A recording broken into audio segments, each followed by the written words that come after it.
And we are back with Pixels for People 2025. We have Arkandy running Metroid Dread 100% unrestricted. This is a really neat category, so take it away, Arkandy. And take it away I shall. So hello everyone, I'm Arkandy, I play Metroid fast, and I'm gonna start the run in 3, 2, 1. Okay, started a bit late. Alright, there it is. I needed that timer rolling because we're gonna face some tough RNG in this run, and the sooner we get the dice rolling, the better. So, let me do introductions. I'm Arkandy, I'm going to be running 100% unrestricted for Metroid Dread. This is a pretty crazy category. If you've never watched major glitches in Metroid Dread, this is going to be literally mind-blowing. Let's start with movement. Samus moves fast on the ground and slow in the air, so you're going to see me doing some pretty smooth movement on the ground, some quick climbs. Always trying to go for that optimization and stuff. This is going to be a fairly long run, and I have a lot to explain. I hope I don't forget stuff, but it's what it is. This guy's Adam, or was. We're not going to talk to Adam much during the run, and you're not going to see a lot of major glitches for the start, but we are going to kick things off with 3 pretty cool tricks. We're going to start with what's called the pseudo wave. Pseudo wave is when we fire shots through the wall ceiling to hit stuff on the other side. We're gonna use the fact that a slide animation does this weird rotation thing, like jumping on the slide gives Samus a bit of a weird rotation, and we're gonna, just break this thing on the other side, and that is called the tutorial Amy skip. I'm going to exceptionally just save here right now. We're gonna do a trick that is a little bit of RNG. If it somehow takes me too long to get it, I'm gonna come back to here into a backup strat. Hopefully it doesn't have to come to that. We got another pseudo wave here. This is actually a bit tough to nail, but we got it. That's it. That is the early Corpus skip. If you break that, you can actually fight this later boss in Atari. We're gonna do a trick here called the Amy bump. We're gonna lure the Amy to the ceiling to reach that unreachable platform. It looks pretty cool. I'm gonna need a little bit of focus for this one, because if I do it correctly, I still have to parry.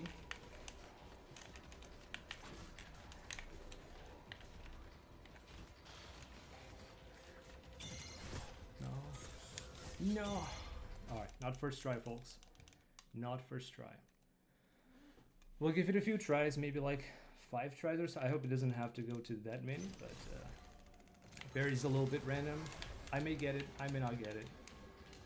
It's tough, but we'll try a few times. I really hope I get it, because if we get it, the route is quite a bit shorter. It will look much better if we do get it. Oh no! Now I get it. It doesn't matter if I get the parry down here, but that's really trolling, guys. We'll try again.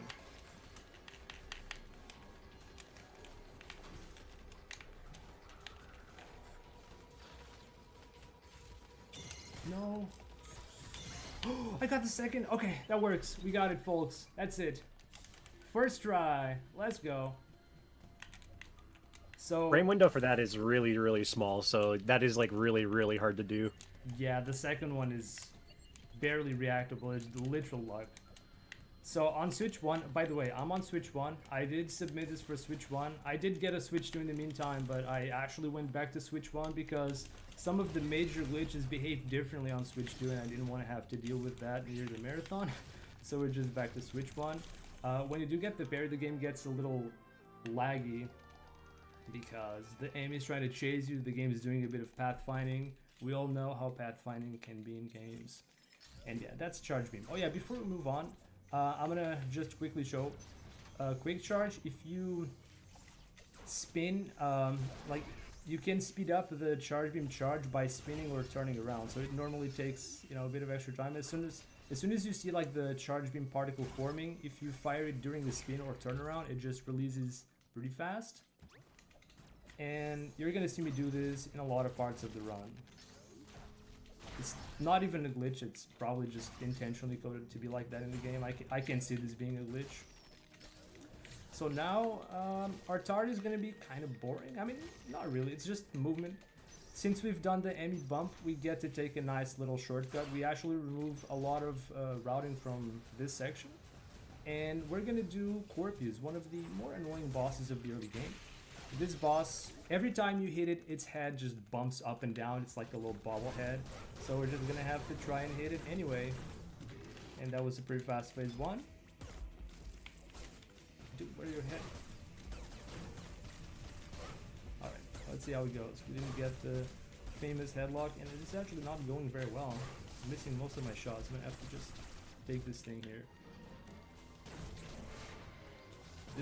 This fight should theoretically be a lot easier in rookie mode because you start with a lot of missiles, but it's been a while since I've had a good fight. It's not even a problem.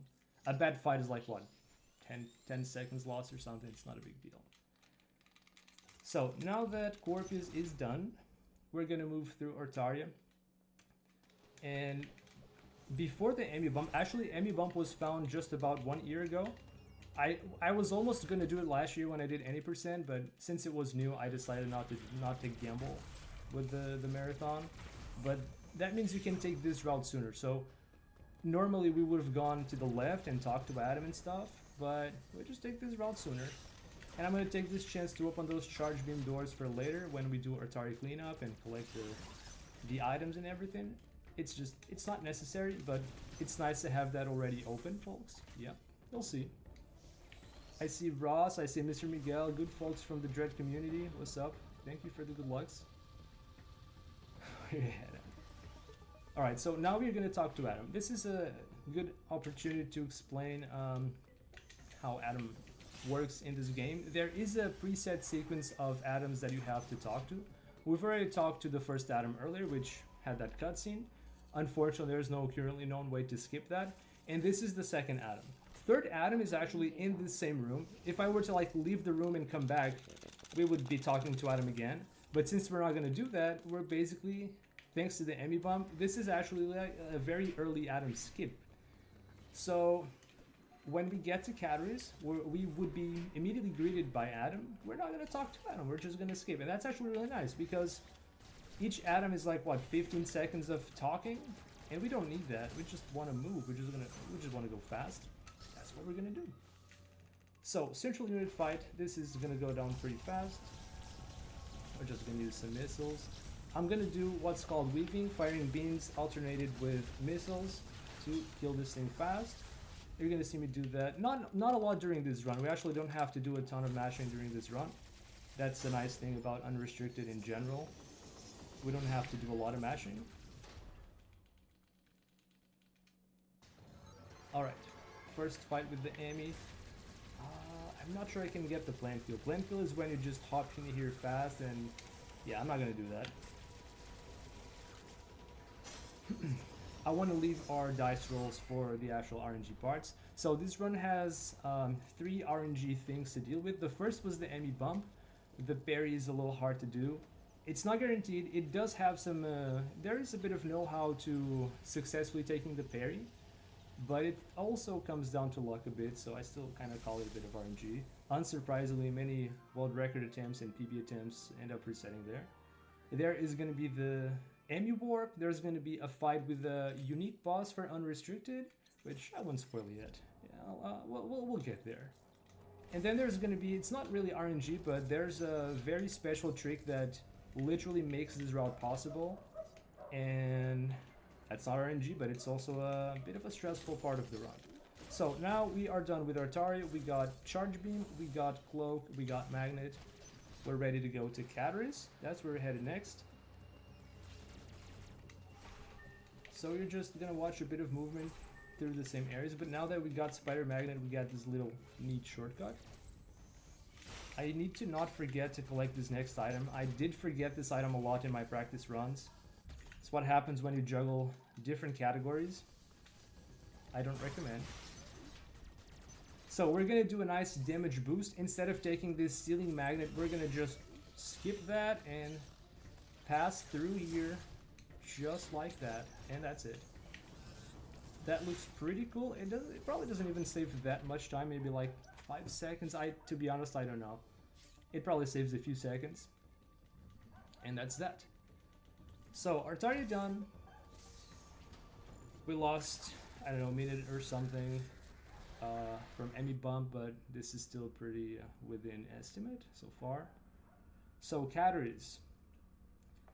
Categories is going to be the first place where we use a major glitch. Used to not be the case. For a long time, NMG, glitchless, unrestricted all had the same early game. But now we do have a little major here to keep things exciting, folks. So as I said earlier, thanks to Emmy Bump, we were able to skip the Adam sequence earlier. And we're going to go through an Adam room here, and Adam is not going to lock us in. So we just go through. We're gonna get a nice little D-boost coming up next after this little checkpoint here. If you got any donations to say, we do have plenty of time before the next big trick, so let me know. We don't have any donations right now, but I'll just give a little bit of talk about what we're raising money for here. So we're raising money for Child's Play charity. Child's Play charity delivers therapeutic games and technology directly to pediatric hospitals to improve patients' lives through the power of play. Our donations help fund games, books, toys, movies, and technology, such as VR headsets with MRI simulation programs and MRI goggles allowing kids to watch movies or shows while they undergo a scan, reducing the need for sedation. With community support, Child's Play will continue to improve the lives of pediatric patients and help children play games and feel better.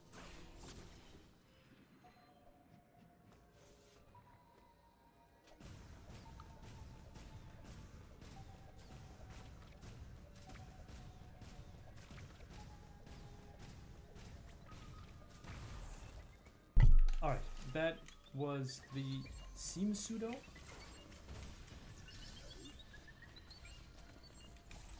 So a seam pseudo is a pseudo wave that you fire a missile between the seams of soft and hard collision. Maybe I'm trying to explain that real quick. Hard collision is like most of the terrain, and soft collision is collision created by actors that are loaded later. We're gonna try to do another D-boost. Oh, I failed. Alright, I'm just gonna take the normal route here. We didn't get this one. This is a pretty cool D-boost, but it's not very easy to get. Alright, coming up next is going to be the Emmy Warp. Depending on luck, we could get out of here pretty fast, or we're going to be stuck here for minutes. I'm going to touch the door while free aiming away. That's going to do a setup where the next room transition I make is going to make the Emmy Warp and respawn. It can respawn into one of 3 places. And that basically means we have a 33% chance of getting to where we want to go, which is the Morph Ball room. So I'm going to do this setup. There are faster setups nowadays, but I like this unbuffered. You can follow what's going on. Oh, I messed up. I'm going to just reset the checkpoint. I needed the audio cues for this, but unfortunately I can't hear the game audio too well, so just gonna have to roll with it. We have a few different spawns to work with for our setup. This one is pretty nice, so I'm gonna focus for this one.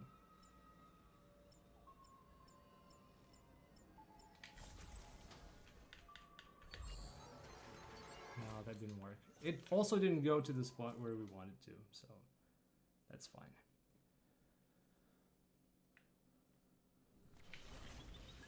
Same deal. We just touch the door, get the Emmy to respawn on the next room transition.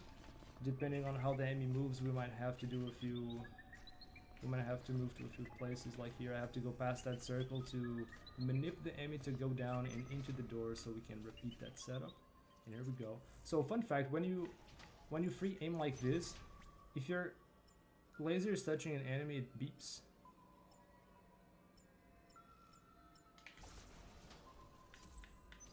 Okay, this time it should work. Oh, we got it!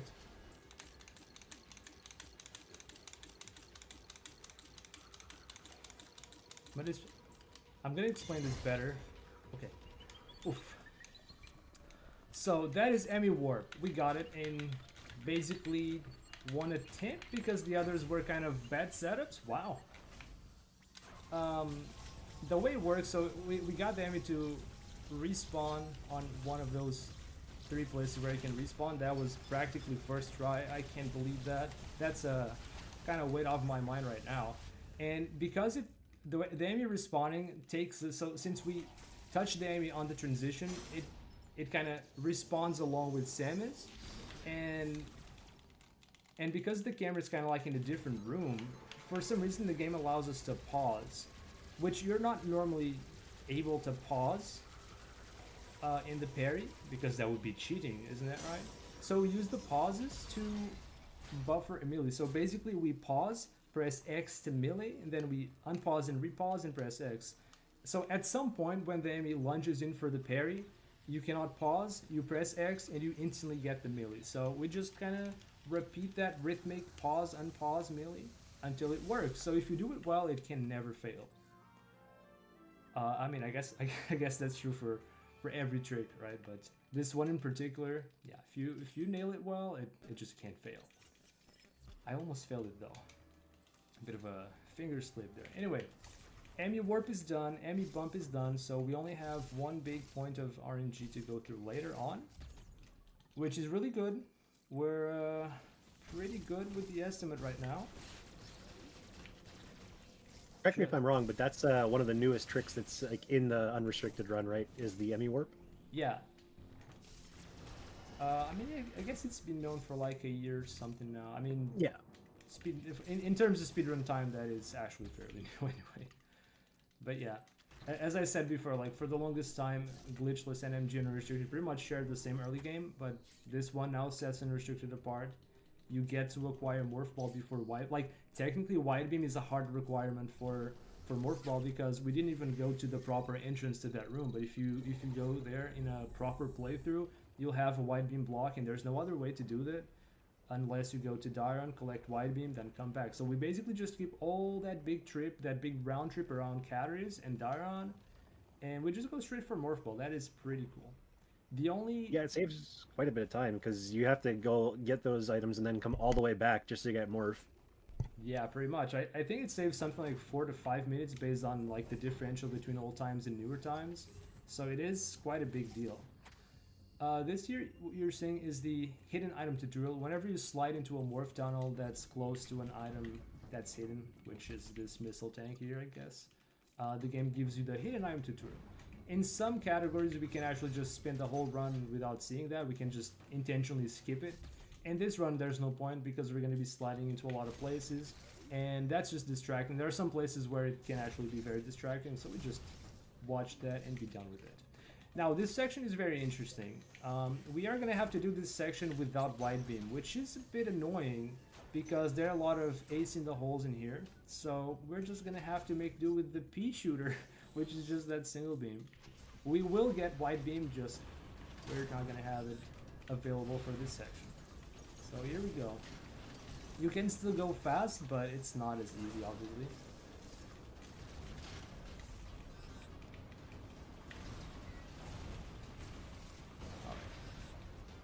That was rather nice. And we're gonna get various suit off that. So notice that I keep opening these charge doors. That's just gonna help with movement after we get various suit. Because charge doors sometimes, not all of them, sometimes can take a bit of a moment to open, so we just get that out of the way. It's also good for forgetfulness, which guilty. Sometimes I forget to open the door, and I also forget to open it later to get that charge beam going, so this is good. This part is also not very easy to do without Wide Beam. If you have Wide Beam, you can kill that fly and open the door like with the same shot. I failed to go fast there, but ideally you can fire a charge shot at the door and quickly fire a missile at that little thingy. But I didn't get that, so too bad. Obviously, I'm not going to get all the optimizations. This run is pretty long. This run has a lot of speed keeps, a lot of tricks, a lot of stuff. It's very difficult to get everything right. We have slides, so no need for Morph Ball. I only wish that were true for multi-file.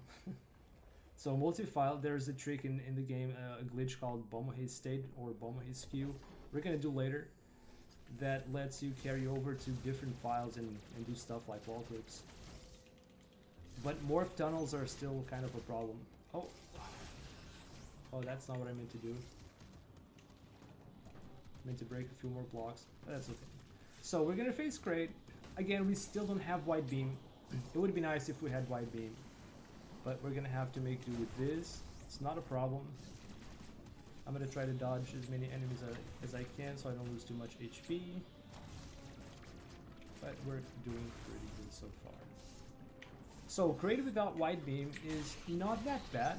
With Wide Beam we can do some quick charge missiles. Without it, basically our only weapon is missiles. This is also a bit of RNG, but not as bad as Enemy Warp.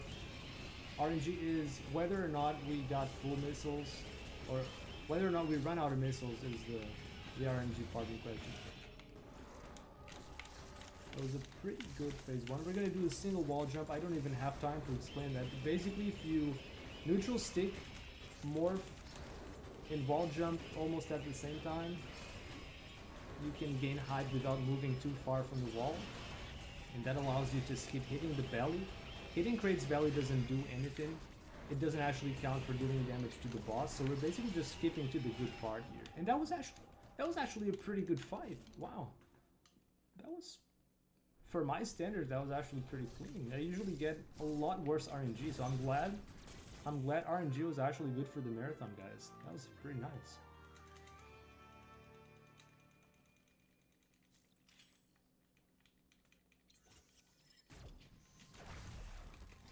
Yo, I do like how Dread has the blue suit. Well, it's not entirely blue.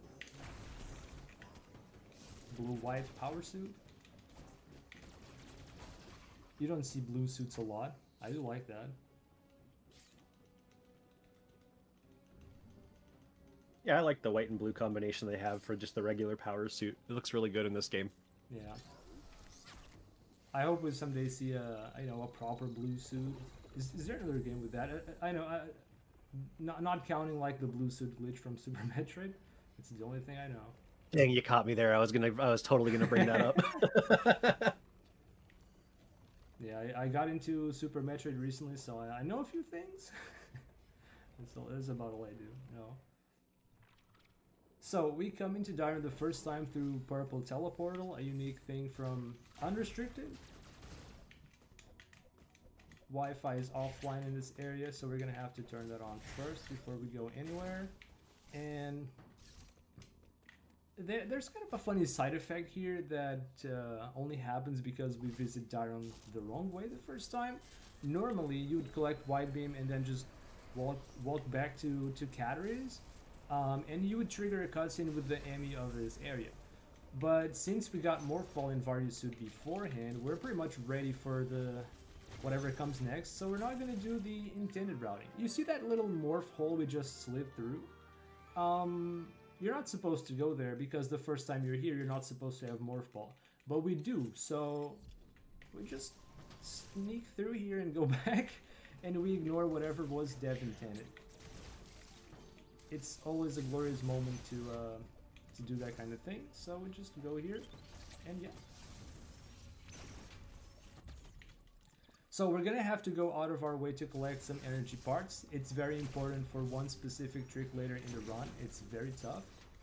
We'll get there when we get there, but I just want you to know. So as I was saying, we ended up skipping this little cutscene with the Emmy of this area, and for some reason in this particular part of the Emmy zone, which is connected to where you get that cutscene, I guess they're all connected. Well, in any case, the Emmy's not here. Sometimes there is a pretty nasty bad RNG spawn. We don't even have to deal with that because the Emmy's not here.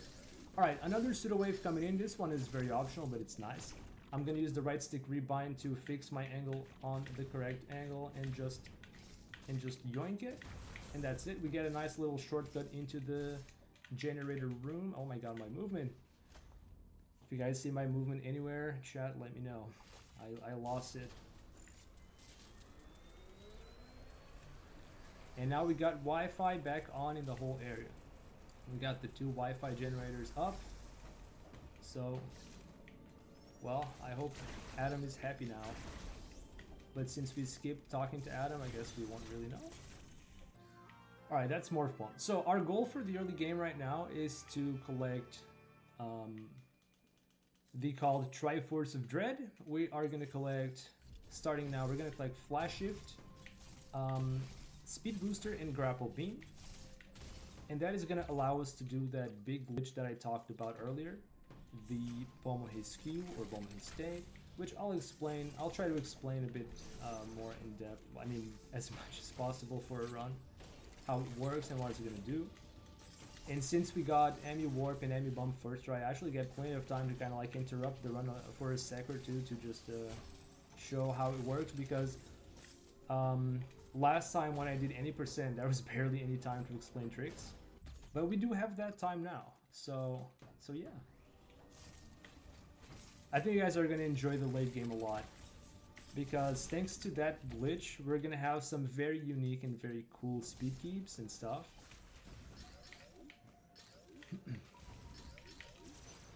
Alright, I hope in my autopilot I'm not forgetting items here and there. I actually had that issue in practice. As I started, you know, the first few practice runs I did, I definitely forgot some items. It's not a huge deal, I can still back up everything later on. But, you know, fun fact, when I made backup files for, you know, in case Emmy Warp and the other thing we'll do later, if those things went wrong, I had backup files. The first time I made those backup files, I actually forgot items, so I had to remake them and play through the game again. Alright, we got a good opportunity here for some more announcements or stuff, if you got any. No tricks. We do not have any donations right now. I'll talk a little bit about the prizes that we have, though. So if you do make some donations, you are able to get entered in for 3 different raffles that we are running. If you make $5 in total donation, you get entered in for the Absolutely Ace bundle, which includes the Phoenix Wright Ace Attorney trilogy, the Great Ace Attorney Chronicles, and Ghost Trick. And if you donate $10 in total donations, you get entered into the Mega bundle raffle, which includes Mega Man Legacy Collection 1 and 2, the Mega Man X Legacy Collection 1 and 2, and the Mega Man Battle Network Legacy Collection Volumes 1 and 2. If you make $20 in total donations throughout the marathon, you are entered in for a $100 Steam gift card raffle as well. So yeah, if you make some donations, then you get the opportunity to win one of those 3 prizes.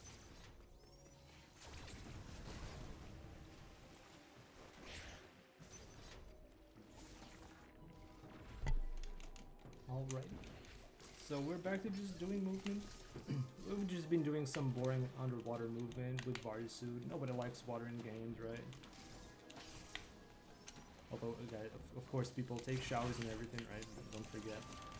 But the part I also don't like about water is movement is usually slow, but we actually do have some nifty tricks to make movement a little faster. So we're also doing, I didn't even mention this, but we're doing backdoor flash shift. We're just doing some bomb jumps on top of that shutter to kind of trick the game in thinking that, no, we're not on the shutter. It's safe to open. Samus is not going through. I gotcha. That's what we just did there. And it worked. That was actually first try. I don't usually get that first try. That's a special for the marathon, folks. First try backdoor flash. Let's go. So another very important energy tank for later. We need that. Using diffusion to try to open that door, but there's a thing known as diffusion RNG. When you fire your fully charged shot, it kind of has these splatters going on. It doesn't always blow up stuff.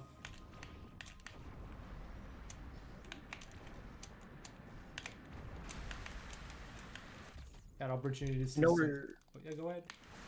I was gonna say, I know that we're doing like a lot of underwater movement stuff right now, but like I just want to mention that once flash shift in general gets picked up in this game, it starts getting really fast for the movement.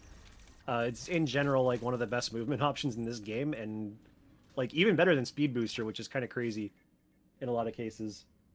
Yeah, fortunately or not fortunately, actually flash shift ends up being faster than speed booster, speed keeps a lot of the times.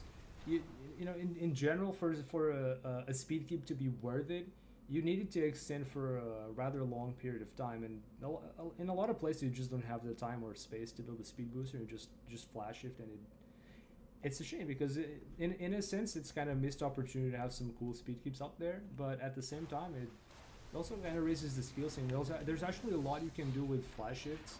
There's a thing called flash shift chaining. You'll see a bunch of that in this run, where you can actually delay your next use of flash shift until it's more appropriate, and you don't have much time to delay it before it goes on cooldown. But you're gonna see me do some chains here and there. Yo, one coming. Just in regards to like, sorry, go ahead. Oh yeah, I actually missed the one I was gonna do here, Saj. No, go ahead. I was just gonna say, like, it is kind of like I agree with you that it is kind of a shame that Flash Shift ends up being so much faster in a lot of cases than Speed Booster, because this game actually has some really cool speed keeps you can do that unfortunately are just beat out by Flash Shift. Yeah. And a lot of the times there are speed boosters that are really cool to do and difficult to lab, but it's like they're so much harder for like maybe a 1 second time saves, and sometimes it's like, okay, well, it's just such a hard speed keep, and you just get that consistent flash shift, and most people just go for it. So now we have to get in place for the... Ooh, I missed a few shots. I think we're still gonna be okay. Yellow M is very dangerous. You miss just a few shots and it moves so darn fast, and there's no backup to this. You just get caught. Imagine if Flash Shift led into a full speed boost charge. Oh, you wait until you see Bomohi's Q. Forget about Flash Shift. You'll see it very soon. We have now acquired 2 of the Triforce species, Flash Shift and Speed Booster. With Flash Shift, you just start going a lot faster. And with Speed Booster and Flash Shift, we got the full kit of going fast. From this point on, we go really fast. But we're still missing the grapple beam. I'm gonna try to do this nice little speed keep here. Okay, I messed up.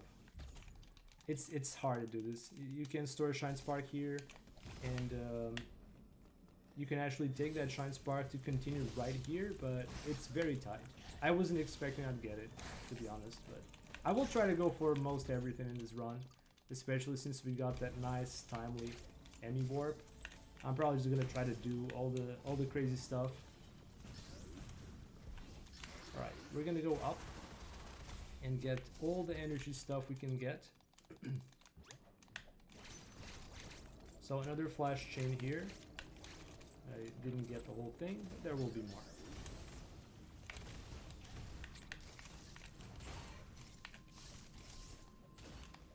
Okay. This spot here is a little finicky, getting that missile and bomb is a little finicky. Alright, we're gonna open that door. You can barely see it opening because we took the weird route first time into Dire, and we actually didn't go back to Catalyst to open that door, so this is our chance to come down here for this power up and open the door at the same time, so we lose as little time as possible. Pretty cool speed keep coming up, and we got it. Oh, that is so satisfying to do. That is so satisfying, guys. Oh yeah. And that is Diron for now. That's actually really hard because you gotta push that white box, because we didn't go back to Catters, we didn't open that beforehand. You gotta push the box, open the door, slide morph to speed keep, and then boom boom. Really cool, isn't it? We got some more of that coming later. Alright, so we're gonna grab Grapple Beam, which is in Artaria, and that is gonna be the last piece of the Triforce. So we're not gonna get we're not gonna do that big Bomohi trick just yet. I decided to do it later. I could do it now, but we'll leave it for later because I'll explain why later. It actually makes movement a bit more difficult, and I like not having to worry about that yet. So let's collect a few items in the meantime.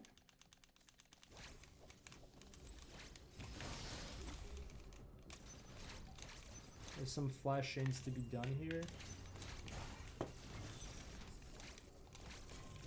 Alright, that is Grapple Beam, third piece of the Triforce. So we can now do unrestricted for real. So earlier we did Emmy Bomb and we skipped the Atom in the sequence and everything. If I really wanted to continue to skip Atom, I could set up the glitch right now and do a wall clip. Spoiler alert, there are wall clips in this game, guys. We could do a wall clip, but I do like not having to worry about movement so much. So I'm not going to do the wall clip here. Instead, I'm just going to actually come back and talk to Adam, because the alternative would be doing a door clip or just doing a pretty long detour. So we're just gonna talk to Adam. We're still not gonna talk to any more Adams, but this does result in less of a time save than other routes. We still get like more or less a minute from doing Emmy Bump first try, which I don't think we did get it first try. So, all right. We opened these charge doors earlier so that now we get some easier speed keeps. We got a bunch of speed keeps coming up ahead, folks. Brace yourselves.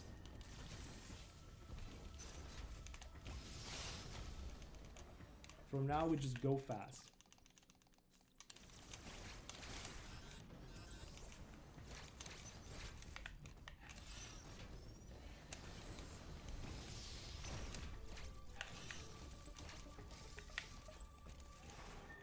Oh, this is a pretty good one. You go like almost 3 rooms across with this. Another little speed keep that's not very easy to do, but I'll try. Oh, we got it. Getting that wall jump into up here is actually kind of hard to do. It's very tight. Very satisfying to do, so we're just moving. One pickup to the next. I really like this part of the run. It's just pretty cool. It's not yet like major glitches full on. You just got some good movement going. And it's very satisfying to do.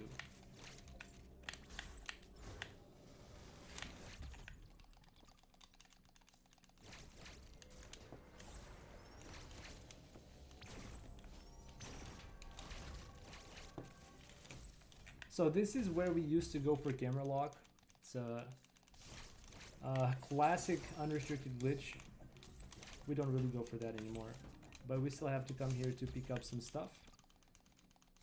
Fun fact, when you enter this room, you are actually forced into the slope. I used free aim there to jump on the slope and ignore that push. The game kind of forces you to go into the slope. So if you didn't know that, first time you entered there, the game actually forced you to go into and go in there and do the broken Emmy. Alright. Gonna try to go for another not very easy speed keep. This one I rarely ever get. It's very hard to get through that transition in speed keep. And that is actually most of our target done.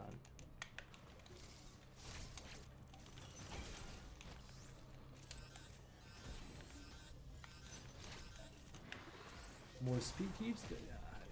I'm just repeating myself, but it's what we're doing. We're just moving right now, just chilling.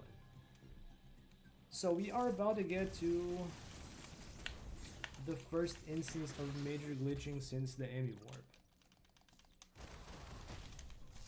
This is the moment where we're gonna set up the Bomohe skew state. So we're gonna have to do part of a setup called the Shine Sim clip. We're gonna combine a few inputs together. Well, I guess I have to redo that. We're gonna have to combine flash shift with sliding, with turning around, with shine sparking. This is very hard to explain, but basically what this glitch does, and I've done this successfully, is it allows us to freeze Samus into a variety of rotations. Right now, she's just saying, hello, chat, hello, say hi to Samus. I hope that wasn't too much flashing, though. And so we're going to use the power of 3D games to do some very interesting things. Did you know, guys, that Samus can face the screen and take over? So this part up there is pretty much unreachable, right? You just don't even go there. This is where you get screw attack. There's no way you could get screw attack this early. Or is there? Or is there? You know, look at... Just watch this, chat. Watch this.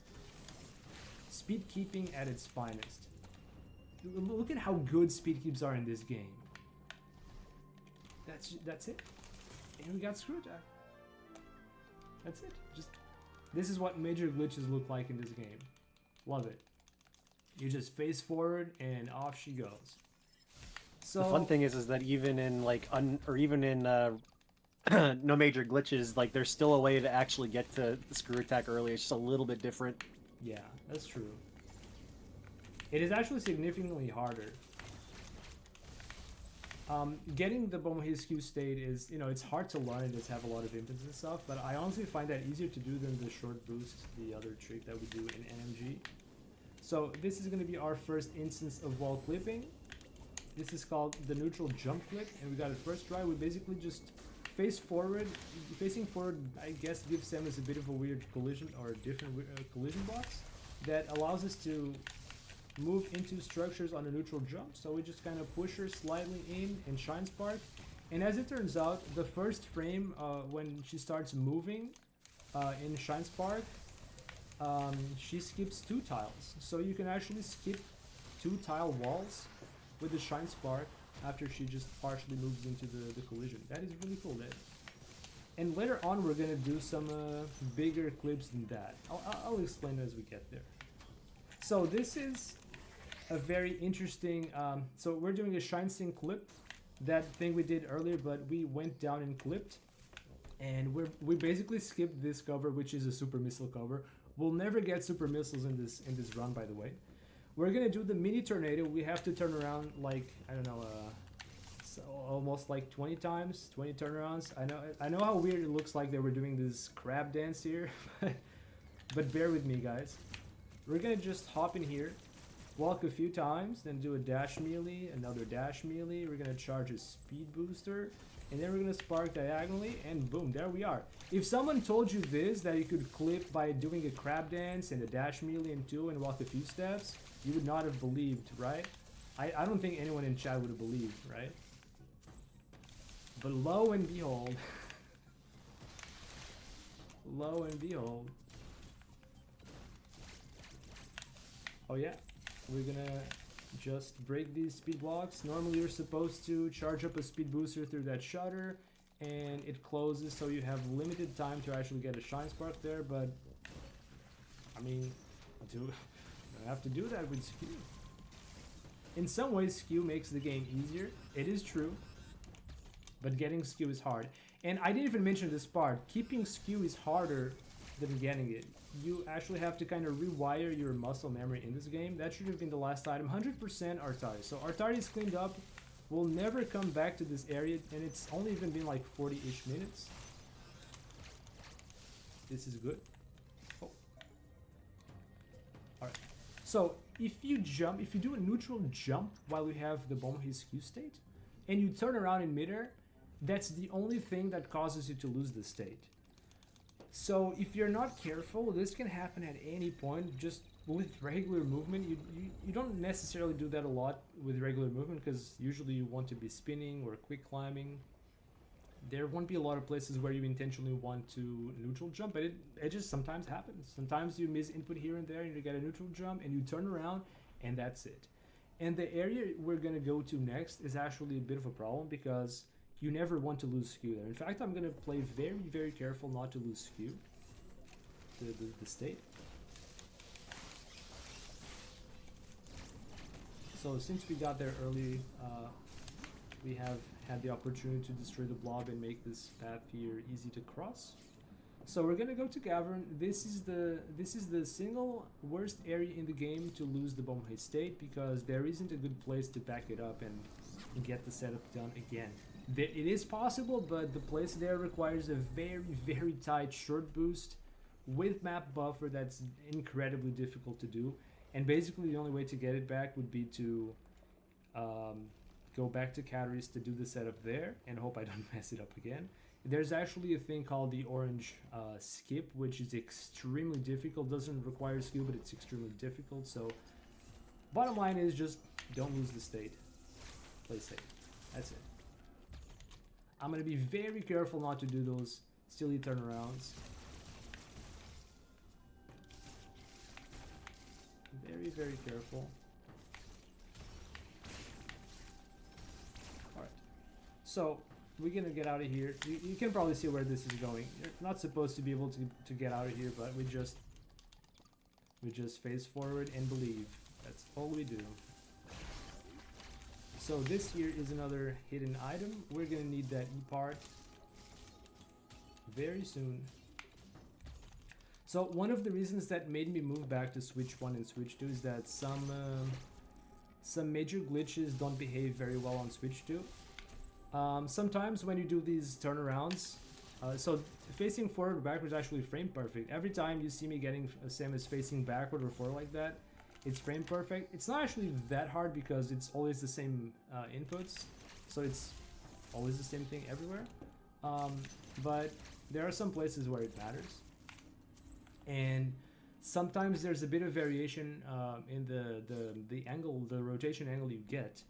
Usually you expect to get, you know, a certain result, but sometimes the game gives you an extra large angle that makes Samus move slightly sideways.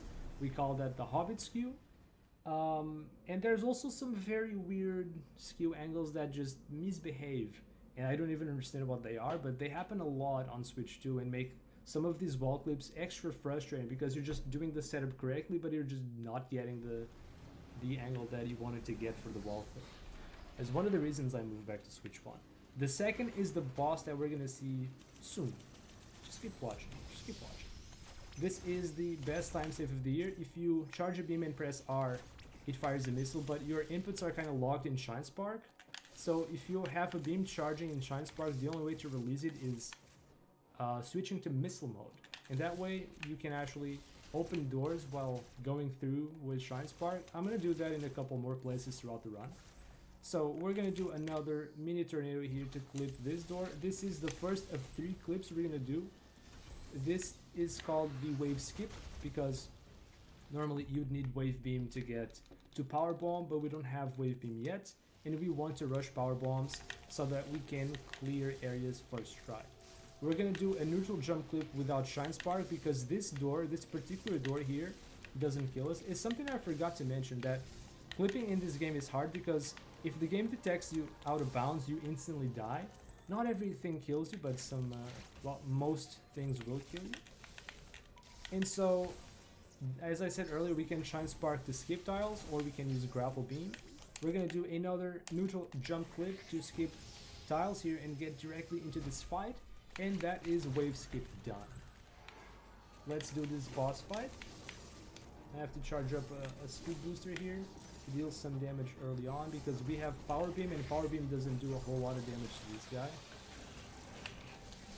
No more speed boosters though. If you kill this guy with a speed booster or a Shine Spark, it actually messes up the game pretty bad. It does some really weird things that we don't want in the run. I'm not even sure how I could explain that, so let's just not do that. This fight is actually much better than any percent since I actually played that well, didn't get hit once. But in any percent, we don't even have E-tanks. You get hit once, you die, even if it's not red mode. So, coming up next after this is going to be the last big RNG point of the run. I think we're at a pretty decent pace here. So, I do have a backup save file for the next part. I do hope that the game behaves and gives it to me like 2 or 3 tries. I couldn't ask for much better than that. I think last year we actually got it first try. Let's see how we do this time.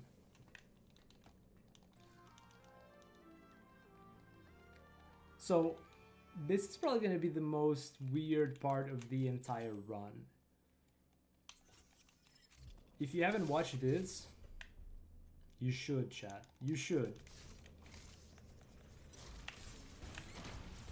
Because we're not going to go where you think I'm going to go. We're gonna take this very interesting unrestricted shortcut out of the map. Where are we even going, you might ask? Well, not where you thought. That's the answer. We're gonna visit this thing. So this thing is just out of nowhere, and we're gonna have to fight with regular beams. And that's why it feels a bit like RNG. We have to deal a certain amount of damage, and then we have to hit this guy near the end of the encounter on a specific frame. So if I get it or not, it's gonna come down basically to RNG. Let's hope I get it. That's all I can say. No, we didn't get it first try, unfortunately. So on Switch 1, when you kill this guy, the game gets pretty laggy.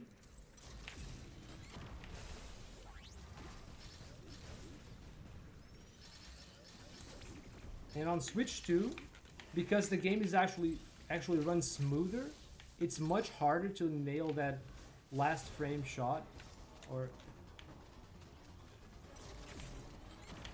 so on Switch 2, not only do major glitches misbehave more, this fight is even less likely to succeed as far as the community understands. So let's go into our second try here. Kraden Beak. We don't even, if you follow the run so far, we don't even know, I mean, I guess we barely even know what Raven Beak is. Well, if we had watched the initial cutscenes, which of course we didn't. So my only Probably a good thing we never ran into Ravenbeak. I mean, he's pretty shredded. He's got like an 8-pack and stuff. We gotta be pretty careful of him. Yep. Second try, yes. Okay, this is good. This is good stuff. First try, Emmy with some caveats. First try, Emmy bump. Was wait, I wasn't supposed to flash it there. It was like second try or something. Emmy warp. I mean, I think we got pretty darn good RNG this run. What the heck? I'm very happy with that because 80% unrestricted is tough, but 100% has a lot more going on. So we have now activated the escape, as you can see. The first thing we're going to do is we're going to go into sealed off areas. We're not really supposed to be able to come down here, but in unrestricted, what we're not supposed to do is exactly what we're supposed to do. So that's what we're going to do. And wait, what? Coming in, newsflash. Adam says, okay, Samus, this is not the time to escape. We're not really supposed to escape just yet. So you go back down there and go get some more items. And we say, yes, Adam, let's do that. So we're just taking a little detour, folks. We're not actually going to finish the game just yet. So buckle up, for we have much adventuring to do. You might be weirded out by the fact that we're going into an elevator and the timer is still ticking. So what the hell are you doing, Arkandy? 157, 156, what the heck's going on, dude? Does that mean the game's gonna explode when you're in the next section? Oh, the questions I'm sure you have, folks. Oh, this is a great part of the run.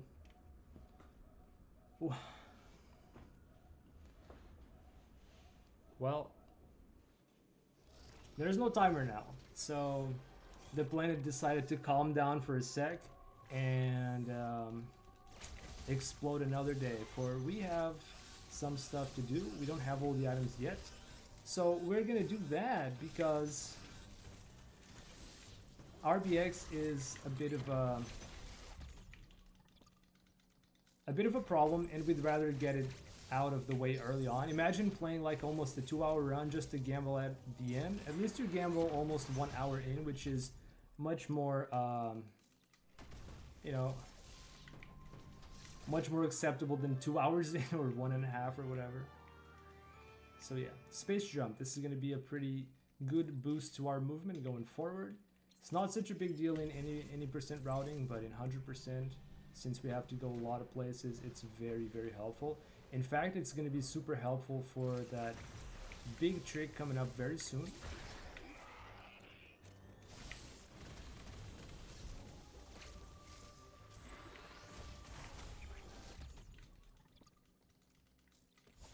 Just let him die from his own security system. Yup. We're going to try to do a nice little speed keep, but I think I failed. Oh no. Well, too bad. I have to be super careful not to turn around. If I lose this Q state right now, it's not a huge problem. There are plenty of opportunities to back it up. I don't need to do any wall clips right now. But I think I'd rather just keep the glitch going. Some nice movement. We're gonna drop some power bombs on the way to clear up paths for later. Gonna do some more underwater movement. Open up this door for later. Not necessary, not mandatory, but nice to have. I'm gonna need as many power bombs as I can get. We're gonna take a little shortcut here with another Shine Sync clip. Oh, well, was if I actually got this door. We're gonna take this little Shine Sync clip shortcut, and this leads straight to SQ. We had a slightly longer routing otherwise. This is one of the nice things about unrestricted, There are always these funky shortcuts you can take every now and then. And because I want to avoid turning around as much as possible, I'm going to do some wonky movement here to not lose the state. Let's beat down SQ. It's going to be very nice and quick if I do it right. Done. That's it. It's done. That is a very nice fight. It's pretty much the same fight in all categories. Although in NMG, since you have more abilities, it is possible to actually just one cycle the core, but we don't have the abilities to do that, so we don't even go for it. Oh, I hear chat complaining that game and streamer audio too low. Is that right? I think sound testing sounded good, but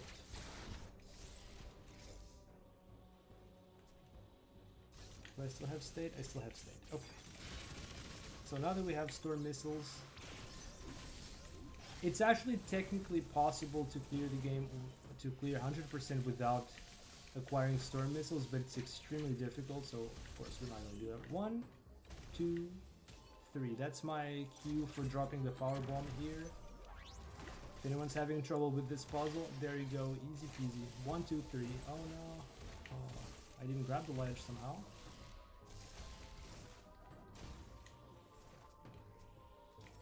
Headset users. I'm sorry, continue. Alright. So here is going to be the hardest trick in the entire run, guys. So right now we're going to do what's called the storm skip. We're not going to skip storm right now, but we're still going to skip a considerable portion of Layna. We're going to use that grapple beam there to set up a fast clip angle into the door. And okay, hardest trick of the run right here. We are going to do a double wall clip and a cold run at the same time. The first wall clip I can set up right here, but the second one has to be done on the fly, and I'm going to focus on this part. Oh, I didn't even clip. Sag. This might take me a few tries, but this trick is actually pretty darn hard to do because we got to deal with that cold run. So I'm just going to focus on this. Oh no, I messed up.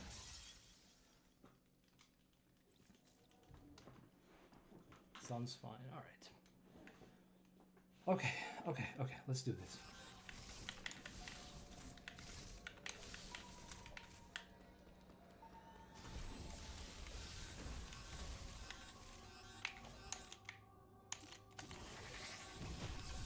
Okay, 1 done.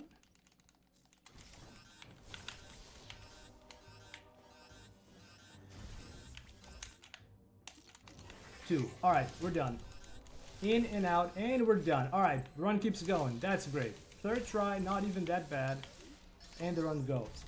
And that is called the gravity suit skip for 100%, because normally you're supposed to have gravity suit to do that, because it's unthinkable that you could ever get that item in the cold run. No matter how many tanks you have, it's not possible to get that if you just try to tank the cold run.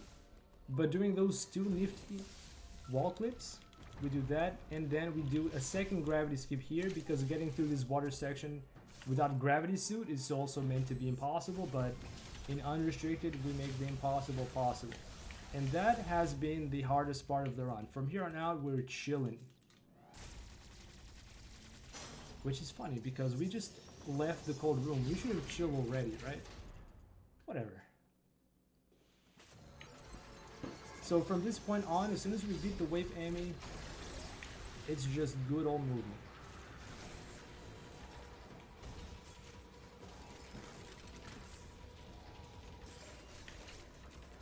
There's some trickery you can do here if you mash and stuff. You can actually melt the faceplate a little faster, but I'm not very comfortable with my mash. You actually need a really fast mash. Some people use the raking method to make their mashing very, very fast. I haven't learned it yet, and I decided not to learn it immediately because I didn't want to change my control scheme for the marathon. I tried to, and I thought that was a bad idea, so I'm just using my old method. If you can see, I put my thumb across the D-pad and just roll. I guess that's what I call it. Just roll. It's worked well for me. It's a little exhausting for the wrist. Not something I recommend doing, but since it's gonna be for short bursts ever in this run, it's not too bad. It's not too bad. Yo, hamster. Alright, so we're gonna do a nice little wall clip here. I'm gonna try to do it with as few buffers as I can. This is actually a tile wall clip, so it should not be possible, but we're gonna use the map buffer. I'm gonna try to explain how that works. I'm gonna try to shine spark, and near the last frame or two, the last few frames, we're gonna go into the map menu. We're gonna switch to another area. We're gonna unpause, and that's gonna lag the game. And if I do it right, I'm gonna skip more than 2 tiles. In this case, 3 tiles is what I needed. But that map lag can actually be used for a lot of applications in this game. And wall clipping is one of them. So basically, the game has like a hard cap of 6 frames that can never be skipped at once. That equates to like 100 milliseconds. No matter how much time the game lags, that's the maximum that the game can update in a single frame. So we can actually abuse that. Those 6 frames can be used for a lot, including extended wall clips, charging speed booster, making short boost NMG easier with the Shine Spark store. There's actually a lot of uses for it. There's also some safe and predictable setups to make the map to make the wall clips consistent. We're gonna do this fight here real quick. Oh, I didn't get the speed booster that I wanted to get, but it's okay. This thing dies really fast. I'm avoiding dropping a lot of power bombs here. We could have one-shot that boss with a power bomb, but I actually need to save my power bombs because we don't get a whole lot of them, and we're gonna need a bunch of them for the next area or two. So right now we're gonna do Layna in a very weird way. We're gonna get one of those skews with the bomb state facing backward. This is called part of a left clip. We're gonna dash melee once, dash phantom, dash melee, dash phantom. So we're kind of pretty deep in the wall. To the naked eye, this seems like a dead end, but there's actually a blob and a shortcut. And we're gonna go around here the wrong way.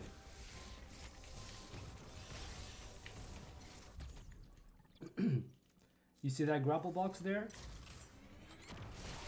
Doesn't matter, because we're just gonna do the same thing. We're just gonna clip here and pretend that grapple box does not exist. And we're just gonna pass through again. That's it.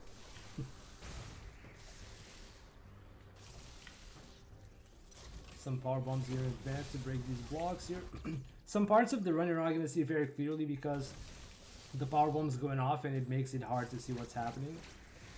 But basically, I'm gonna drop some power bombs to break blocks in advance before transitioning. I'm being very careful not to lose the bomb high state because we still want to keep those those wall clips coming every now and then. All right, that should have been the last item. 100% for Layna. That's it. Well, we're never coming back here again. All right.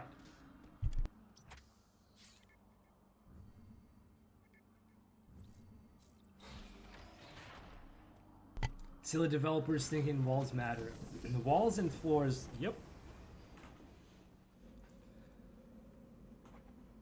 Alright folks, so the hard part of the run has gone. The RNG stuff, the one trip cold has gone. From here on out, we are mostly chilling. There are still a few wall clips left to do, but they're not a huge problem. And yeah, let's keep moving.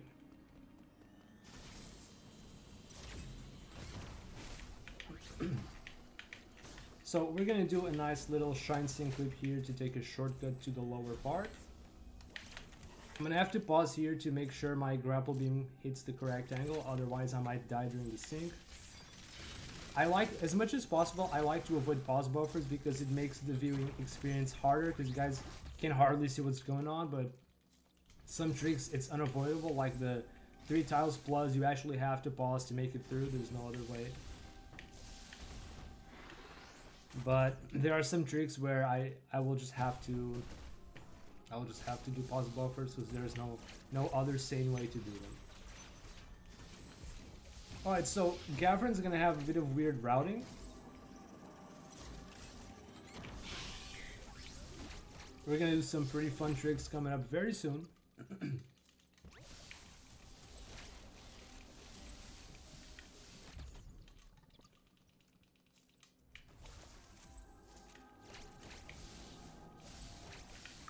And we're gonna take the stop here to refill our power bombs. We're gonna need a lot of power bombs in the next section.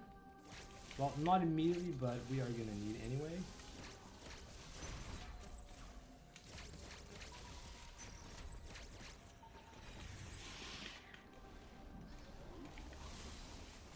Gonna try to get, oh, that you can actually get a clean morph fall through the platforms there, but it's really hard to get. So this is a very classic item collect in unrestricted. You're not really supposed to get up here without gravity suit, but we can use skews and speed boosting in place to make this doable. And off we go. We just got that pretty nice and easy. So now we're gonna make our way back to where we were. And we're gonna do a trick called the tilt sync clip. It's a combination of the Bomohe skew state, which we already have, and the tilt. And the tilt is actually a very fun mechanic that you get anytime you grapple a magnet, Samus gets tilted. If you didn't know that, Samus can get tilted. So we're gonna face backward. We're gonna get tilted and Samus should be aiming downward now. Those shots are going downward. And we just slip through the floor just like that. That is the tilt sync clip. We do a dash melee in place facing forward and she just kinda like digs into the floor a bit. Then we press down and she just goes down. That's it. And then we visit Alan because we can't actually go to Alan otherwise because we needed to have super missiles, but we don't have super missiles. We're not gonna get super missiles. And so this is one of the few ways we have to actually get down there. She's angry 99% of the missions. Especially, well, we're not gonna get to see her mega angry in this route because we are not... Who's Ravenbeak? So you won't get to see her super angry. Alright, a 100% is really cool because we come in here with Wave Beam already. Oh, I have to drop a power bomb here, almost forgot. We're gonna drop that PB. We already have Wave Beam, so those Plasma Beam doors are just, you know, they don't matter.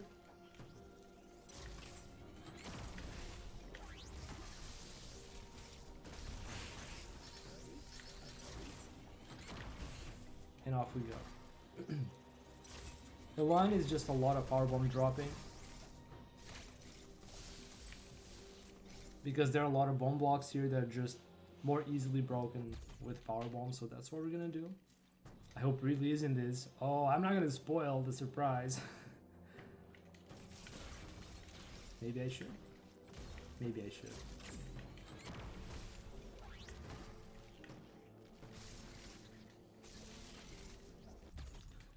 Alright, we're gonna do a very tight Shrine Sync clip right here. So this last powerbomb was to destroy these enemies, but since we haven't officially released the X, they don't have a death animation, so they're kind of just hanging in there. We're gonna charge up a Shrine Spark next to our newfound buddies. And we're gonna do this Shrine Sync clip here, which is kind of tight. I have to make sure I'm aiming perfectly vertical or we die. So that's that. It's done. So, very interesting way to collect this item here. Yep. You're supposed to like go around, take the low route, but we ain't got time for that, folks. We just go through the floor and get it. So our power bomb has done work. It broke some pieces down here. We actually have to come down here to this spot here to trigger a flag so we can abandon a LAN, so we can actually leave. And we actually leave here in a pretty fun way. Watch this. What? Sam is digging into the wall, charging a spark, jump, shoot the door, and boom. And we're out. Just like that. Another R shot. Oh, I failed that. You can actually just go straight to the save room if you open the door while in flight, but I fired too early, I think. And that, folks, has been a 100%. Thank you for coming to a LAN. We'll never have to visit this area again. I don't like this area very much. It's kind of so remote from everything. You don't even get a teleporter back to that area. So if you want to go there, you have a lot of detouring to do.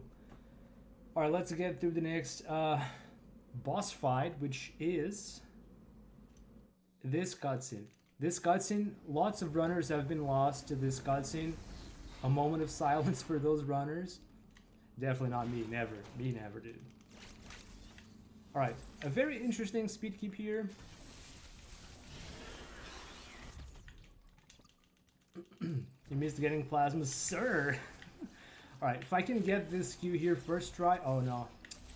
I can actually just clip the door without bothering with the spider enemy, but I messed up some clicks, and so we have to just play it safe. Think you need to reset and start again. Okay, a little bit of dread random knowledge, or I guess now it's possible in vanilla with glitches too.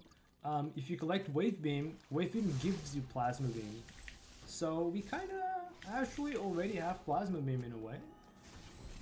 So we're gonna skip. This here is Super Missile Skip.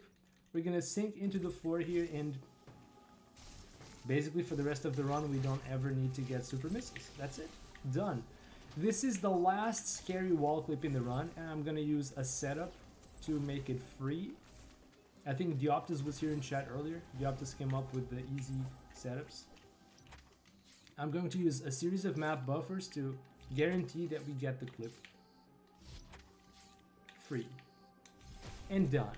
And I'm gonna lose skew intentionally, so I'm not gonna need skew anymore. Oh shoot, I messed up. Until we get to the end game. So right now we're just moving. We don't need to do wall clips for a long time. So this is the part of the run where I can actually just like take a deep breath, because we're doing pretty good. We're on pace to be under the estimate. We got very, very, very good RNG. So we're at 93%. This is not 100% yet. We have one more item to collect in Gavrin, and we're gonna come back later to finish the escape. Because if you didn't know, guys, we're still escaping. Quote. This is 100% items with losses. So this category, 100% unrestricted, only counts the expansion upgrades. The missiles, E-tanks, and PB tanks. It doesn't count the major upgrades. So we end up not collecting some of those upgrades. So if you were wondering, oh Arkandy, you're not collecting Plasma Beam, or you should, but it actually doesn't matter for this category. There is actually a bunch of major abilities we're not collecting because we don't really need them.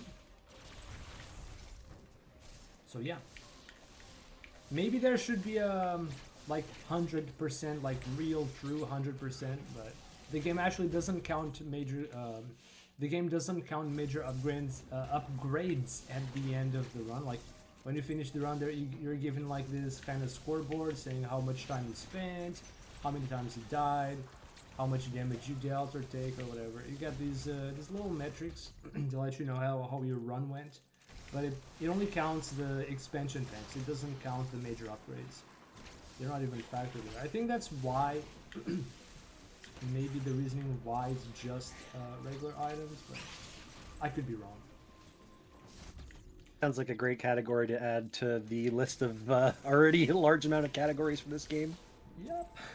There are a lot of categories. So there is any percent glitch list, any percent NMG. There's a new glitch stratification called non-persistent skew NPS, which is like a level between NMG and unrestricted, then there's unrestricted, then there's all bosses, then there's 100%, then there's mid items, and there's a bunch of extra categories, so there's a lot to choose from. So we don't have gravity suit just yet. We're gonna have to move through here with Varius, is what we got. But we're gonna get gravity right next, so not to worry. We actually do need gravity suit to get some of the underwater pickups. There's actually one alternative to that. It is possible to get Metroid suit out of the escape with glitches, but it wouldn't be fast. Oh wait, I have to speed booster, I forgot.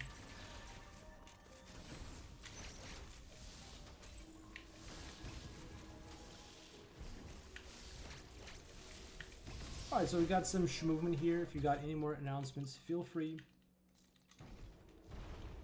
I do not have any announcements to give right now. We have no new donations, but I will talk a little bit about charity again, just so for anyone new that's coming in here that doesn't know what we're raising money for. We are raising money for Child's Play Charity. Child's Play Charity delivers therapeutic games and technology directly to pediatric hospitals to improve patients' lives through the power of play. Our donations help fund games, books, toys, movies, and technology.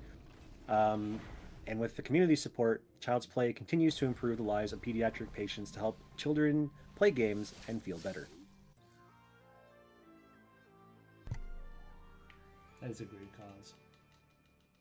100% restricted sounds like a lot of fun to watch, but hell to execute, says DN. Yes, this is actually a pretty terrible category to run seriously because you have to deal with a lot of RNG. So right off the bat, like, I don't know, only 10% of your runs will even have like acceptable RNG if you're trying to compete at a top level.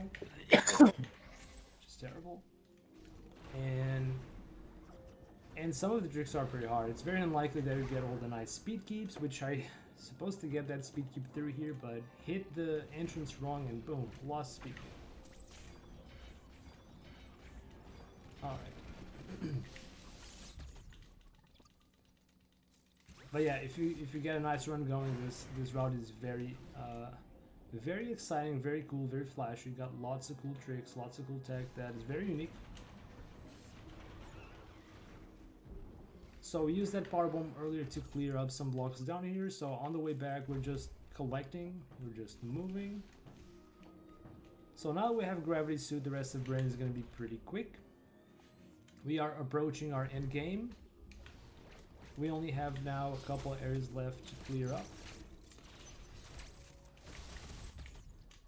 Not a lot of clipping to do either because we got pretty much all the abilities we need to collect most items, and where we don't, we just improvise a little bit with majors. Although at this point I think we do have all the abilities we need. Anyway, power bomb just easily defeats these two guys.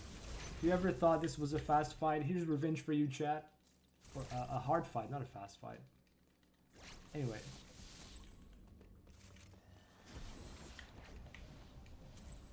So some things are harder. Other things are pretty much trivialized by having abilities early on, right? Certain abilities, I mean. Power bombs for those fights especially because the alternative for those fights is usually just beam mashing, and it's very tough to do those fights fast. Yeah, and tiring. With the power bomb, we just go in there and drop it, and that's that. So that's one point in favor of unrestricted. You do get all those hard tricks and stuff, and then it pays off with easier parts of the run elsewhere. Boss fights or some parts of movement that would have been hard with the intended stuff. We're gonna do a nice little trick. This isn't even unrestricted, it's just if you flash shift when she's about to land, you can actually collect that without charging up a speed booster. And that should be 100% brilliant. We're done. So most of the run now is going to be pretty much no major glitches. I think in Diren we don't even do any majors. In Catters we will do a few nice shortcuts, you'll see. Some of it will be down to RNG. I don't think we've seen it yet in this run, but Power Bomb also has a bit of RNG. There are some of those explosive blobs you've seen throughout the run, you have to shoot at them. Some of those only explode with diffusion beam, and they don't always explode with power bomb. I'm not sure why. I don't know if it's specific position or the game just doesn't or whatever. Sometimes those explosive blobs don't explode with power bomb, and I kind of need some of them too in a few places so that I can do some nice speed keeps and take shortcuts. So that part is also going to come down to RNG, but it's not going to be anything as significant as ME Warp or RBX, but if this run didn't have enough RNG already, here we are.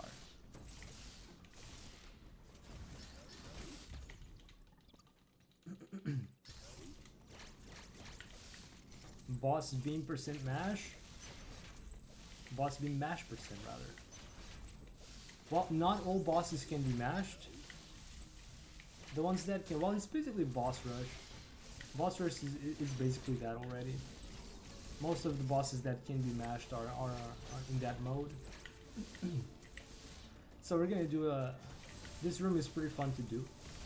We do a slightly different routing than NMG does, because NMG actually just leaves through here. There's an elevator at the bottom of this room that goes to Darren, but we're not gonna go there. We're gonna go back, so we'll just take a slightly different route. We collect this, break that blob you can barely see with the diffusion shot through the transition, and just move down here, breaking screw blocks and speed blocks. So we actually have to bring that shine spark down here for speed, and because we need to break those blocks. So I'm gonna show you the way I got this item casually.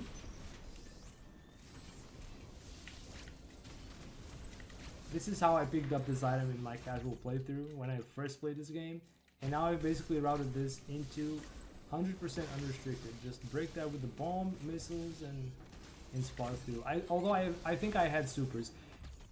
Here's the nice thing about having regular missiles at this point in the run, is that we don't really need supers or missiles for damage.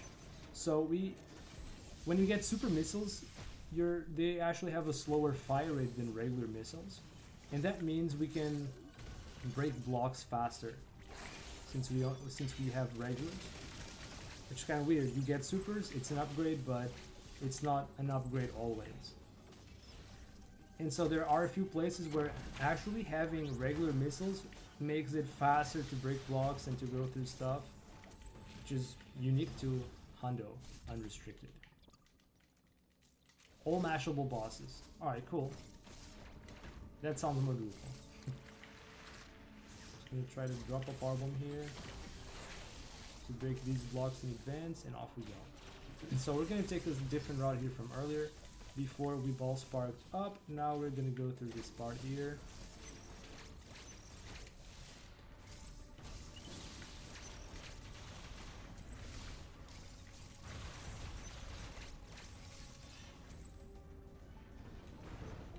Okay. So that is Darren almost done. Oh, there is a weird thing called the gravity ball. I'm not sure exactly what it causes. I think it's that if you're in morph ball in the air and you suddenly decide to morph as Sam is falling, I think you get the gravity ball, which is next time you try to jump in morph ball, Samus kind of suddenly like peaks down. It just kind of starts falling. It's weird. You kind of immediately lose your speed going up, and it ruins some jumps. This game does have a lot of awkwardness, if you couldn't tell watching this run. So that should be Darren 100% complete. So we've already 100% Artaria, Frenia, Elan, Brienne, Darren, and we still got Cateris and Gavrin and Anubia left to go. We're almost done here. 123 at this point means we should be looking at a 133, 35? Which is actually a really good time. Is Dread the 2D Metroid with the most missile upgrades? I can't answer that, I don't know. It does have a lot of missile upgrades. Alright, we're gonna start. I think it is.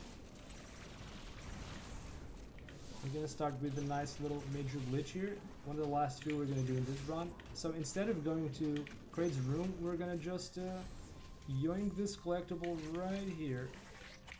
I'm gonna need to pause to make sure my grapple beam goes the right way so I don't die during this sync. And now we're gonna use map buffers to trivialize hopping out of there. There's actually a way to jump out of there without map buffers, but it's risky and I could die. That loses time. I don't want to lose too much time. And so we actually avoid a pretty big detour. And that's that.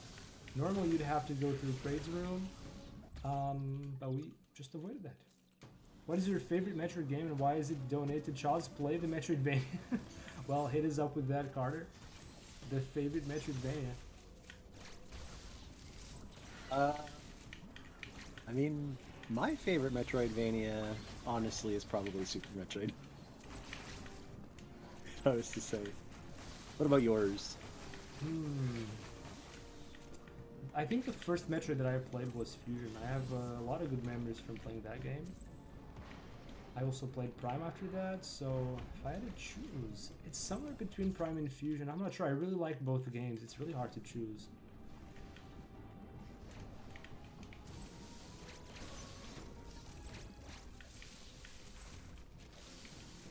Fusion's a great one, so. Yeah. One of the things I really looked forward to when I played Prime is that, you know, kind of the same thing I looked forward when playing Mario games from 2D into 3D is like seeing how the game developers work the transition from 2D to 3D, like how the abilities would work in 3D, right? Because they do have to adapt. For example, in Metroid Prime 2, you no longer get that infinite space jumping and screw attack. And actually, screw attack is kind of a jump ability too. So it's kind of like seeing that the way they reinterpret the abilities to work in 3D from a 2D game or vice versa. I really always look forward to seeing how the mechanics work. That's one of the things I really liked about Prime. Always seeing what abilities we're gonna get and stuff, and how they're executed. I'm gonna try to do a nice little speed keep here. Not very easy to get a short boost, but if I can get this, it's gonna be really cool. Oh, I missed it. And get the wall jump. Alright, we'll just skip. It's a shame. You can actually get a speed keep all the way to the teleporting room. Alright, I'm gonna drop a PB here, and if I'm lucky and the explosive blobs are blown up, we have a very cool speed keep. Okay, we're doing it. All leading up to this moment. Oh no, I didn't get the shine sync. Alright, let's do that. The whole point was to try and get a shine sync loop down into that item, but I didn't get it. So we'll just have to do this instead. What a shame.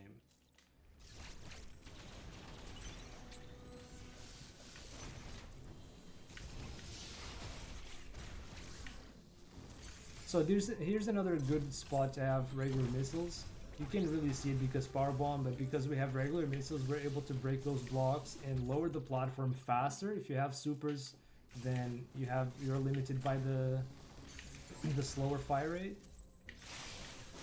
Which ironically it's kind of ironic that an ability upgrade results in losing something. We're gonna try to do another little shortcut. This. And we're out. That is a pretty cool shortcut. Very risky though. If I die now to a clip, I could lose a tremendous amount of time.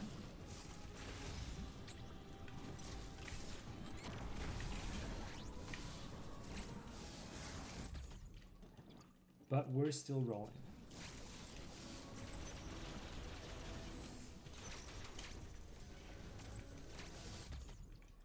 Alright, I'm gonna try to open this one door in advance.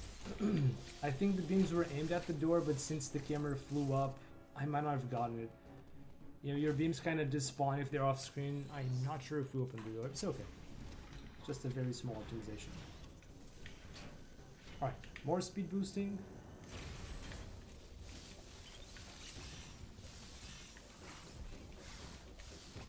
There we go.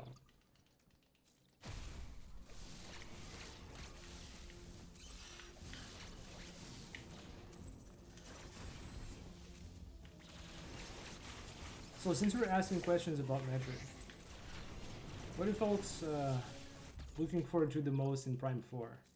I know we're playing a 2D Metroid here, but Prime 4 is coming very soon. Clearly the motorbike.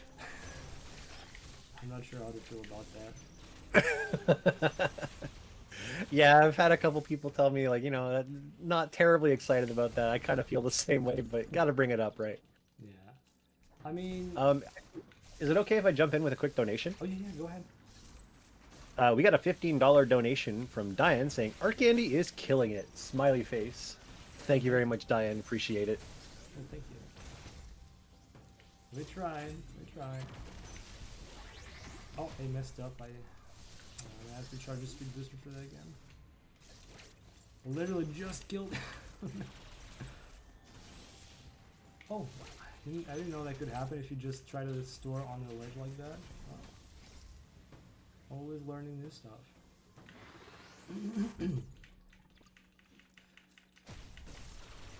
So my reaction with Prime 4 so far is that, okay, psychic power seems a bit like out of context for Metroid. I would expect a more technological approach to the game's approach, but I mean, maybe they make it cool. I don't know. And the motorcycle is a bit of a weird twist too. Would make more sense if they let you like control the ship itself as opposed to the bicycle, but okay.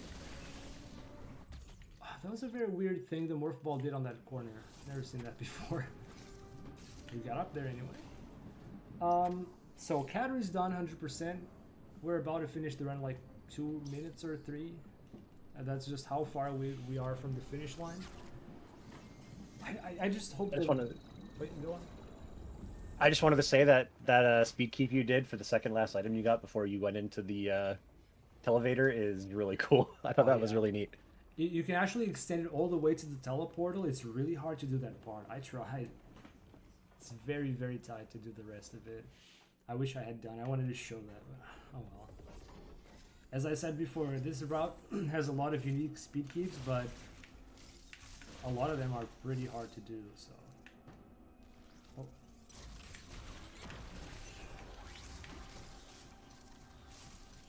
Alright, we're gonna get skew again one last time because we need to wall clip. When we go back to a newbie and escape, we got it. That's the setup done correctly. So we're gonna get to the last item in Gavin. We're at 93%. The last item I delayed up to this point. We're gonna do a ledge warp.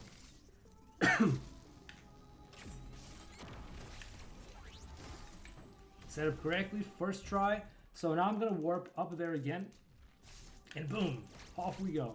We don't even have to deal with the pitfall blocks on the way back. We just, boom, we're back in time, and that's 100% Gavin. And now we're gonna go ahead and finish the game.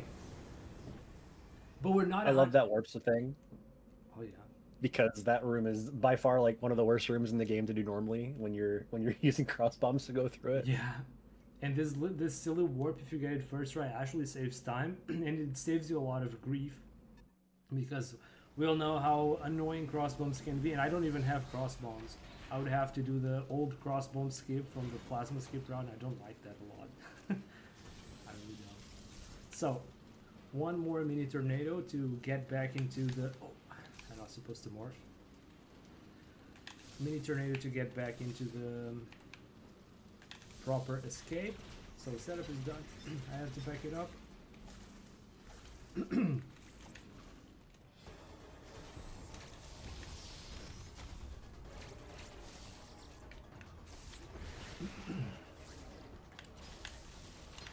Another one.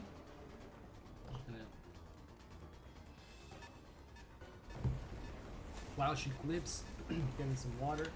Very important to hydrate gamers. And last item in the escape, right? This is never before seen in any game. Collecting an item while escaping. Keep it. This category does really have some fun moments. And now the final hurdle of the entire run, which is going through the hyper door without hyper beam, just like we go through every other piece of collision in this game. That's it. Alright. We're about to finish the run. Here goes. And that's it. Done. 134.17. Not even bad. Really good RNG. I had to do some retries here and there. You don't usually get to watch this cutscene without the full Metroid suit. So there you go. Sam is getting a little gnarly with that hand. Looking so out of place, doesn't it? But that's what you get to see in Unrestricted. So, folks, we are quite a bit ahead of the estimate. Don't get me wrong, I stand by the estimate that I gave, the 145, because if I got unlucky with Emu Warp or RBX, I could still be like minutes away from finishing the run. We got very lucky with RNG. That was practically first try Emu Bump, practically first try Emu Warp, second try RBX. Like, I couldn't ask for better RNG. We got so blessed last year with any percent, and also this year with 100%. Like, honestly, like that just went so well. Let's just check if we actually got 100% or if I forgot something. I expect that I didn't. Let's let the game tell us that we got 100% and that this run isn't a phony 99% run. 99% rerun, oh no. This is only 3 minutes behind my PB in in-game time. It's quite cool. 100%, there it is. We done it. GG's everyone, GG's Carter, GG's Red, X, Parasite, GG's Monker, GG's DN, GG's Limo, Dioptus, Killer, Layna, Kohiro, Yo, Kohiro, Alipop. Thank you everybody for the GG's. That has been it from me and 100% Unrestricted and Dread. I hope you guys enjoyed that crazy route. Again, we got off with some plenty of good RNG. And yeah, what do you have to say, Carter? I just wanted to ask you if there any shoutouts you'd like to make, and just yeah, that was a great run. Honestly, like you got all the hard tricks within the first try, which is really cool. Yeah, pretty much. So first off, shoutouts to you, Carter, and the other folks who organized the event. Very good cause. Thank you for setting this up. I know it's a lot of work. I can imagine it's a lot of work putting up an event like this, even digital. Thank you for that. Thank you for having me. Thank you to anyone from the Dread community who's ever spent time finding glitches and making the runs what they are today. A lot of people have done incredible finds. I'm not saying like this. I've made many great finds myself, but like a lot of people in the first like year and stuff of the game being out figured out incredible stuff like in the first month. People have been finding many things all over like throughout the year. So shout outs to the community for making this run, this game speedrun, pretty flashy, pretty cool, pretty darn cool to make a showcase for. Also, thank you to everyone who sat through and watched this run and hung out. I appreciate that. Thank you for being here, and that's it for shout outs. Thank you. All right then. I guess with that, we are going to be headed back to intermission here as we get ready for our next run, which is going to be Layna running Jumping Flash. We will see you shortly.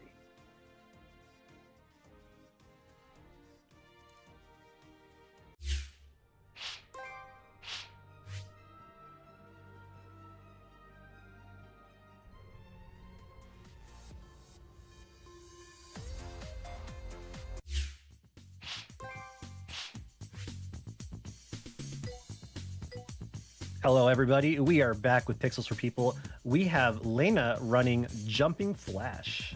Take it away. Hello, everyone. Hope you all doing good. So we're gonna run Jumping Flash and then Perfect Dark after. So I'm gonna start here and I will explain as we go through the run. I guess I'm gonna start the timer like this. Normally you use in-game time in that game, so I'm not sure. We will just let the timer run like this. So basically, this game is like one of the first true 3D platformer that released on PS1. This was meant to be like a kind of tech demo of the console, and at first it was supposed to be the kind of mascot to like Sony, but well, it ended up not being it. But this was supposed to be like the Mario and Spyro Crash, whatever, of the console. So basically the way the game works is it's a 3D platformer. We are playing Rabbit, which is trying to kind of save the world from Baron Aloha because he wants to take all those beautiful places to make resorts with them. So we're trying to stop him, and to do that we need to get those jet pods or carrots, pretty much. There is 4 per stage, and once we do that we can go to the exit. And most of the world are like 2 stages like this, and then we have a boss on 3rd stage. There is one world where it's different, the last one. So you have a couple of mechanics in this game. First of all is the jump. You kind of have 2, well, technically 3 jump, but they are a bit awkward when you don't know them. If you jump too late, you lose your jump. That's part of the game. I'm just gonna focus on this boss because this boss is annoying. Yeah, exactly. And I hate the dragon.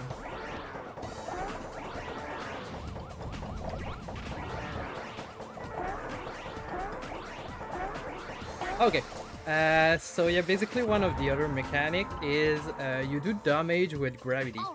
So the reason why we kept jumping on the dragon is the higher you come from to hit the dragon, the more damage you do. And in the speedrun, that's like the major part of the damage. The laser do not much of the damage. Most of the damage comes from the jump and the items. Here we're gonna do a quick retry because that gives you a cherry bomb. On the left side, you will see I will have a cherry bomb. That's useful for the boss of this world. So yeah, the laser probably did like 20%, maybe 10 of the dragon HP. They almost do nothing, but they still do a little bit. And yeah, it's one of the rare games. Actually, I think that use gravity as a mechanic to damage things, which is actually pretty fun. But also pretty weird in place like the dragon, because you have a totally RNG pattern, and one thing I didn't spoke about yet is the movement of this game. You don't go right and left. Basically, you can see this as tank control. Rabbit move exactly like how you would move a tank. That's why you will often see me like take a carrot, then do a back turn instead of turning right. It's faster to just like drive backward kind of thing to turn. It's better like this. So yeah, that's a bit awkward at first, but once you get the hang of it, it goes pretty well. So yeah, the stage goes pretty fast actually. Already at like almost a third of the game, and I feel like I've talked about nothing yet. So here we have a kind of semi-first person level. It's a bit different, but the goal is the same. It's kind of a small labyrinth, we can see. And here we have like sand pit. I'm gonna jump over them because if you touch them, it's super slow. But they go in a direction, and for some reason you cannot jump over the one that goes against the direction you're going. So you have to take a specific route to be sure to like jump over the one. Oh, yeah, okay. That goes in the right direction. Else it just won't work. I gotta say that this part of the game really reminds me of Doom. Yeah. Just like the visual layout of it looks really like Doom. Yep. And there is like 2 levels like this. I think they tried to like show different thing, how much what the PS1 was capable of, basically. I got my... yeah, I got it. So here we have another kind of boss. So yeah, basically every boss you try to just always jump on them. And the higher you drop from, the more damage you do. Here we go.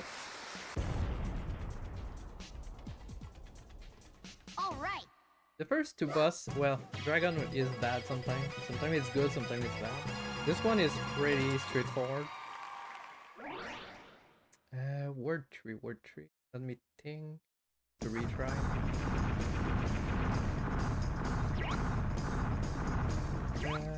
Yeah, I need a retry here too. We need the cherry bomb. The retry are put in a way that hopefully when you don't mess up, hopefully I won't mess up, you have exactly the right amount of life. But we have infinite continue, so it's not bad if I mess up. But if you continue, you restart at the start of a world. But I have like, I know exactly what to do. Like, if oh shit, if this happened, sorry. Well, okay, it's all right. We have a backup later for that. But yeah, like I got my jump cut there because I jumped too late, like I said earlier. This one's a bit awkward. So. And another mechanic that is pretty fun is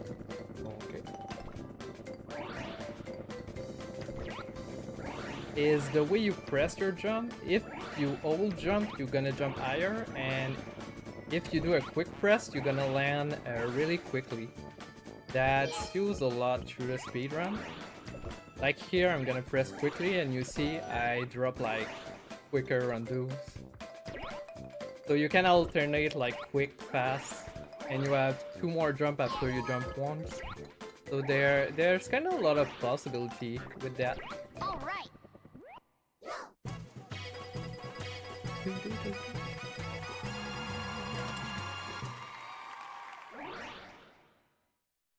Next stage is gonna be... Oh yeah, it's kind of circus one. Gonna try a trick at the beginning, might miss it. It's pretty tight. Nope, okay. You can get that jet pod if you're like landing perfectly on it, because those are moving platform and the jet pod move around. And you need to land exactly as it passed by. It's not too bad missing it, it's like 2-second time loss, I think. Since we use in-game time, like the millisecond doesn't matter. Because when you do like the runtime, you check how much time you have left on your timer. And you subtract that from 10 minutes, because every stage has 10 minutes. So I actually won't know what my time is, because I don't have my split. Normally I type them manually every stage. So it's a bit, it adds something to the run to have to check your time every single time. Make it a lot smoother right now. So this boss, one of the bad boss, really hard. It's a kind of clown, and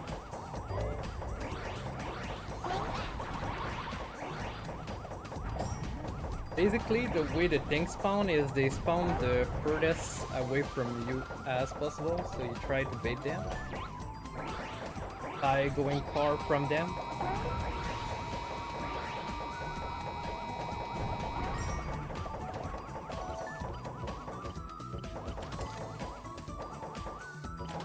Hello?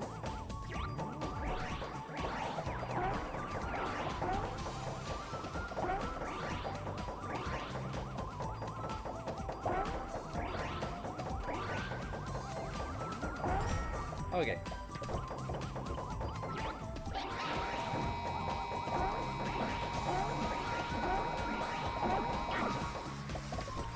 We got it. And the drop, the item they drop is random, so there is a big fluctuation in that boss, depending how lucky you get with the drop.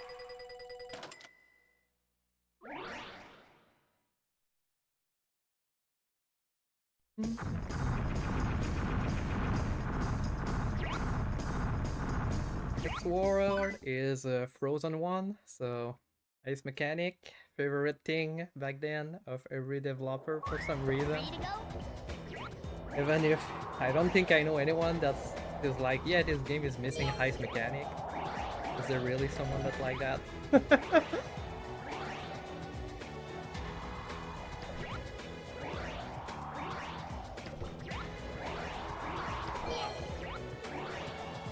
But we can...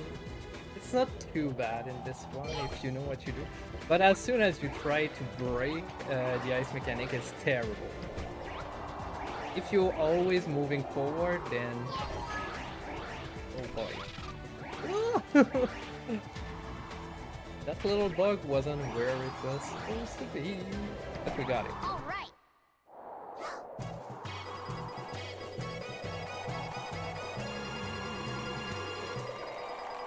Next stage is another like Doom-like point of view.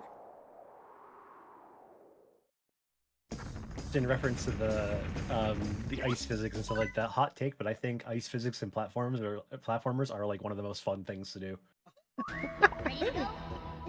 Well, that's indeed a hot take in a cold environment.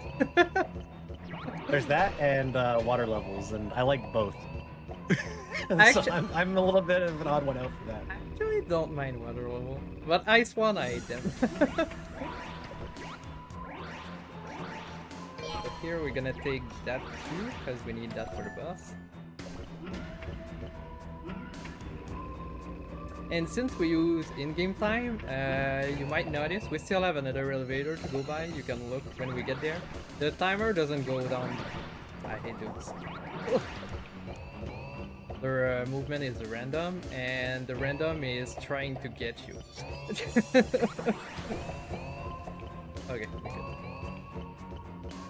But yeah, the timer doesn't go down during the elevator, so this stage is a lot shorter on the timer than C. Because like here you see the timer stop.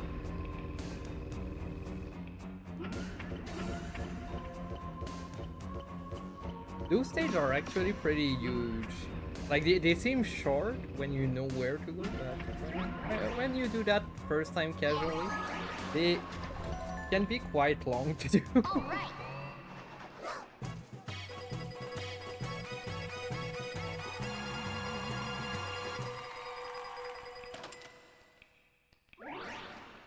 Next boss is... I won't talk too soon. Normally good, but it can have a bad pattern if I mess up something, which I won't, right? I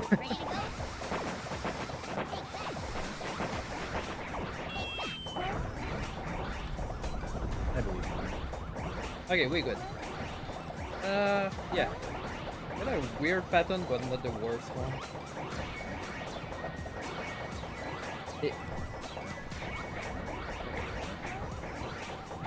It can start spinning like all over the place depending where you hit the phase switch.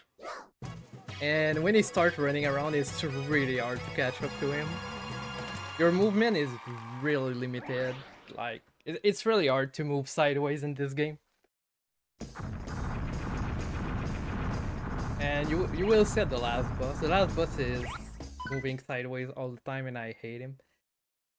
So here I'm gonna do a quick. Oh, I have 2 life. Okay, it's gonna be in word 6.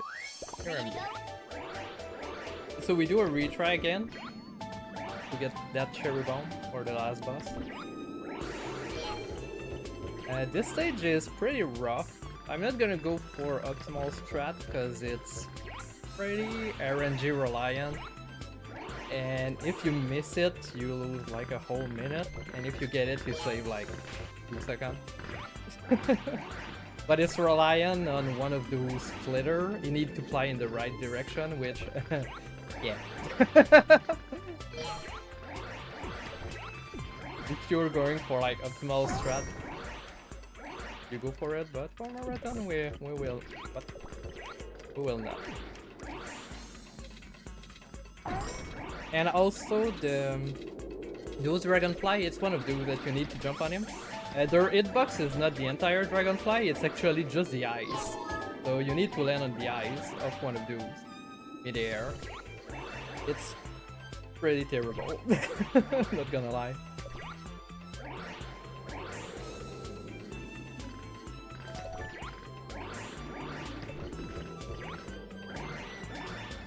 Here we go.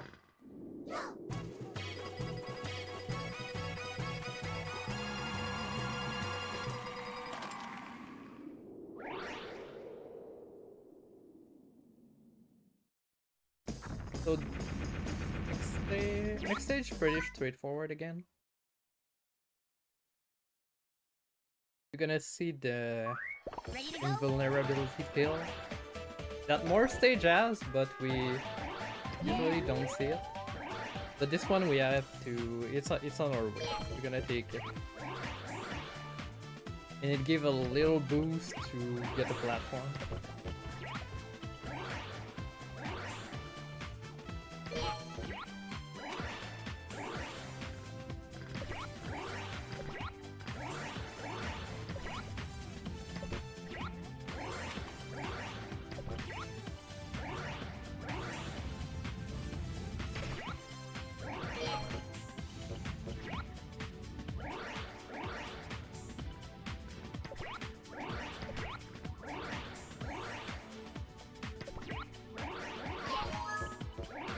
Oh, there we go. So you delay your jump as much as possible here to land here, then you get that kill. Give a little bit of speed, just enough to reach that. And your output doesn't take damage, but in the speedrun, damage is not really relevant. You need to do really badly to die. You have like 1,000,000 HP.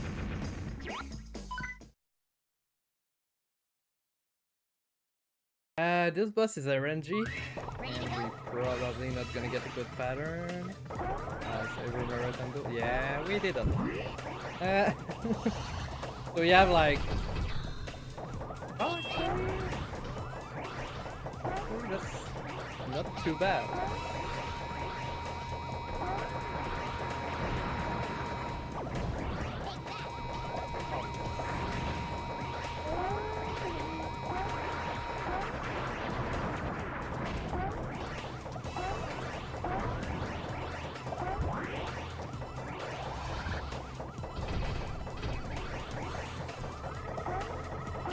Nice. Okay, we got it in one cycle.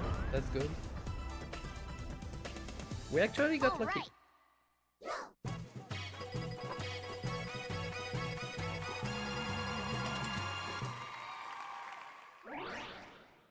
And So I have a question. Yeah. If you don't mind, I'm just curious. I noticed that at the end of the run, you have like a time bonus, HP bonus, and extra bonus. Do you intentionally take damage at parts to like make the HP bonus count down faster? No, because I need to retry here and game over. Let's go again. We're gonna be good. Because we use in-game timer in the actual speed. Oh, right.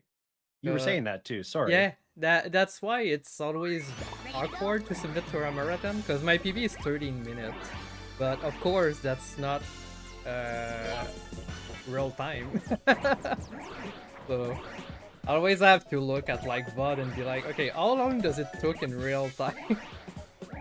So that would be something that would be more of like if you were timing RTA, that's like something Yeah. that you would probably end up considering then.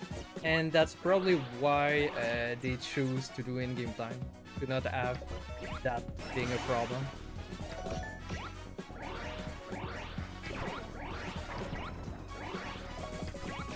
Because the more points come from finishing the level faster, which is kind of counterintuitive for timing.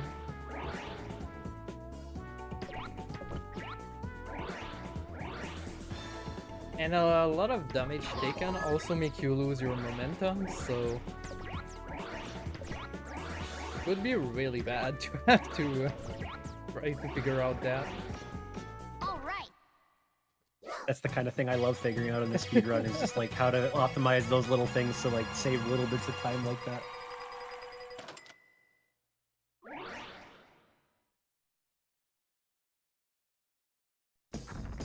But it also makes some strats really different in the optimization, because we only use like the second time. So some strat change because you finish at like 0.9 of the second before. And normally they would save like a frame, but that frame is like enough to save a whole second now.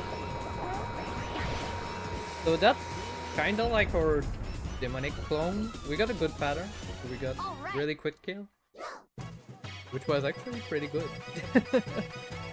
If you don't kill him quick, he goes in like second phase where he is invulnerable, and it's really long. It goes from like 17-second kill to almost a minute.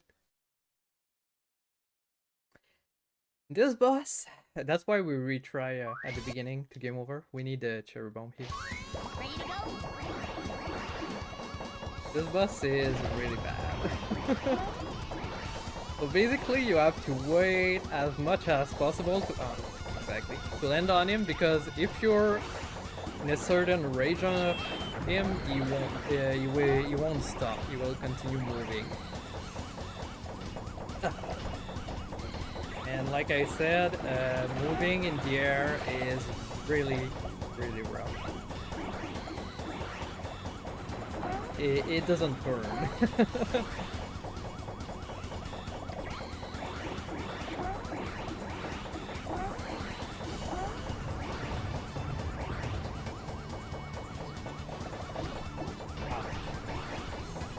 Fortunate timing.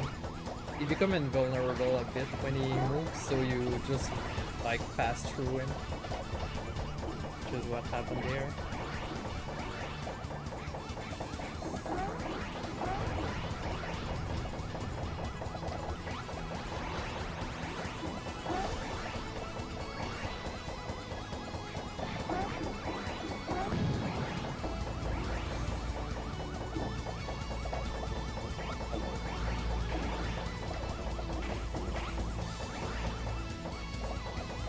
Okay, we're good. So that would be Alright. time. And that's a run. So yeah, this is Jumping Flash. Pretty underground game, like not that many people know it. It's pretty good, but it has not been popular that much. Prepare yourself, Robbit. Now my minions are Hey, really I mean, ready is there for any you. shoutouts you'd like to make in regards to this game? Actually, no. There isn't that many people in there running that game, which should have more, if you ask me. But so yeah. Well, is there anywhere that you could like direct people if they wanted to learn this game? Yeah. There is a Discord that they made. There is a couple people in there, and there is a couple of guide, I think, on the SRC page. I think that's where I started off. And people in the community, the few people there is are actually really nice about it. Like I asked them a few questions and they answer pretty quickly, like how to do stuff. So don't be afraid. Well, all right then. With that, we're going to be heading back to intermission real soon here, just so we can get set up for our next game, which is also going to be run by Layna, which is going to be the PC port of Perfect Dark. See you in.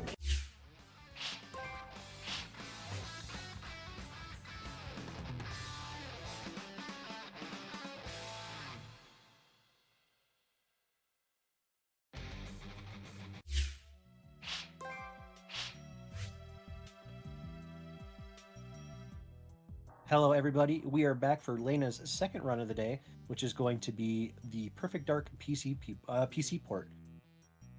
We did meet your incentive for the 4 extra agent missions, so you will be doing that. Just letting you know that, and yeah, you can take it away. Perfect. Hopefully the 4 extra missions gonna go well. One of them is really bad. So yeah, welcome back everyone. This is the PC port of Perfect Dark. I'm just gonna explain the trick in the first stage real quick because it goes really quickly. We have a out of bound in the first stage. It's actually pretty cool. I might restart a couple of times if I don't get it first try. It takes like 10 seconds, save about 50, so we need to hit it. And yep, we're gonna start and I'm gonna talk about it Okay, I have globality. Okay, so 3, 2, 1, go.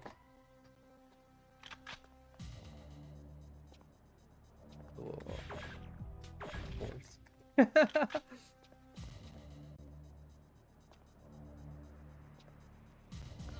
Oh my god.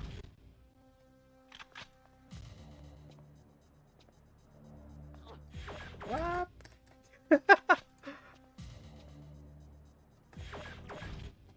It's pretty tight. Oh my god.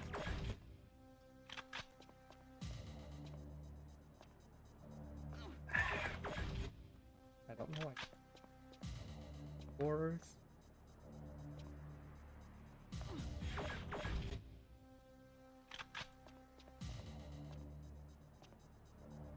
Okay, we good. Nope. Okay, we're gonna improvise from here.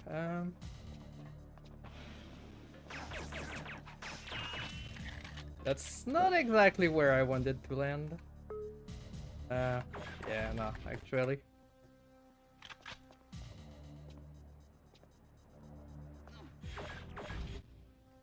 I feel like I have. It's lagging slightly, and I don't know why it never lag. And I feel like that affect the momentum there. That's really awkward. Okay, we good.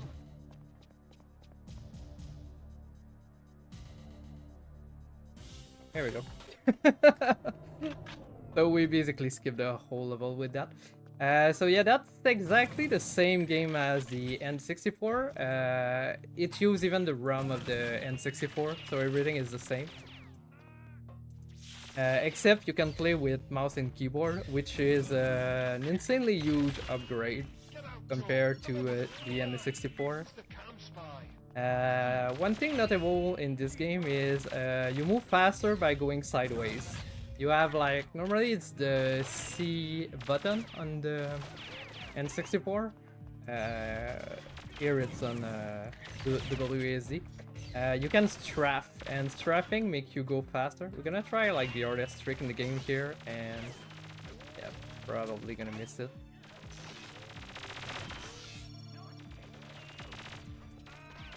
No biggie. It's definitively like the hardest trick in the game. Even the top runner ate it. You can crouch and go through doors laser, but it's pretty precise. And you have to do it like when you're falling from the edge in the air, and trying to hit like a few pixels in the air when falling down is, yeah, well, you can figure out how bad it is. And depending how many people there is almost no lag on PC port, which is why it felt awkward in the first stage, because normally it doesn't lag at all. But it seemed more stable. Hopefully it stay like this. Don't know what happened. I haven't rebooted my PC in like 3 days, so that might be it. Didn't thought about that. So here we need to wait that to open the door. Go. We're playing Agent, which is the easiest version. So you usually only have like between 1 and 3 objectives per mission. There is Special Agent and Perfect Agent. Special Agent usually add 1 to 2 more objectives, and Perfect Agent have usually 5 objectives per mission. So here we need to make sure we kill everyone, because Dr. Carol is following us, and Dr. Carol is really good at dying.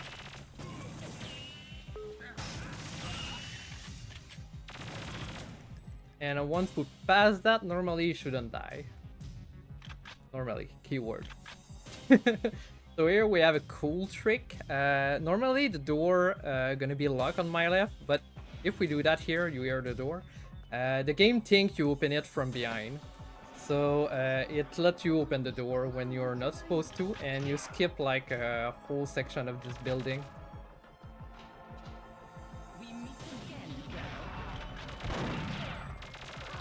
So here we need to kill the bodyguard. And we did that quick enough, so we were able to go in front of Cassandra, else she is really slow. Got to be quick, or they'll kill the negotiator. Oh my god. Oh my god. Okay. This mission is really bad on N64. Trying to snipe with the N64 controller is not something you want to do. And yet you have to do in that. So I'm really glad of the PC port just because of that mission.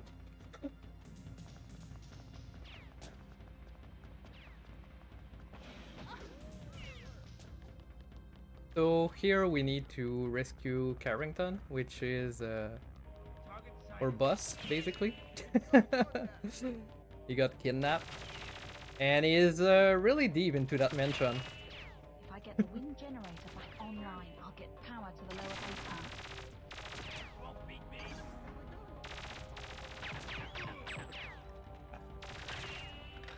basement. I need one of those guns. Should be able to get this one. Okay, we're good. So here we need to come kill those two guard because we need a key card, and it basically drops on the last of those guys that die. So if you don't kill those two, they will be the one holding the card.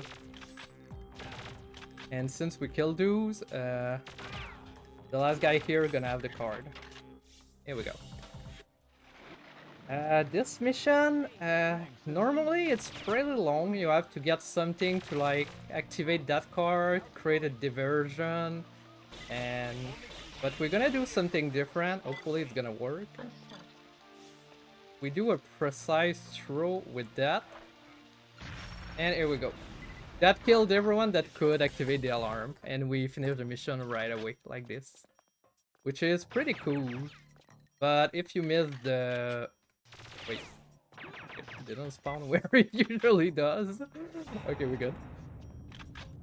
But if you miss the throw, which is kind of precise, it's mission fail instantly, which is not cool.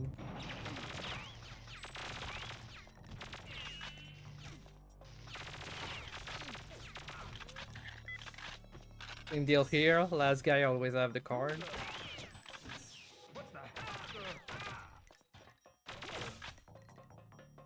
Here we're gonna have a cool trick coming up. Normally you have to put your campfire, listen to the meeting. So we're just gonna park it here. And after that, the second objective of this mission is to... Okay, you're right in my way. To put the door decoder here and wait 1 minute. So what we do that, we start a cutscene, and then we have time to... We have time to pass. So they're basically doing their meeting while the alarm is going off in the whole building, which is kind of funny. And the door decoder gonna do the work during that. If you have donation, that would be perfect actually. I don't have any donations right now, but I will talk a little bit about the charity.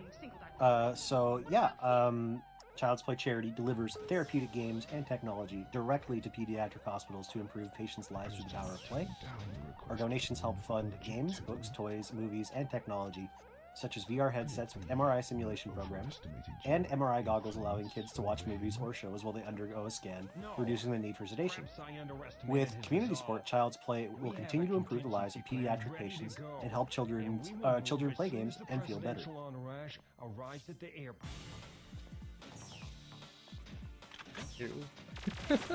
That must have been awkward actually to have this alarm sound on top. Sorry. Nothing we could do about that.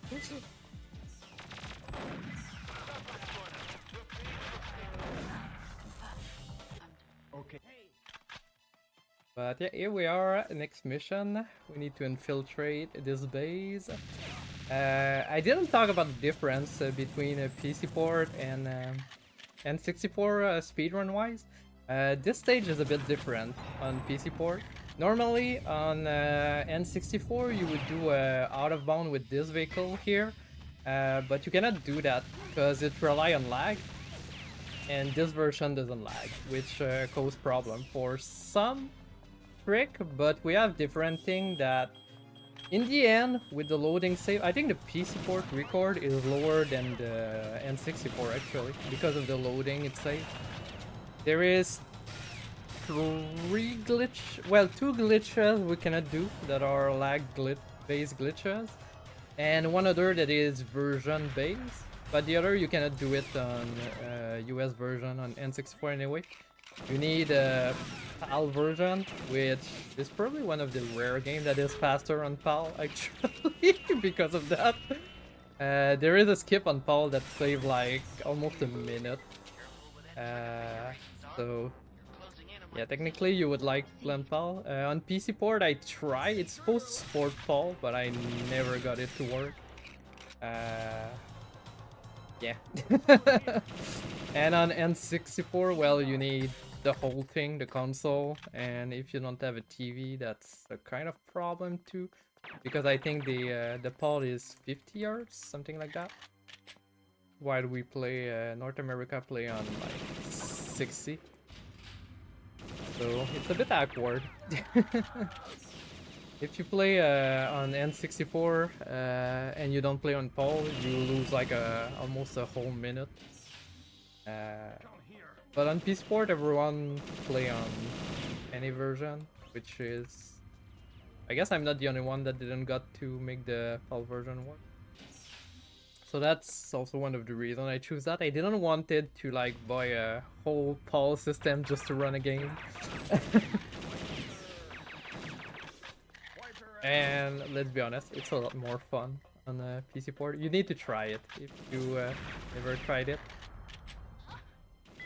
It's so much more fluid, and really the mouse and keyboard add a lot.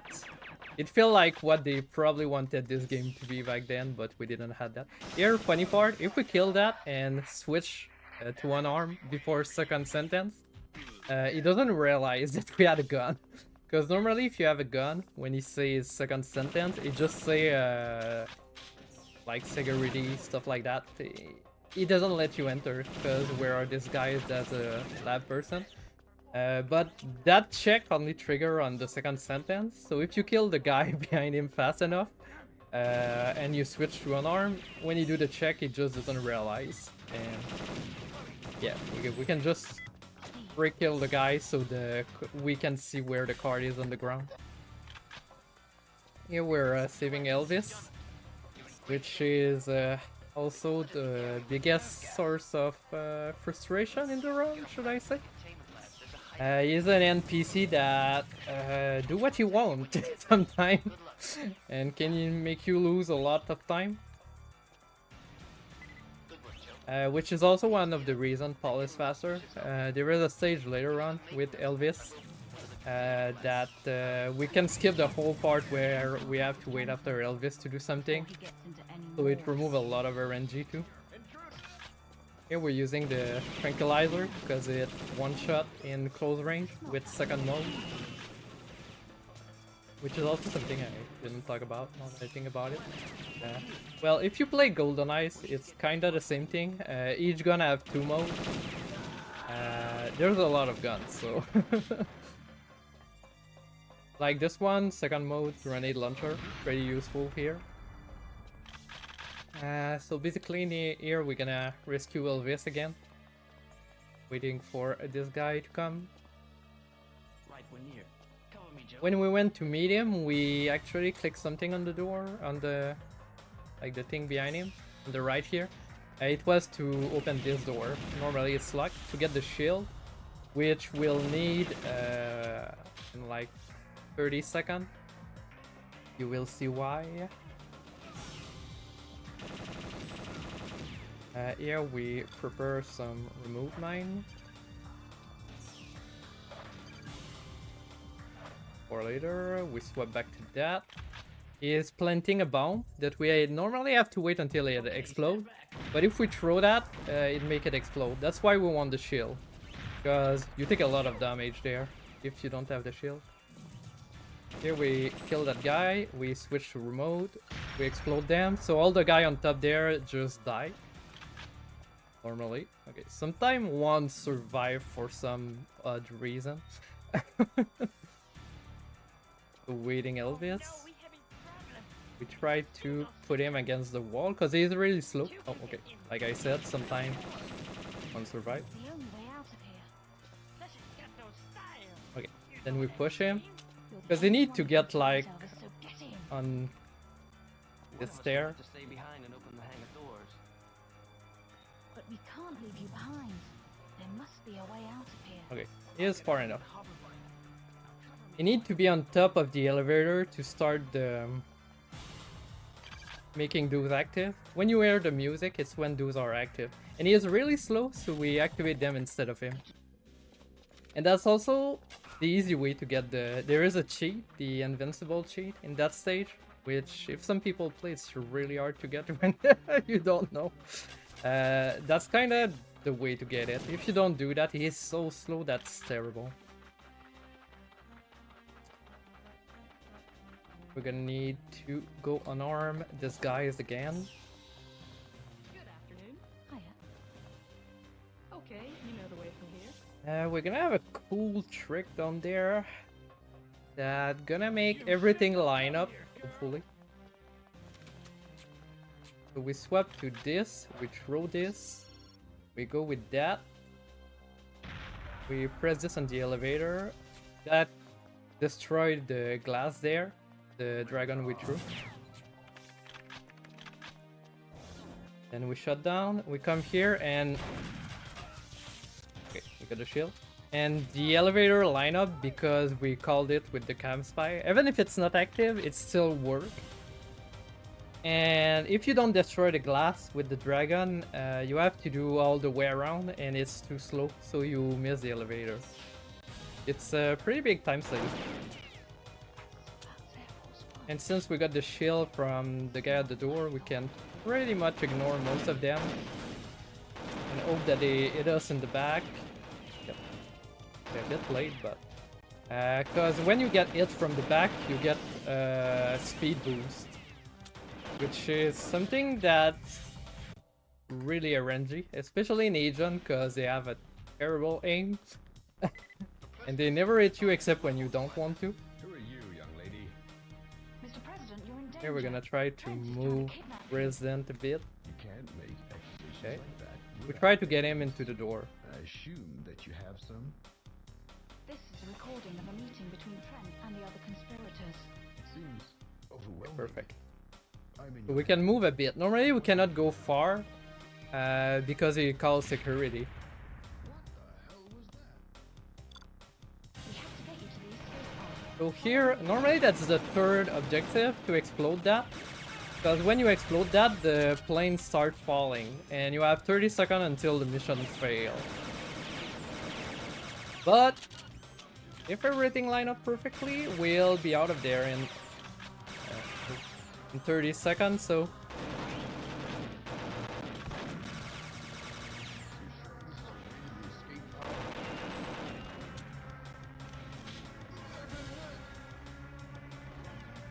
And there we go, mission complete. So that saved a lot of time. But if anything goes wrong, the plane will crash before the president hit that safe room, so... There's the escape pod. This mission also got a pretty cool trick that hopefully we will get. Normally the second objective is to kill, like there is a president and fake one, and you need to kill the fake one as they plan to replace the real one with him. Normally you have a scan, you need to figure out which one is the real one and a lot of stuff like this. But we know which one is always at the same place. So here, there is a hole behind those.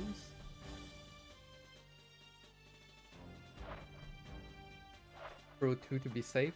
And if I threw properly while on crouching, it gave enough momentum. Here we go, we got it. Oh, that guy is not supposed to be there.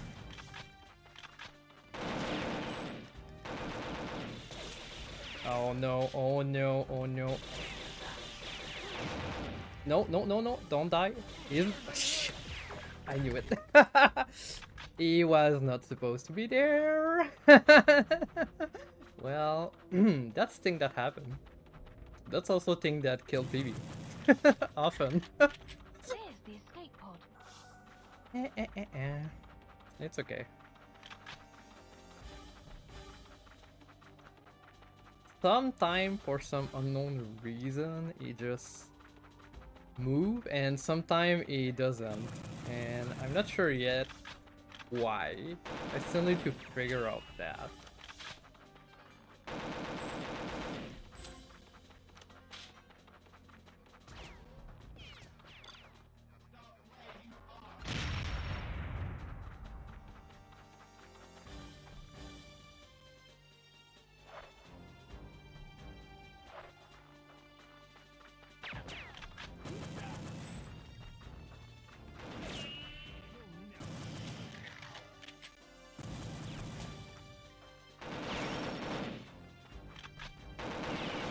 And now I think he moved, which, yeah.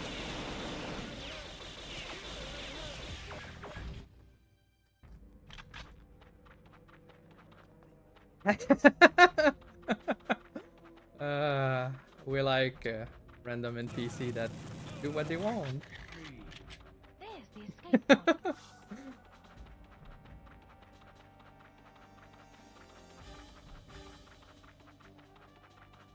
I think we're gonna go safe strat there and just go kill those two things, because he's really not cooperating right now.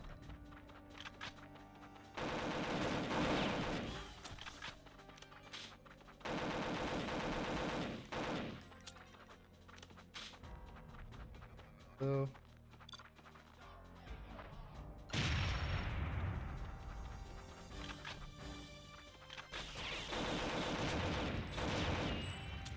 normally you don't want to do that because it's terribly slow, but at this point it's better than restarting like another time.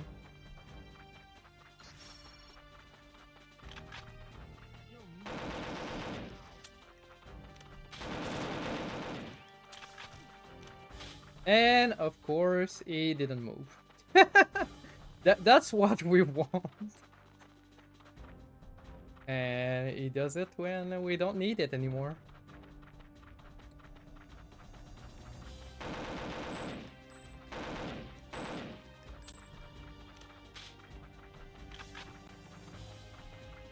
Elvis, he'll be able to protect the president. And now we just wait. We can actually see where he is with that.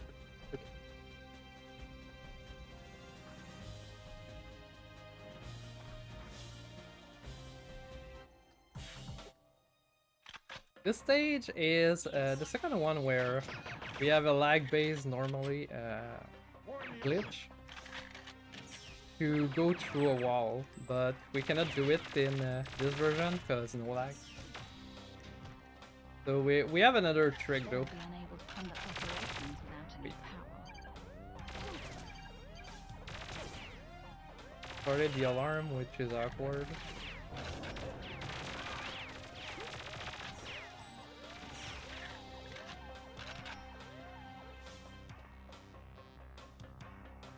I guess one of them didn't die properly. I shut down. Without the autopilot and the GPS, ship will wander off. So normally, we will just get a gun out to shoot you. If we incapacitate them like this, it's a lot faster. Thing off. As soon as we say that sentence, we can move. The objective will complete itself. So normally here we have a place earlier that we go through a wall, but instead we're gonna come here, do that. Okay. And we can hit the door from the other side, because there's a switch on the other side, and for some reason the X-ray let you trigger that switch from the wrong side.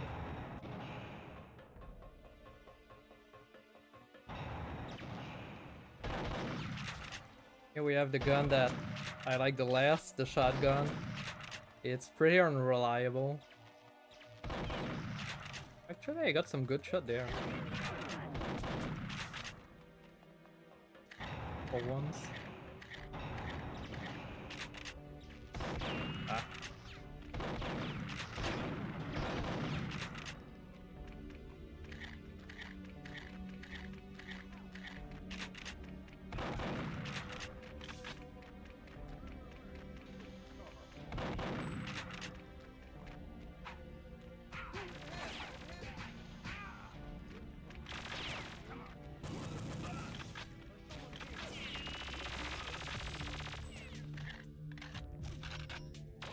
This gun, which is like one of the base guns, the CMP 150, is actually like one of the best guns.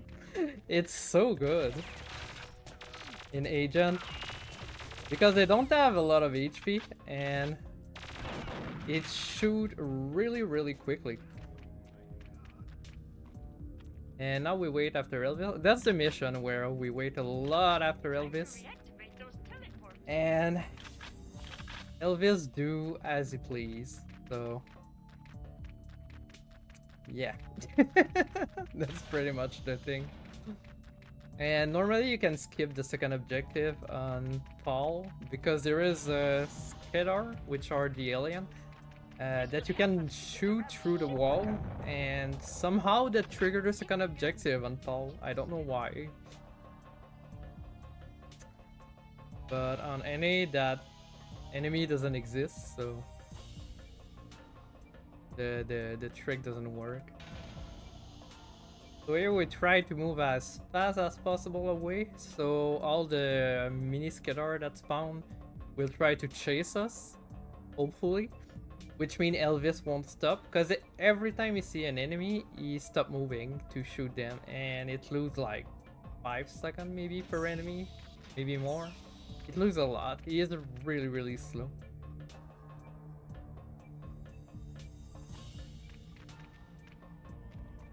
And now we're gonna have a really long waiting time. Okay, they chased us, so it's good.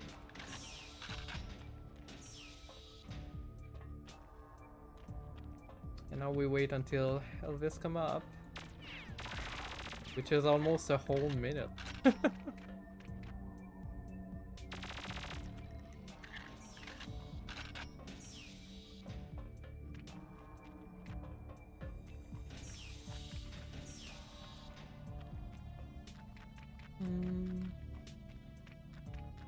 So yeah, this stage, which is oh nice, really was done too bad. It looks like this would benefit from a little bit of severance. Wonder what the split would be for that stage. That's actually a pretty good one.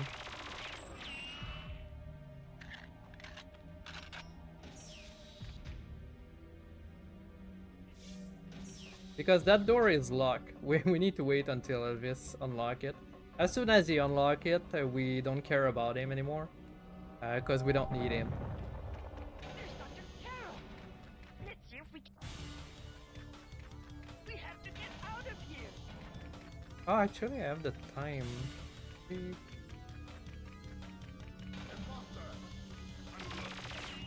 Might not be my best, but close to the best on this stage. So pretty good RNG.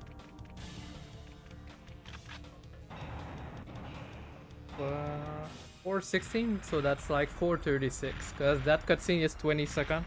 Unskippable, by the way.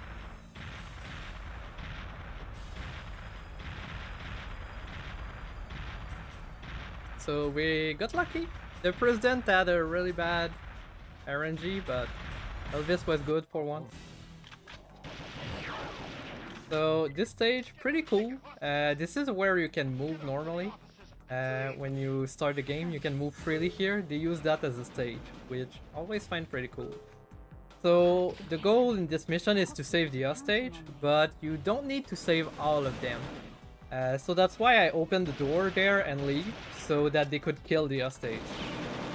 It's a bit of a bad move on a like ethical level, but for this mission, we don't need to save all of them. So that's a lot faster because that door has those 3 guys with shield and they take forever to kill. This is what Foster was working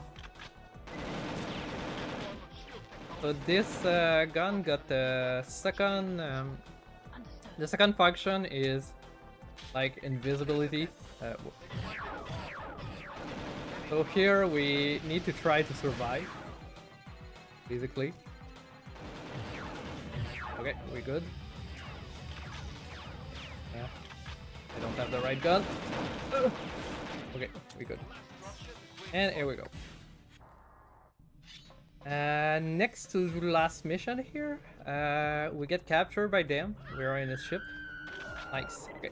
Here, if you go quick enough, you can kill that skitter with only one hit. If you're too slow, it takes like 3 hits, I think.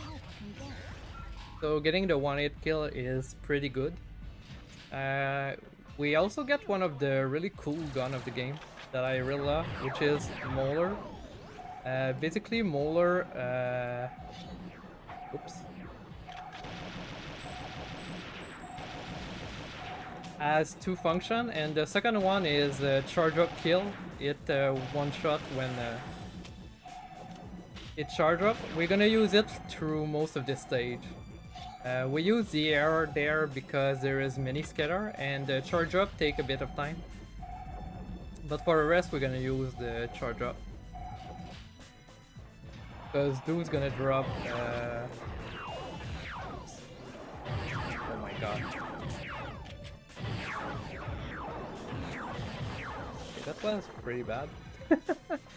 Opening the door so that Elvis doesn't have to open the door because he is slow. I'm gonna play it safe here. Gonna wait until Elvis is there. Because sometimes he can skip that place that he needs to go. And if he does, you need to restart the whole mission. Normally you don't want to wait for him, but this being a marathon, I'm gonna play it safe. Because if you die, it's over. You need to restart the mission. And we need to make sure we kill all of those skater, because they're really good at going to kill Elvis. If we don't kill them.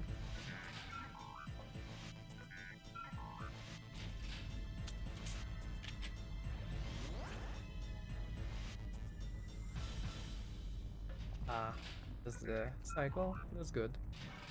If we control the bridge, then the ship is ours.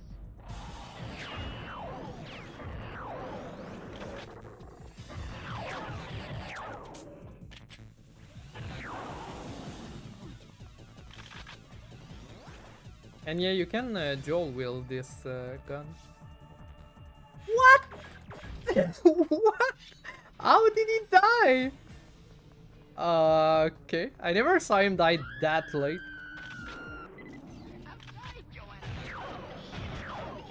So yeah, I'm not even sure why he died there. I need all the help I can get. So yeah, if you don't like NPC that doesn't behave, this game is a bit frustrating on that part.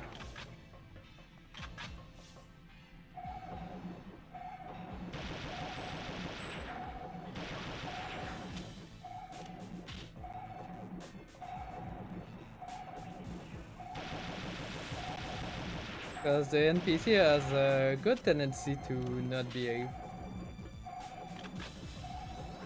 And you need them to cooperate if you want a good time. Like, I think we lost like 6 minutes to those 2 NPCs now. Just by restarting mission.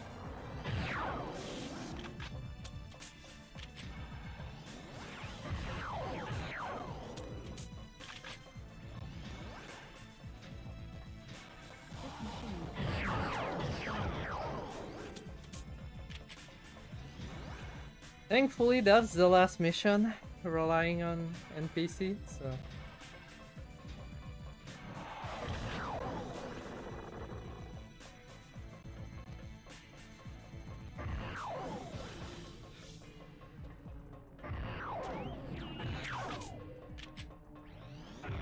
I'm gonna go kill that other one. I feel like it's the one that killed Elvis. Okay, if he die this time, there's a big problem.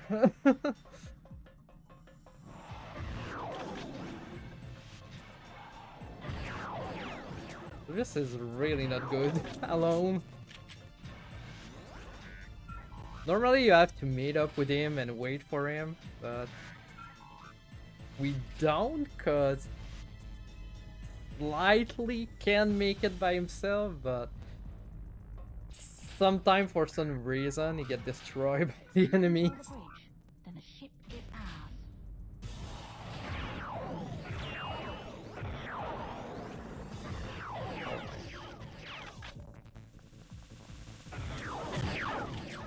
Hello. Now where's the other one? Oh, it's here. Yes. So now Elvis, okay, should come here. So we get here to block the door. Normally the door closed, and we have to wait until the scalar that will appear open it. But if we block the door, here we go. Now we have 2 to kill here. 1, 2, and complete. Okay, last mission now. So we have to place a tracker on 3 of those pillars. Of course, we got a bad pattern. Those patterns are RNG too. They can save or lose up to like 20-ish seconds. Whoops. I thought I got this one. We got the 3 furthest. That's even one. So you have 5 pillars. You always get 3 of them. You have the tracker to tell you like those yellow dots are which one are the right one. And we have the Callisto, which is a pretty neat gun. Here we're gonna have a little skip. Here we go. So we're skipping a whole section where we have to blow a wall, which is pretty neat. This thing is always weird to place. Okay. It doesn't move very well, just say that.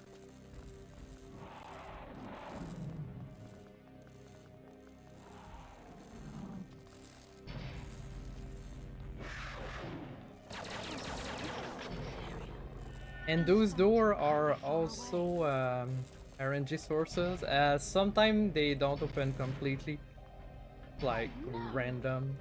To make it look like they old, sometimes you have to press twice. On a design perspective, I get it, but on a speedrun perspective, that's annoying. So we need to break all the pillar. Wait, did I miss one hit? Oh yes.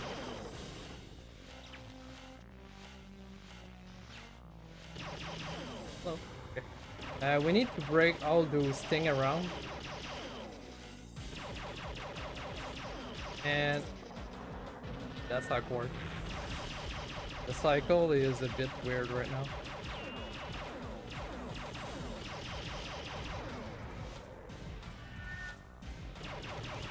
And that's time. And that was Perfect Dark. We also I'm gonna go through them quickly because it took a lot of time. So we have all those 4 extra mission incentive that got met. So we're gonna start right away because a bit late on my estimate. I gave 40 minutes, but like I thought I would do more like 35. So here we wait a bit. We're basically Mr. Blown. It's Mr. Blown Revenge, one of the bad guys. And we go to capture Cassandra. I waited there so the elevator could reach us and we didn't lose too much cloak time. Cloak time is really useful here. We're gonna wait until the guard on top here sees us. We shoot so she sees us. So she will call the elevator, which is needed.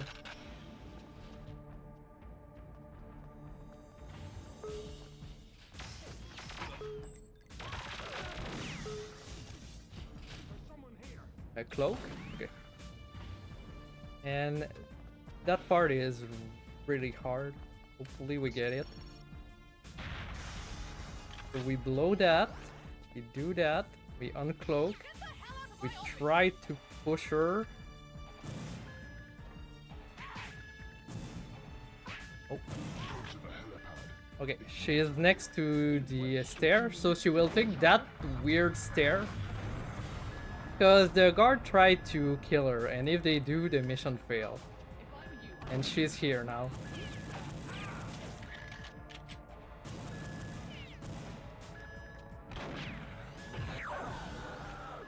So we skip a lot of the time. She is really slow, so we have to wait after her. Can try to push her a bit, push go faster. And here we go. That's it for this mission. Next one is Mayan SOS. This one, we basically play Elvis. We wait until okay, we need his gun. It's basically the mission before we get to Area 51 Rescue. I will let the cutscene at the end, which is like 5 seconds, play, and you will understand pretty much what happened. This basically I didn't talk about it, but wait, I was supposed to go left. This thing is a huge labyrinth. I've learned those 4 missions this week for the incentive, so hopefully I don't mess up too much. Thankfully, we got Mr. Blonde Revenge, which was the one I was the most worried about. So this is just literally an insanely huge labyrinth. This is also the longer of all the extra missions. And you need to know where to go. But yeah, what I was about to say is to unlock those, the first one you need to complete the game on Agent, and it will unlock Mr. Blonde Revenge. This one you need to complete it on Special Agent. I don't like my HP. And War you need to complete Perfect Agent, and Duel you need to complete the firing range with all the guns. For this, I thankfully found a way to edit my save file on PC, because I did those on N64 back then, but I never got time to do that on PC, so I was able to thankfully edit that to get them on PC, because I didn't have time in like a few days to do all the game twice on top of practice. That elevator take forever to get here. Okay. I missed the cycle a bit, so that's probably why I messed up.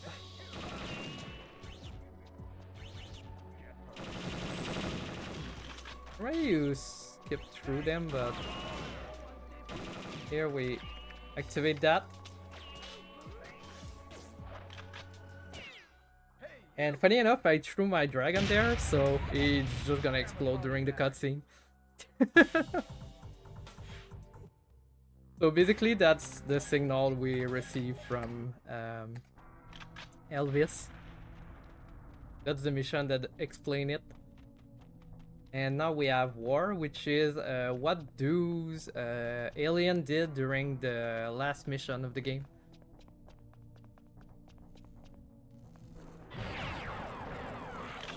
Okay, I only needed that gun. I don't need to kill them now. So basically they went and they killed the Skedar King, which is this guy here, and he's not invulnerable to the molar one shot. So that's why you want that gun. He just instantly die to it. If you have the other gun, it takes forever. And that one is gonna go quickly. That's like the training range thing. And yep. And that's it. That's all the mission. So yeah, that was Perfect Dark and all the extra mission too. So yeah, if you never played a PC port, I recommend trying it, you can find online on to install it. It's actually not that bad, and it's a pretty good upgrade. It's also in 16:9, and mouse and keyboard is awesome. So yeah, that's pretty much it. Well, thank you, Layna. Do you have any shout outs just for like the Perfect Dark community or anything like that? I actually don't know anyone in the community. I learned that for a random Dave event, so yeah. All right. I mean, just figured I'd ask. All right, then. I guess, yeah, we're going to get ready here to go back to intermission. Our next run is going to be Donkey Kong Country 2 by Ryan Ford. So don't go anywhere. We will be right.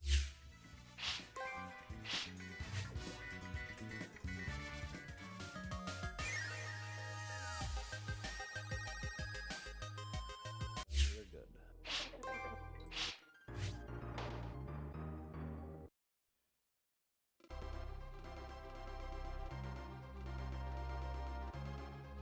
We are back, everyone, and we are entering the last few games and last few hours of this amazing event. I'm already messing up. But we are here raising money for Child's Play Charity, which is an amazing charity rooted in the healing power of play. So we have met our 1,500 goal. So make sure, though, every dollar still counts towards that charity. So if you still have those last minute donations, get those in. Right now we have Ryan Ford getting ready to play Donkey Kong Country 2 Diddy Kong's Quest. And I believe Layna is going to be commentating. So we get some more of Layna.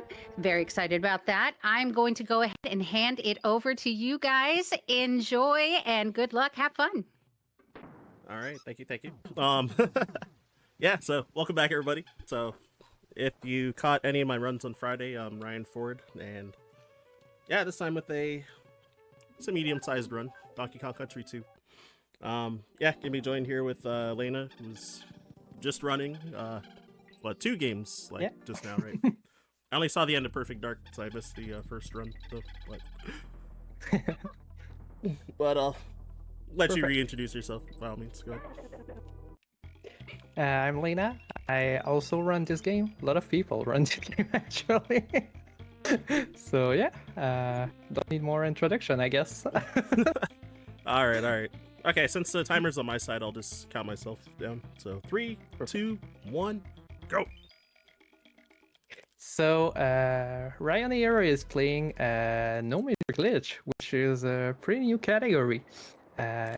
If you know anything about Donkey Kong Country 2, it's pretty similar to any person for the route, as we do the same stages and the same route to get to there. But there is a lot of glitches that are banned in it.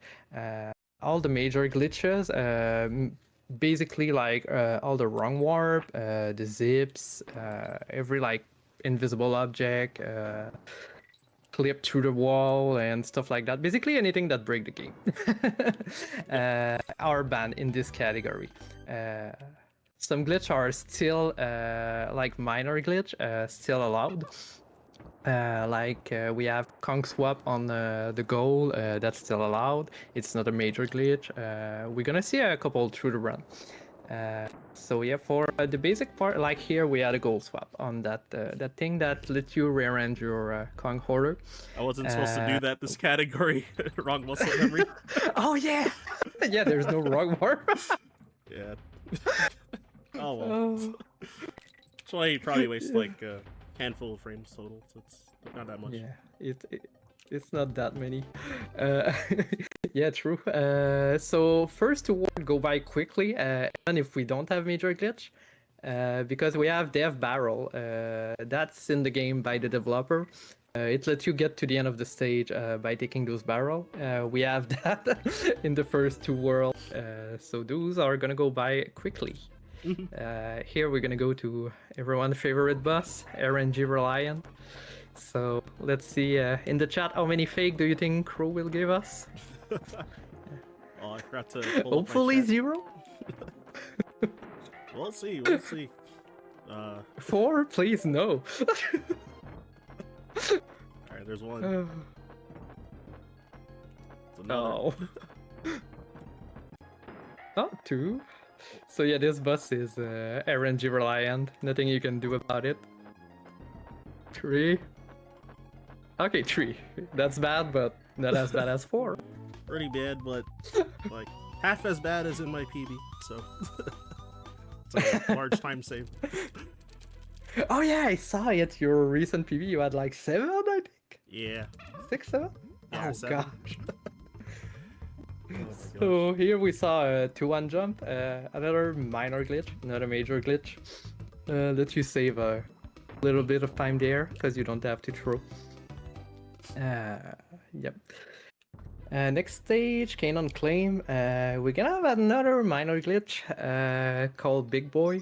Basically, you throw a Dixie, and when you come back, you jump, and you get the double jump from that.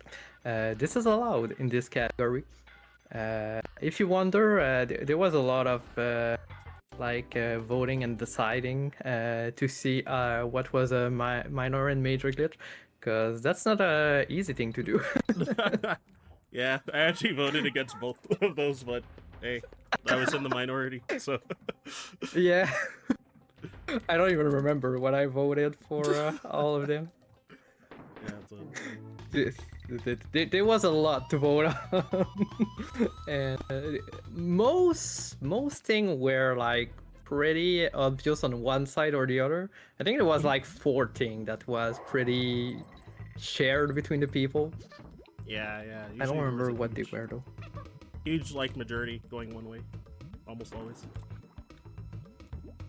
But yeah, I think it was like the super jump, not water one. That one was like pretty split. Oh yeah. Yeah, I also voted against that, but hey, I think I actually voted against that one too. I think all the super jump I voted against. Oh my gosh. I had to recheck the rules if I was allowed to super jump when I was derusting this category too. 'Cause I was like, I don't remember. Oh my gosh. Yeah, if you ever want to run this category, the page on SRC have all the rules to make it a lot easier to know what you can or cannot do. But that's a really good entry point. Like, if you like this game, to be honest, this is a good entry category. Yeah. Not too hard, not too easy, just perfect middle. Yeah, because commonly And worthless is usually like one that people would often start with, if not any percent. But I think this category is Worthless. easier than both relatively, optimally anyway. Especially with the warpless castle climb now. This thing is not easy. Yep. But this category is perfect. The only downside is it's not warpless and there's no castle climb. Even if you don't like it, that makes the stage very long. Yep. Here we have Flying Diddy for the fans. Yeah, I think like half the time lost in this category compared to any percent is like I think almost just Castle Crush like alone because Oh yeah, for sure. the level is so long like without the I think it's 4 minutes something Yeah, lost like- in Castle Crush. yeah like 4.5 or something. It's like pretty long. Oh my god. Ah, it's crazy. But hey, we'll get there later. Yeah, well, that's a good just chatting portion if you want like something relaxing before the end. Yep. It's kind of hard to mess up in Castle Crush NMG. Yeah, pretty much.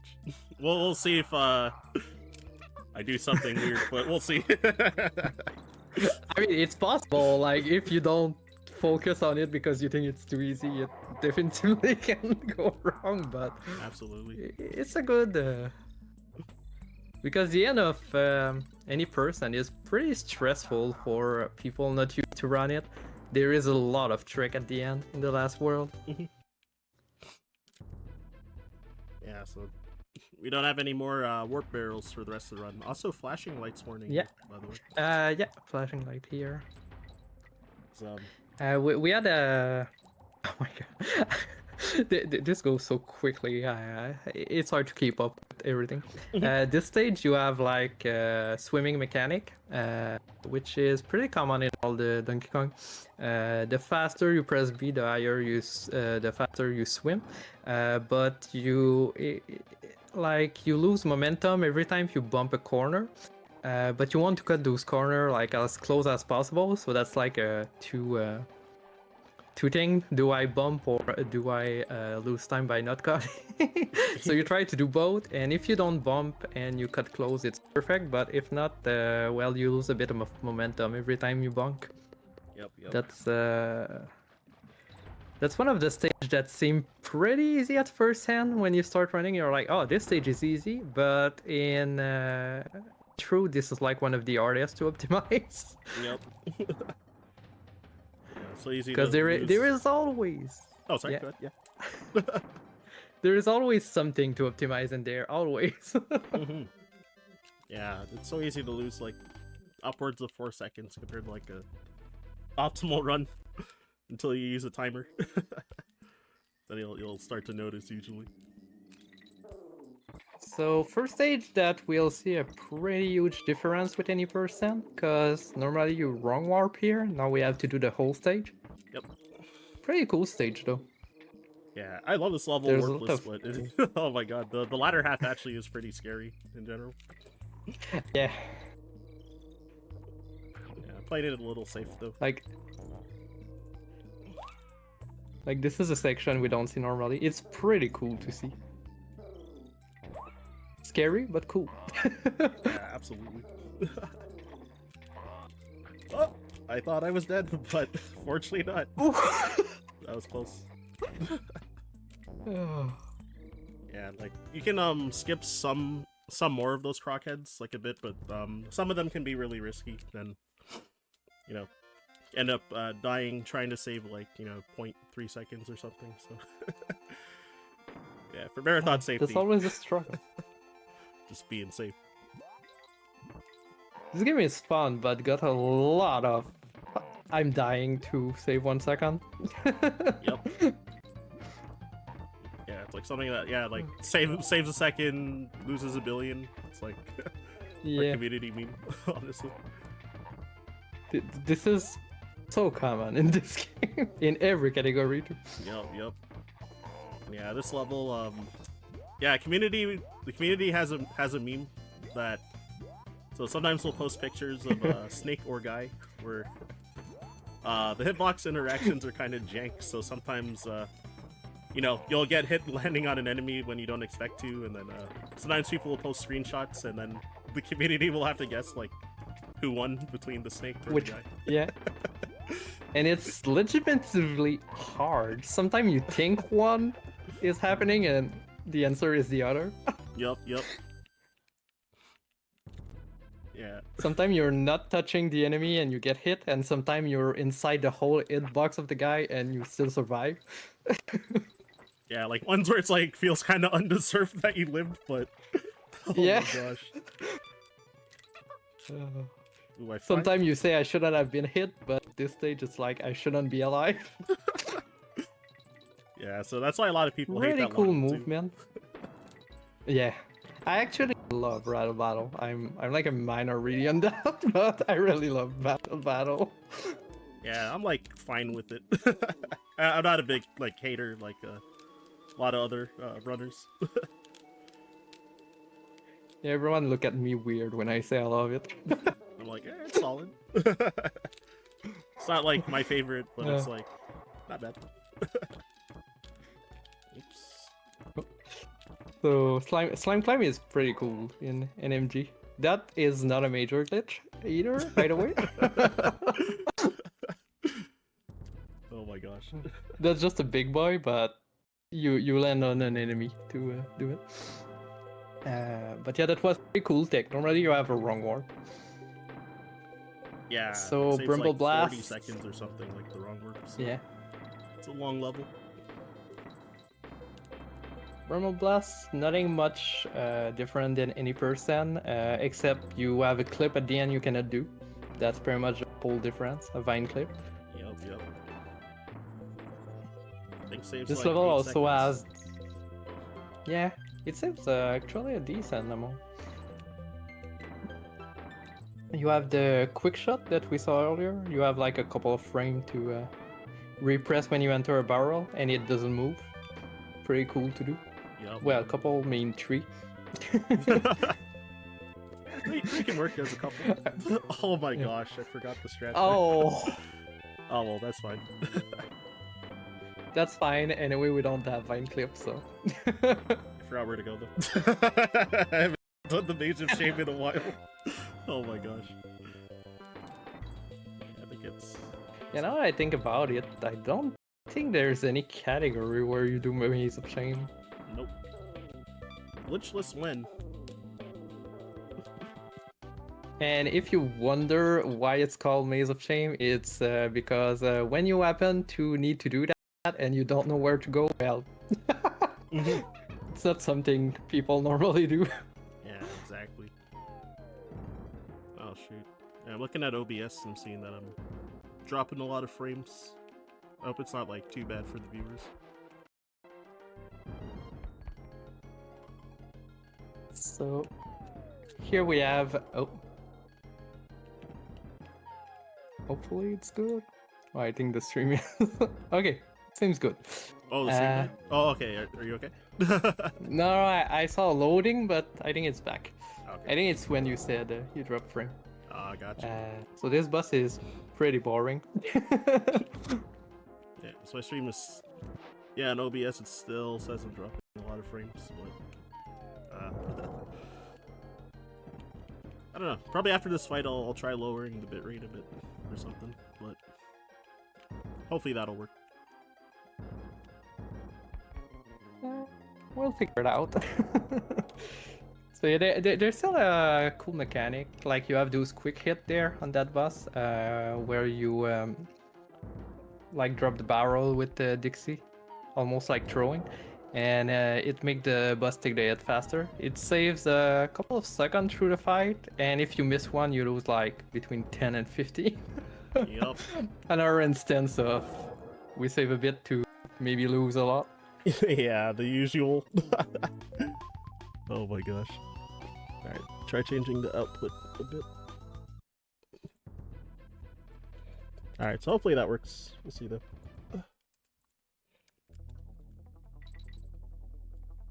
But let me know if the stream like died for you or anything as well. Yeah, I'm trying to check both on the one I commentate and Carter. It seems good now. Okay, okay. So here we have first honey level, pretty cool level. Honey climbing is a pretty cool technique. Like you can climb faster. It's a bit hard to master at first, and it saves a lot. Like when you start running, your honey climb gonna be sloppy a bit, but when you run a lot, it get a lot better. Here, difference with any person is we actually use the spider. Normally we have a glitch in any person, but here you cannot use it because it's a major glitch. So we have some cool spider movement, which we normally don't have. I think we, well actually we have it in 102, but we don't have it in any person. Yeah, exactly. So we have the Yoshi spider drop. Yoshi treatment. Yup.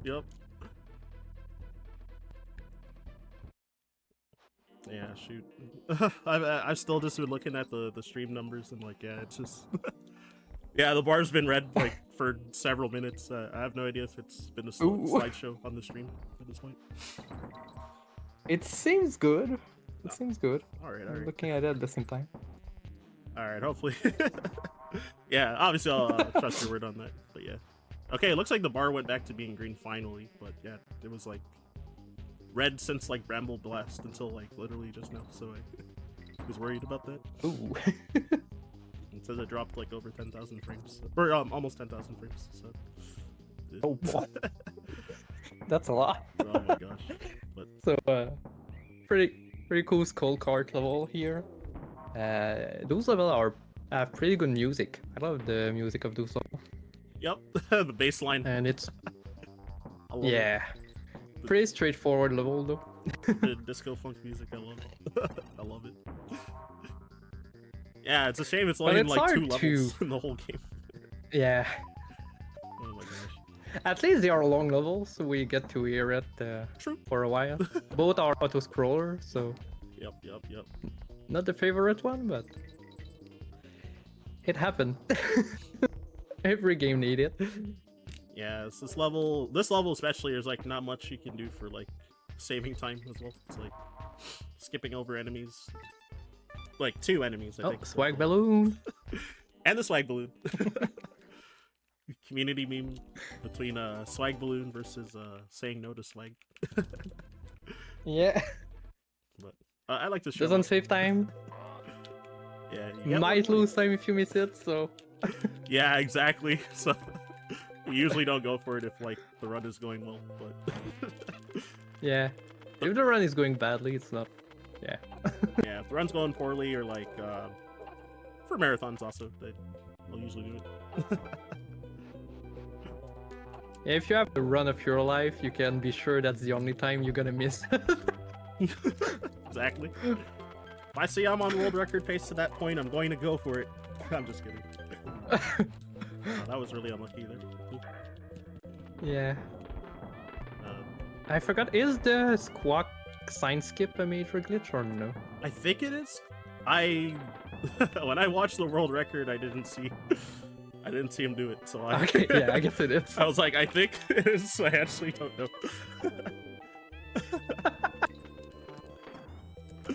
Yeah, a lot of things are banned and not.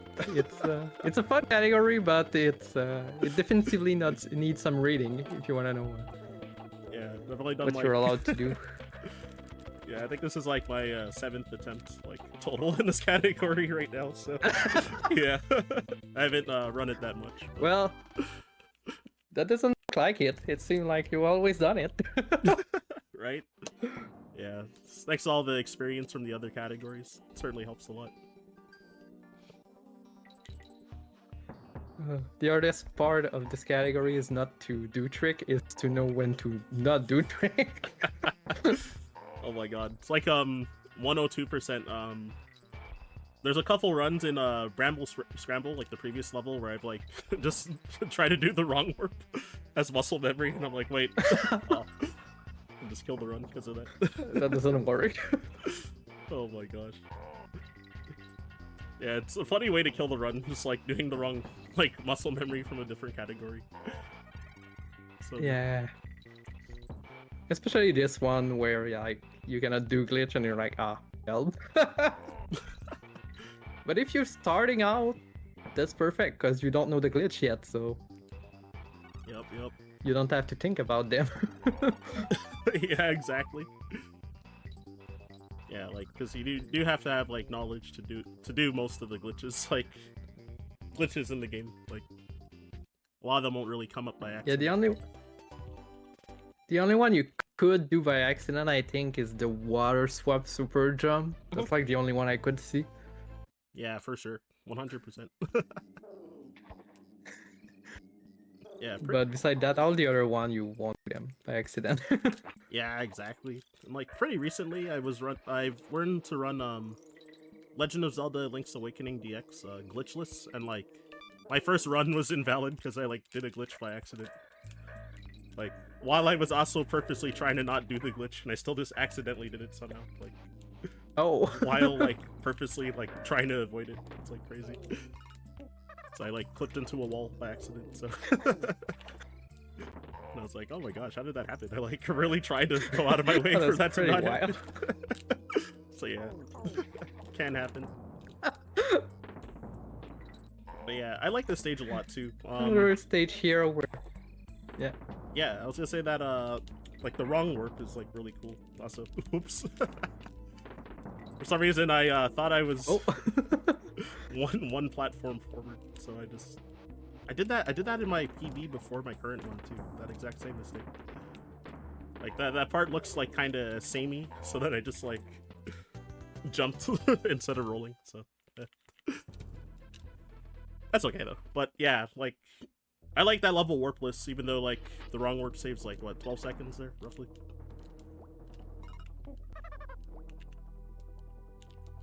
Yeah, if you get it first try, that's about about that. If you get everything perfectly, I mean. Yeah. Another not major glitch here. Yeah, I actually thought this one was banned, so I didn't go for it. My first D-Rust run. And I was like, wait, this is allowed when I looked at the world record. But, it's like forgetting the rules.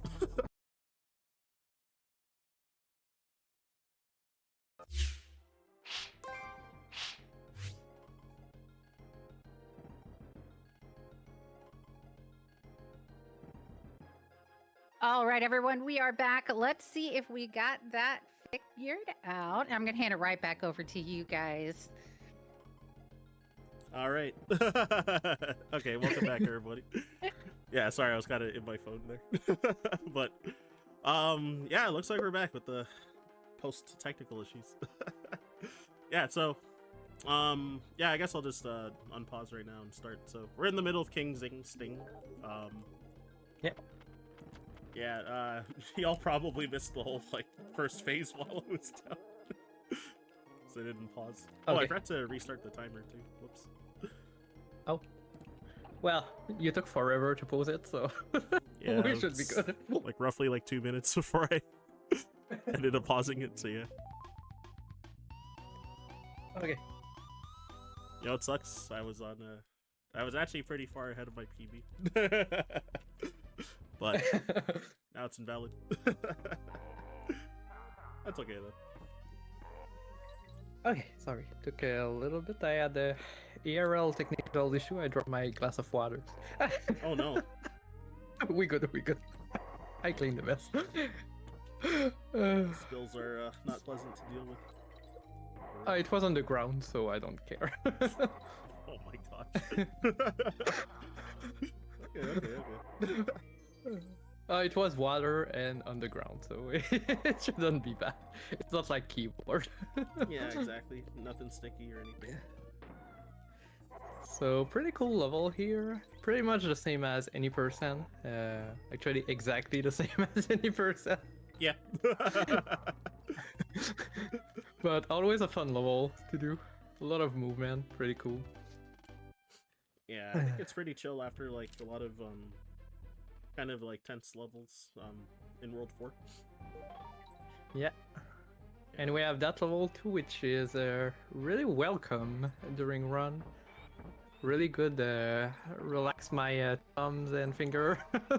Yeah, exactly. But yeah, this level, Haunted Hall, it get another auto scroller, but there is a lot of tech to like, you know, save frames here and there. All those jumps that seem pretty random that Ryan does, they are actually useful. All of them. Yeah. It can save up to 4-5 seconds, I think. It saves a lot. Sounds about right. Compared to doing nothing at all. Yeah, especially jumping up. Yeah, jumping up upward slopes and jumping down. Downward, large downward slopes as well. Because even if it's safe, like, I don't know, 3-4 frame, if you do that like 100 times, that's like 400. Yeah, exactly. That add up. Yeah, so this is like one level where it's like ideal to copy the tasks pretty much as best you can. Yeah. And you got a cool music, so. Yep. The only stage in the game with this music too. I didn't even think about that, but yeah, right. Oh my gosh. Yeah, I thought about it briefly and I'm like, oh yeah, how did I not know that? Maybe knew in the back of my head, just didn't think about it. Well, that's a pretty long stage, so we used to hear it for a long time compared to some other song that we hear like 3 times, but 3 times 10 seconds. Yep, exactly.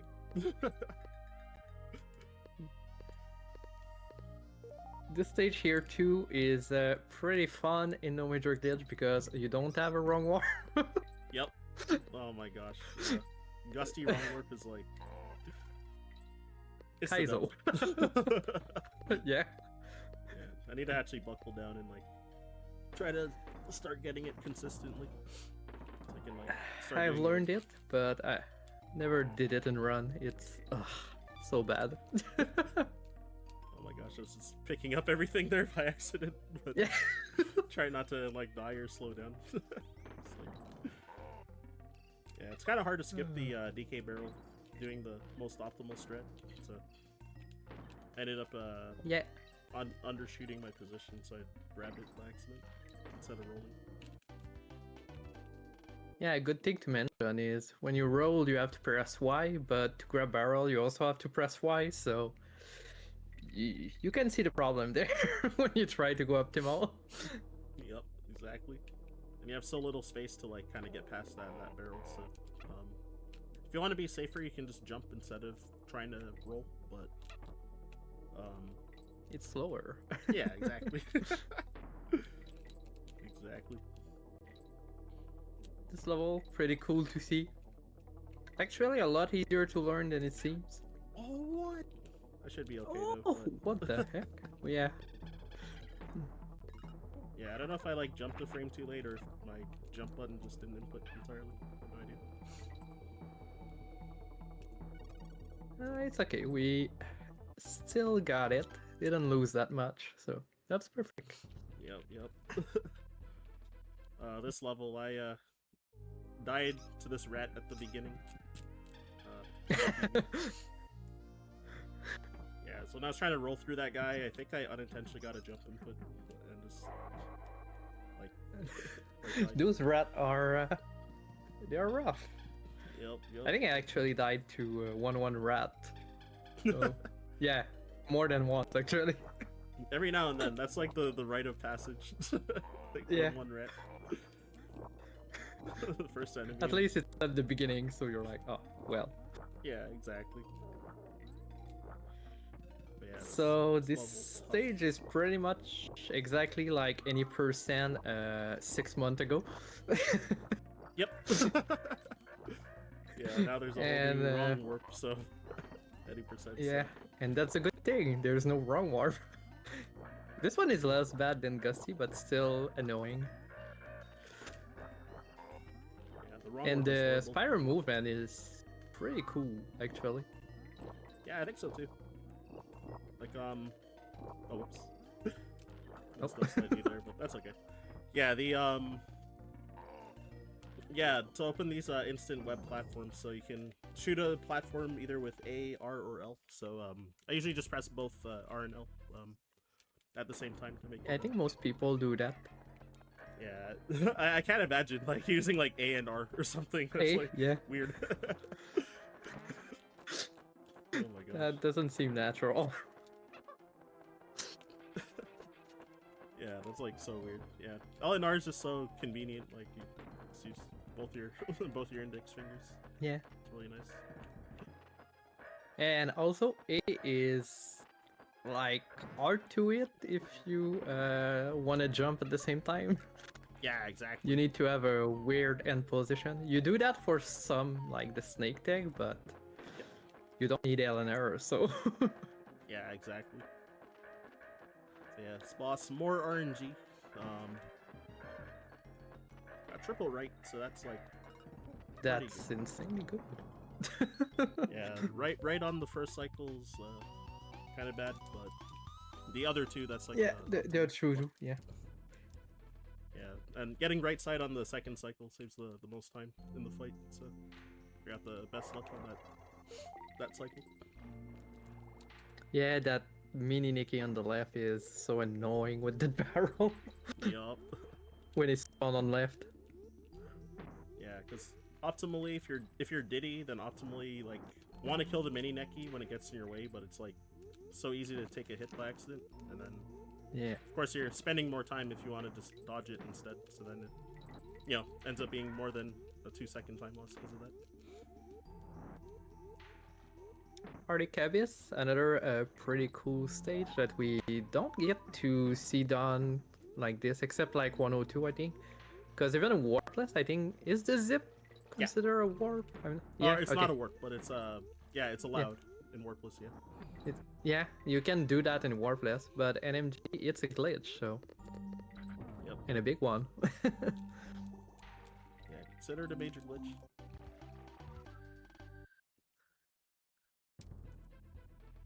Next stage, pretty much the same as any person, except I think there is one glitch. Yeah. Is it allowed? I don't remember. So yeah, Diddy Wendy's allowed, which optimally I should have been doing it, starting the level with Diddy, but Yeah. if you fail it, there's like a soft lock risk, so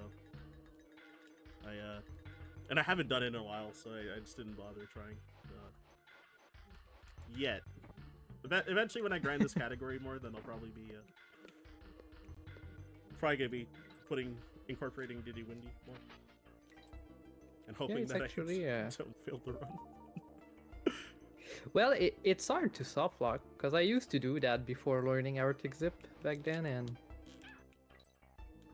it's kind of hard to soft lock. It's really bad if you do, though, because you're so far in the game, but... Yep.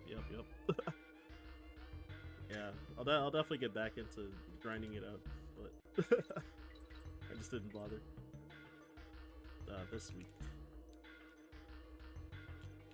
So here we've got we call Ghetto Bee Skip. Where, yeah, with the wind cycle you can like skip under two of those bees, which saves 2 seconds.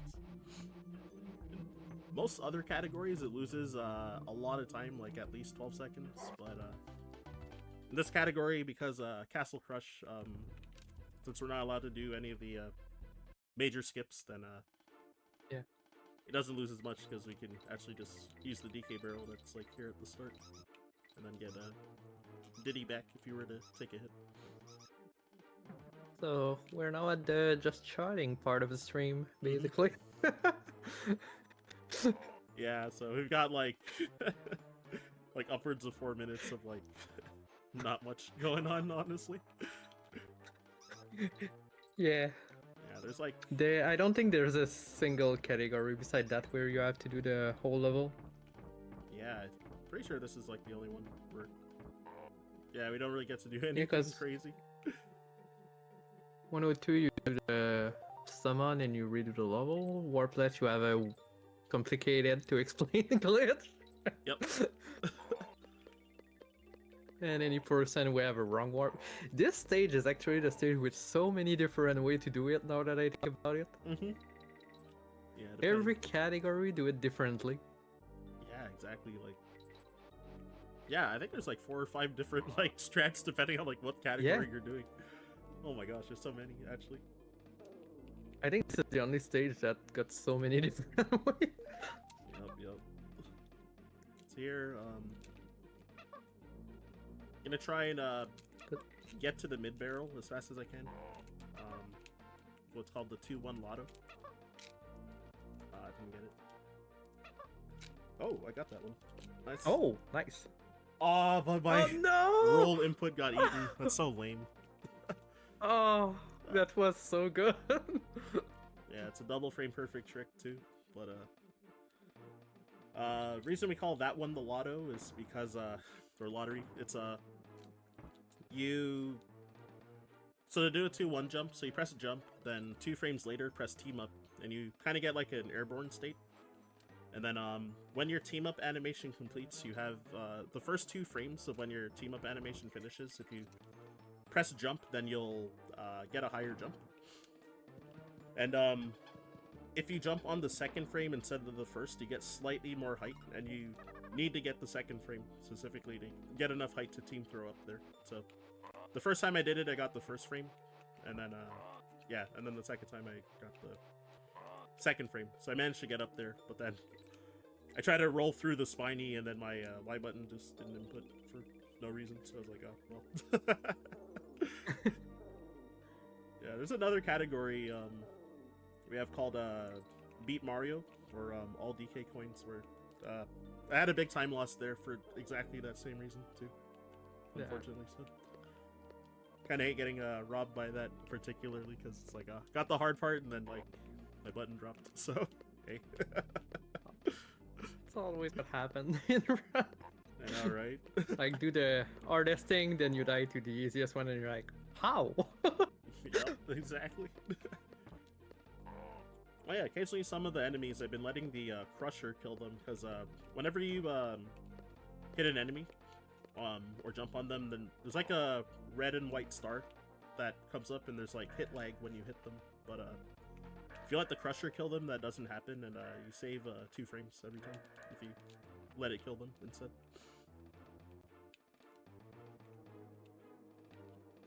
Unless if there's too many enemies around and you're trying to let the Crusher kill them, but then because there's too many sprites and it lags the game, then yeah, you know, you definitely get might just lose time instead. So depends on where you are.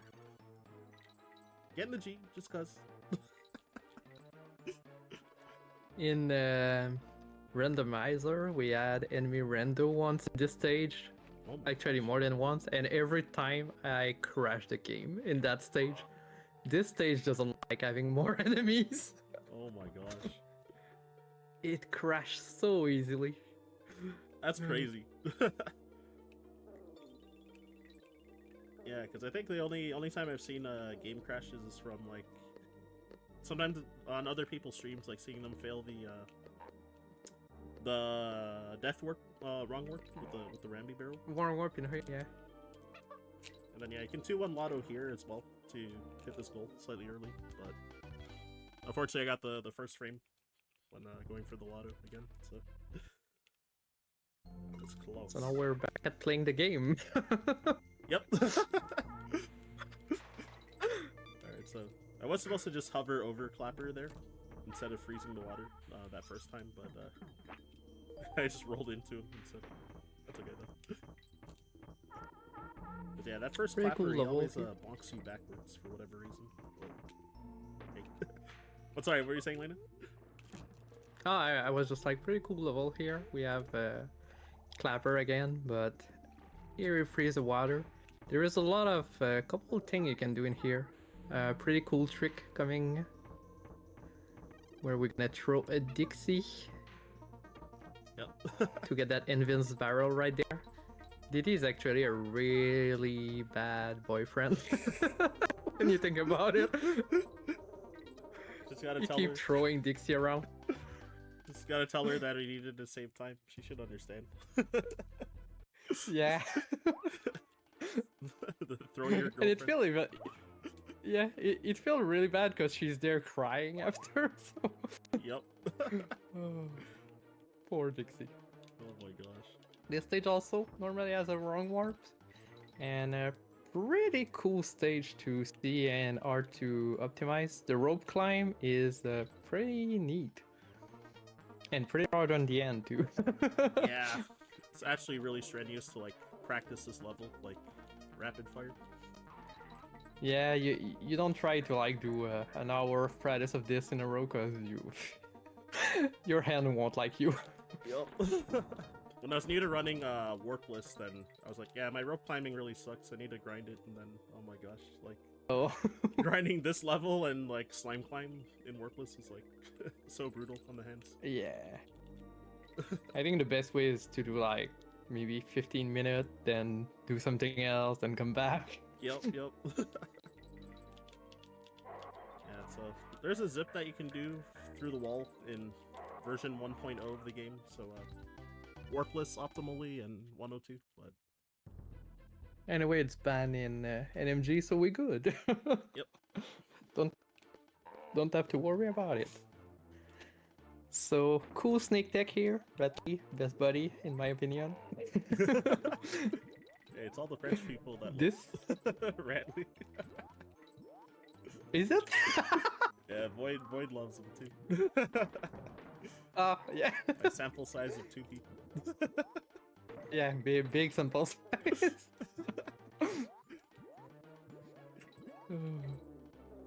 Actually, I don't know why I loved him so much as a kid, and it just grew up.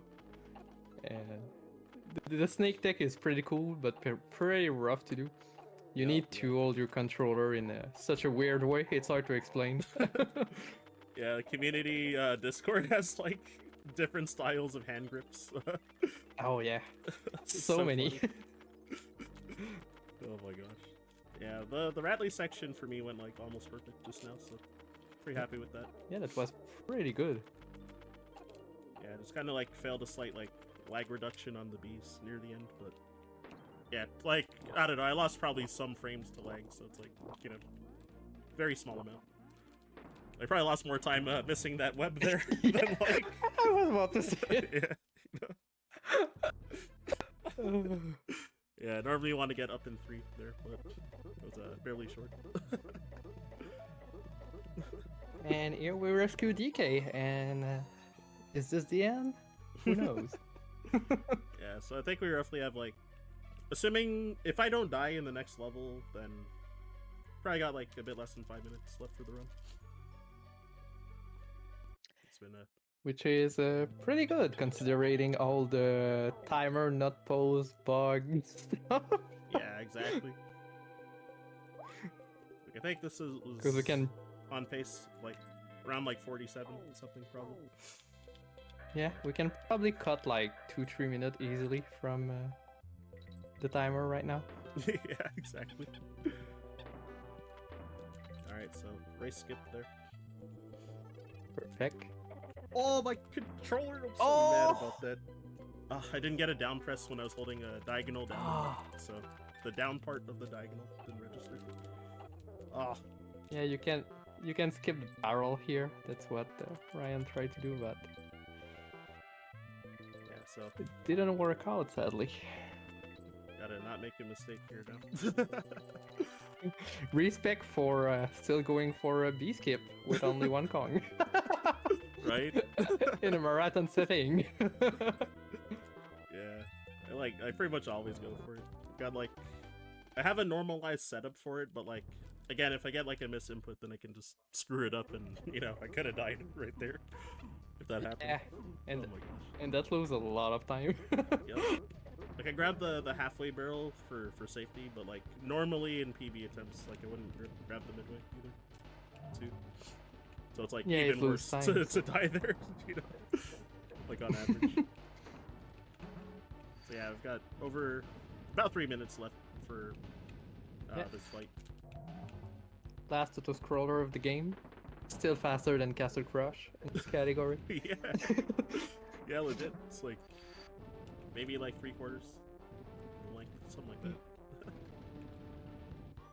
that. It is crazy long too, so oh my gosh. Yeah. Yeah. The thing we can do to optimize the fight a little bit is whenever K. Rool's trying to suck you in with his blunderbuss, then you can just throw the cannonball in early. So we have what's called dustless if you don't see any dust particles. Oh, perfect. Good one there. I was so close. I saw like maybe like... Yeah, that was like one dust. So close. And yeah, you can kind of stand around here or crouch around here and just like avoid like all the shots Everything. except for the first and third, pretty much.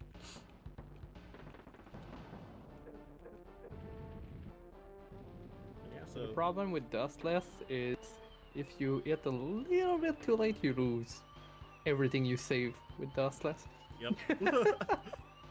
Pretty much. That's like a common theme in this game. Yep, exactly. Save a little or lose a It's billion. always all or nothing. Exactly.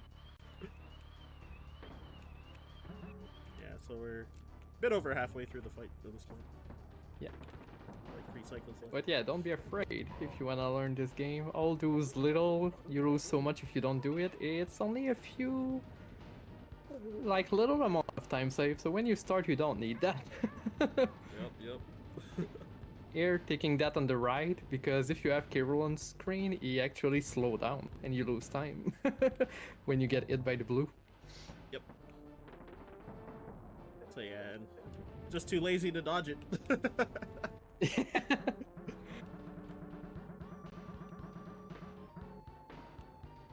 K-Rool is like, let me send that trap as you at you, and you're just like, yeah, I'm gonna take it, easy.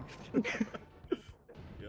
So when you're frozen, you can mash any of the face buttons like A, B, X, and Y to break out. I don't mash A because if you over mash and team up by Team up, accident, then you waste time. So I usually just kind of mash like Y and B pretty much. Here we have reverse control. Because we got purple. Purple swag. Yeah, purple swag. And then times And when it's gonna be time. Yeah, when the coin falls on me, then that's time. And time. Alright, so so yeah, I assume that was probably like a mid to high 47. 47-ish. Would have been. Yeah. But hey, we'll take it. Sorry for the technical issues. Like, yeah, I saw I was like dropping frames again, so I don't know how bad it looked on the restream or not. So, yeah, but yeah, sometimes that happens with yeah, I guess internet issues, right? So, but yeah, I guess with like closing thoughts, yeah, I'll say a bit and then hand it off to you, Layna, and then we can wrap up here. So I definitely wasted all our time. But yeah, if you like what you saw, you can definitely shoot me a follow at Ryan_Forward522 on like most of the socials, I guess. And yeah, a speedrunner variety of games. As you can see, I ran like 3 games for this event, so I think about like 16 games at this point. Probably get me back to grinding Mario RPG this coming week, if I were to guess. Well, we'll see. You never know what you're gonna get. Yeah, if you want to type !Discord in my stream, I remade the Discord channel, so you can join in there if you want. Aside from that, yeah, thanks Layna for donating. I'm not sure if there are any other donors, but yeah, make sure to keep them coming for yet again a good cause with Child's Play. So yeah, it's always a pleasure running here, and thanks for having me, the team, the staff, Carter, and everybody. And yeah, I hand it over to you, Layna. Yeah, thanks for having me on commentary. And yeah, I didn't say earlier during my run, but same thing. If you want to follow me, Layna_Kitty pretty much everywhere. And yeah, thanks Carter for having me again for another year. So yeah, pretty much that. Great job, you guys. Always a pleasure to have both of you here. And we are going to go to a little break. And then coming up, we are going to be seeing some Mystic Ninja. So hang in there, guys, and we'll see you shortly.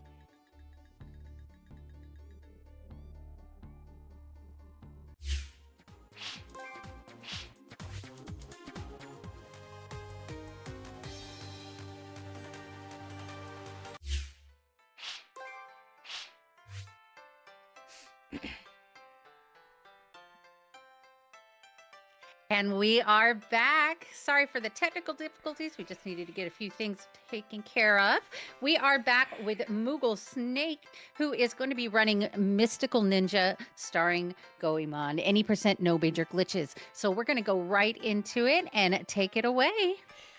Okay. Hi everybody. My name is mooglesnake. I gonna be running Mystical Ninja starring Goemon. I recently started picking up this game like this year, and it's like one of my favorites. So I'm not an expert on it, but yeah, I should be a fun run. So with that said, I'll go ahead and get started. Timer is gonna start when I reset. So 3, 2, 1, go. Okay. So first off, this game. Usually like the 80% route is very glitchy, and there's like a lot of things that you can like expose to do or whatever, like going through walls and things of that nature. We're not gonna be doing any of that. But we're instead gonna be doing a couple of different things that you would normally do. So first off, we're gonna be heading to our first location, which is Mount Fuji. Actually, yeah, this game actually takes place in like Tokyo, so a lot of Japan references. So yeah, first off, we're just gonna be heading to Mount Fuji. We are gonna be picking up a certain item to help us along the way. Normally in the 80% run, you would like skip this item, but we gotta climb the mountain to go get it. because skipping the item would be considered like a glitch later on, like in a normal 80% run. So one thing that you'll notice, like when I just ran across that gate, that was on purpose, like running into it, actually running against like walls and things of that nature, it like increases like your speed time. So it just adds up over time throughout the run. So we're gonna be running against a lot of walls as much as we can. Oh yeah, this game is played on the Japanese version. Even though we're not using the US version, is kind of like slower, and there's things in the Japanese version that we can do that's still possible that's not in the US version. So yeah, we'll be climbing this tall mountain, and hopefully getting if we get lucky, we could get like money drops along the way. We're gonna be needing money throughout the game for quite a few reasons, as you'll be seeing later on. That was a weird angle. Okay, so gonna wait for these things to stop spinning, jump over it, and go up to that guy.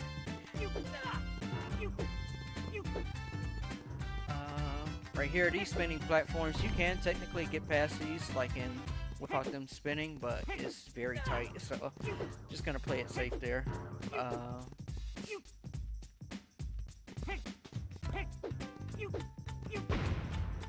Yeah, not too long before we reach the top of our first destination. Okay. So one thing about the Japanese, even though I wasn't able to do it there, one thing about the Japanese version, climbing up these ladders, like as you can see right there, when I slash my sword at like the very top, it just kind of clips you at the top. So that's one of the benefits of like running on Japanese version. Here we, I didn't mean to pick the first option. We talked to this man, and he's gonna upgrade our weapon to like, oh no, not upgrade, but like give us a chain pipe. And that's the item that we need to like get through our first dungeon. So now that we got the chain pipe, now we could head to our first dungeon.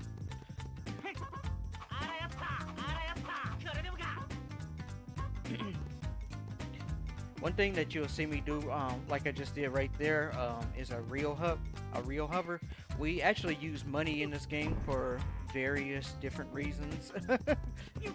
One of them is like, as you can see, hovering there. We can also damage enemies. It has a lot of great uses for throughout the run, and we're gonna be using like money for quite a lot of things. Matter of fact, we're gonna be grinding money in this first dungeon. So pretty soon we'll be making our way there.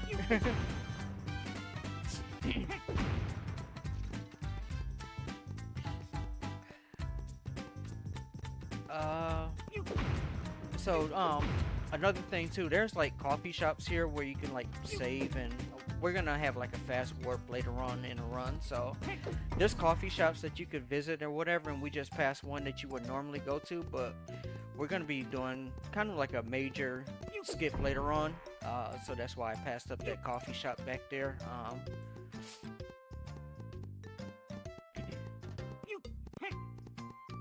So almost there.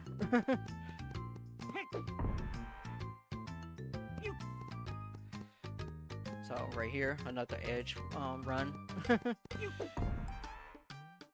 And right here is our first use of the chain pipe. We just use these star marked blocks to, you know, just get across like that, and just make our way across. I would compare this game a lot to, it's a lot like Zelda in a sense where you beat up some enemies, you get a key, blah blah blah in the dungeons, you move on, you know, you beat the final boss, you get like some big item, things like of that nature.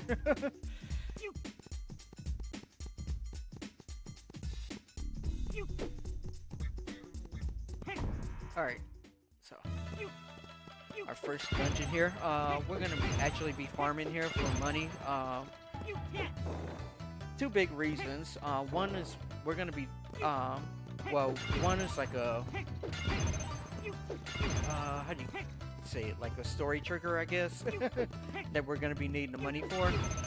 And the other one is, what do we use the other? We use the other one to purchase like a big item for like 800 Rio or something like that. So together with that, combined with like Rio hovering, yeah, we're gonna need like about 900 or so Rio. So that's the importance of this room.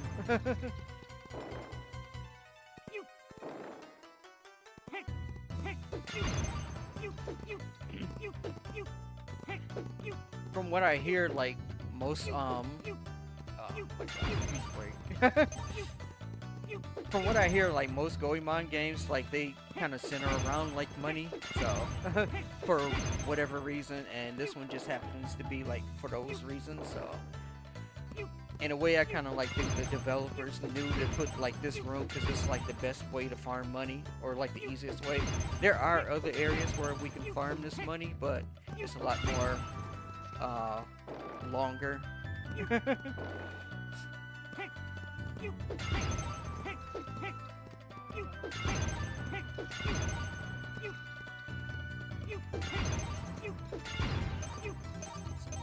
About 700 Rio right here. Maybe 2 more times to go through this room just to be safe.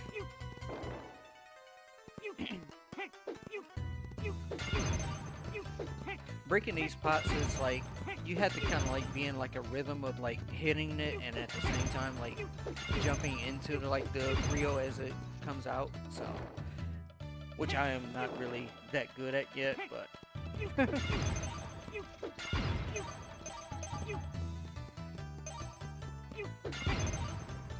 almost there.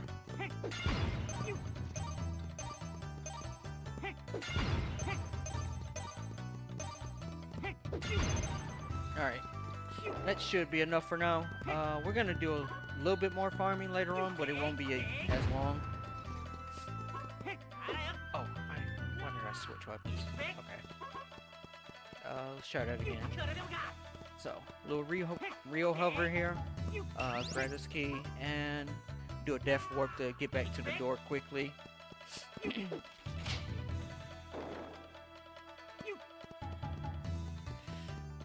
Right here, a little edge run here.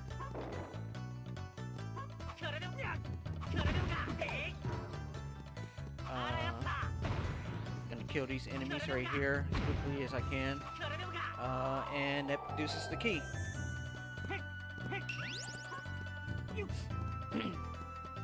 So like I said, rooms like this, you just pretty much like Zelda or whatever, kill all the enemies in the game and receive a key, move on to the next area.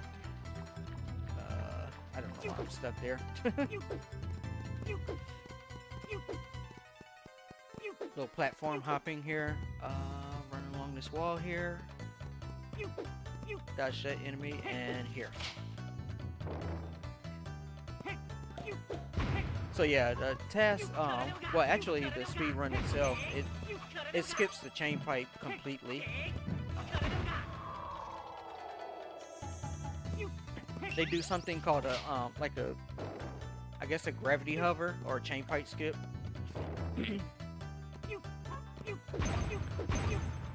But yeah, skipping that is like considered a major glitch for whatever reason. So yeah, take out some more enemies here.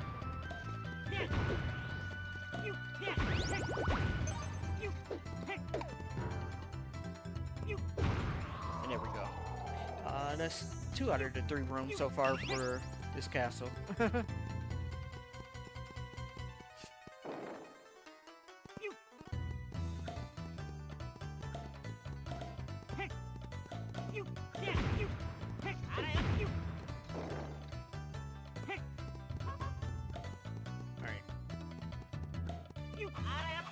Now the Rio hover to cross the gap.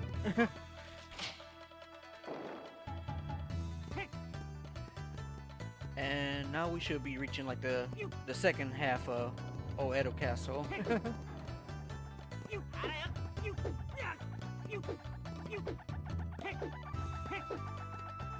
One thing that I like about this game, like for the dungeons, like when you reach like the second half or like the final area, or approaching the final area, the music kind of like kicks up in intensity or whatever. Like this game is so good in music, in my opinion.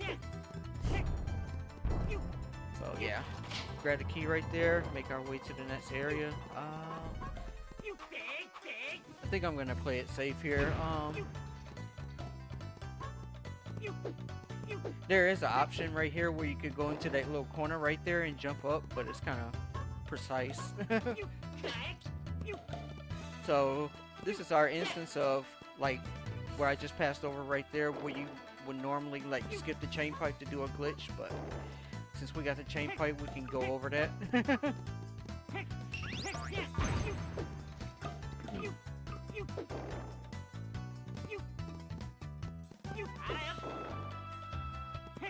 And pretty soon we'll be approaching our first boss here. There's a skip that I'm gonna go for at the end here. Hopefully I get it. It's gonna be a little tech skip.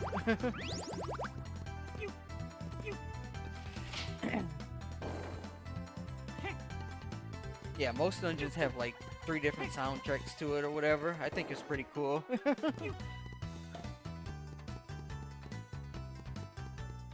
Alright, this room, gonna try to make a cycle here. So, jump over that, jump over that, hop on that, and hover on that. Cool. Okay. Here comes the skip, so. Alright, I got it. So.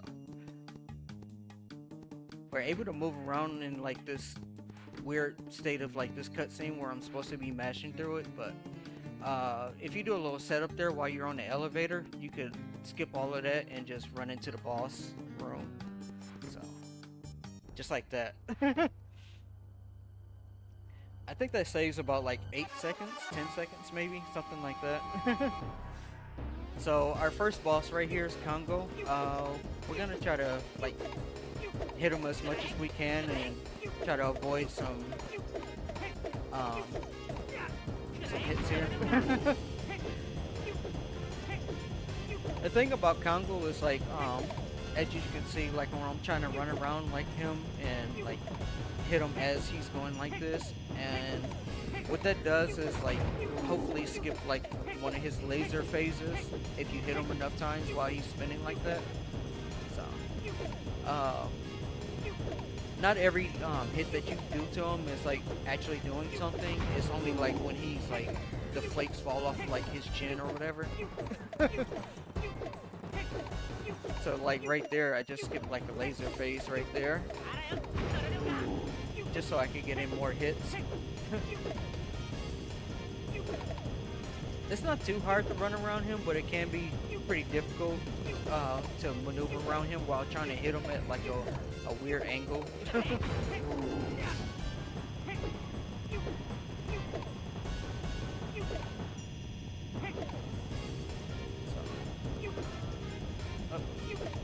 Yeah, as you can see right there. Alright. Not too bad of a fight. And right here we get our first instance of our miracle item.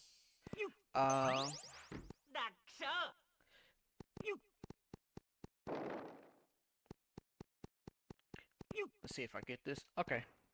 Got the quick start for this cutscene.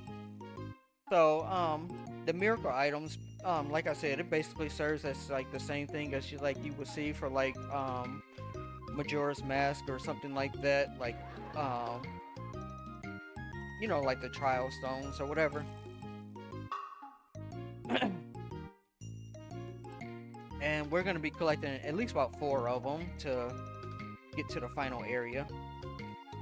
So right here we get the first pass or whatever so that we can go through the gate or whatever from like the king.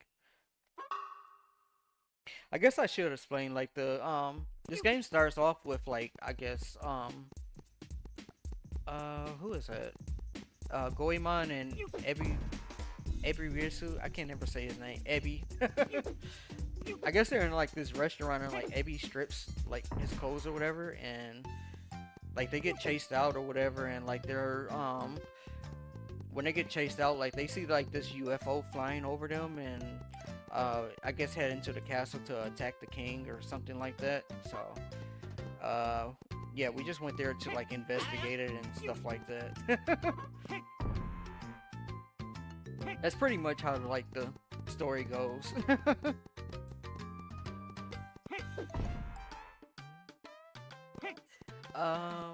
Coming up also is like, hopefully I get it. I'm gonna give it like maybe like a minute of a try or something like that, but I'm gonna do a pretty big skip. Hopefully I get it. It's frame perfect up, frame perfect inputs. So right here we just give them the pass and we can go through this gate.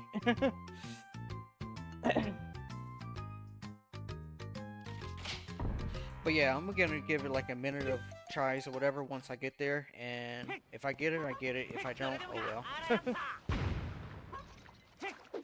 It skips like a major boss, I would say.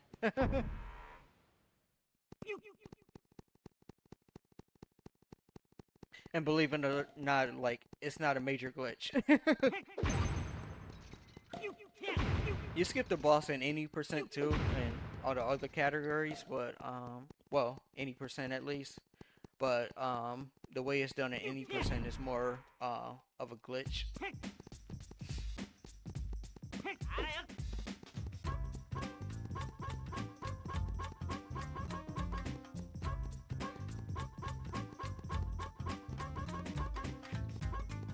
So, making our way up this hill.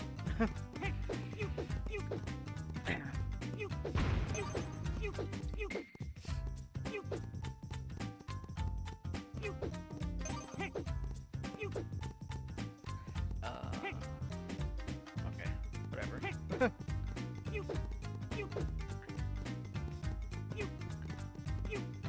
Okay.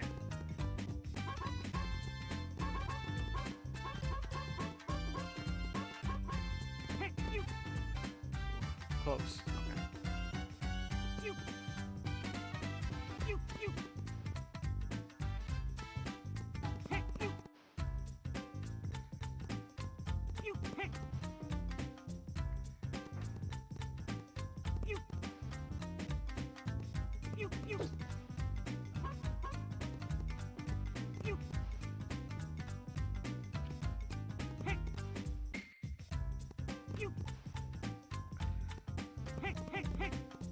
Okay, there we go. Okay, and alright, there we go. So, that basically like skipped the whole boss that I'm supposed to be fighting, and I think anybody who's played this game, like they know like the famous song that goes with it or whatever. We will be hearing it later, but for right now we just skipped over like a pretty huge story trigger, or cutscene rather, into a boss fight. So that saves about like maybe like, I want to say like maybe 5-8 minutes something. It's pretty huge.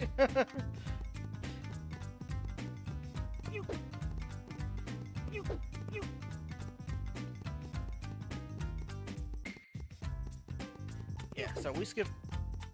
Yeah, so we made major time by like skipping that boss fight.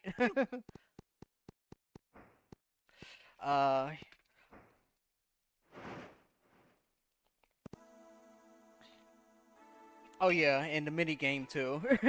Yeah, the auto scroller takes so much more time than what I just did trying to climb up that hill.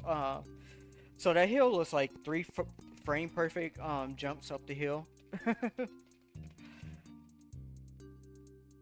Luckily for the practice that it goes along to the song or the beat rather, so that kind of helps like the timing of like going up the hill. So first here we meet our first ally, Yay. She's more like more on the serious side of like trying to solve things, so like why UFO is like attacking Japan and all that other stuff. So she's gonna become our ally and go along with us.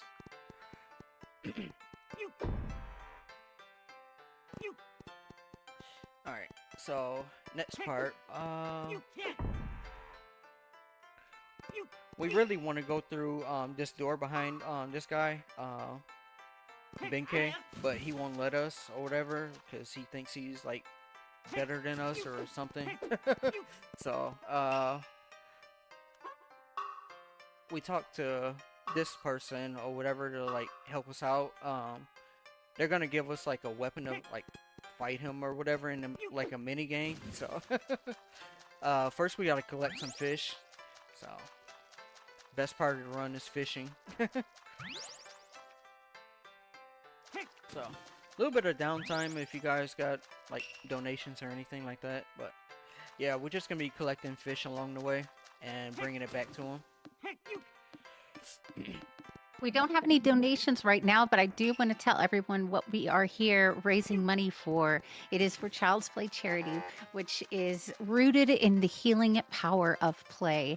It's an amazing charity that is worked with over 190 network hospitals, raised over $59 million just to bring kids and teenagers a bit of peace and normalcy during their struggles and experiences through whatever it is that they may have to go through. And we have met our goal of $1,500, but still every dollar counts towards the charity. So we are still going. We still have 2 more games tonight. And so get those donations in. And I'm going to hand it right back to you. Awesome. Okay.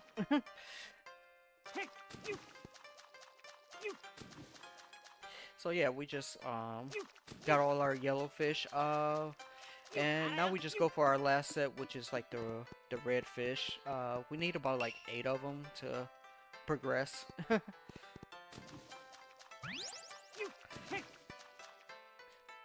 So, one thing about these fish, they can be a little bit kind of trolly or whatever, because like the hitboxes or the hurt boxes, the detection is like pretty awful on it. But yeah, it's not too bad, but yeah, it can be a little bit trolly and like lose a lot of time if they swim away like this. So yeah, couple more fish, maybe like 3 of them, I think. So like these 2 fish in the back here. Hopefully they go together. Okay. Okay, I could just get that one along the way. Okay. And one more, hopefully. Okay. Alright, so now we just bring all these fish back to that person. I forget that person's name. I think it's like Ushimaru or something like that. I forget the lore. The lore to these characters sometimes. But yeah, they give us the Achilles heel or whatever, and that's what we're gonna use to like throw at Benkei. The guy that's like stopping us at the bridge here.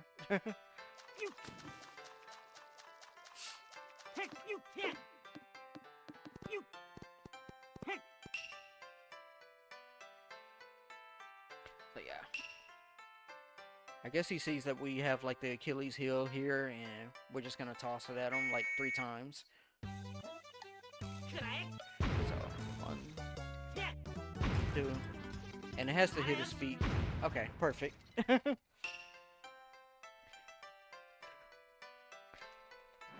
Sometimes if your timing is off, like he can just keep jumping over it over again, like the ones that you keep tossing at him, and or he'll like strike it with like his spear. So, luckily we handled that pretty quickly.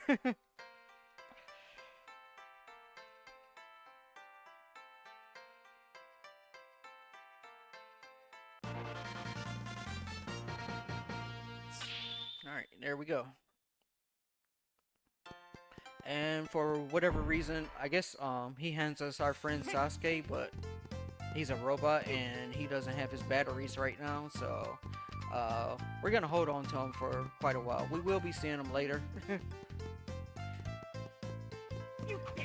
Right here, another use of real hovering here. Just a little shortcut there to quickly get to that bridge instead of like walking all the way around to get there. Here we're gonna I guess another teleportation spot or whatever you want to call it. Oh, just pull this rock and it's gonna bring us to some other location. Right here is like probably one of the laggiest areas in the game. And there's nothing I can do about it. I guess I should explain the any percent, like they use something called map glitch, and what that does is like when you hold like C right on the N64 control stick as the area is loading, like nothing will, all the enemies will not be there and it'll just be lagless. But as soon as you let go of it, that's when all the lag comes back. But unfortunately, this is no major glitches, so we just kind of had to deal with the lag because we can't use that.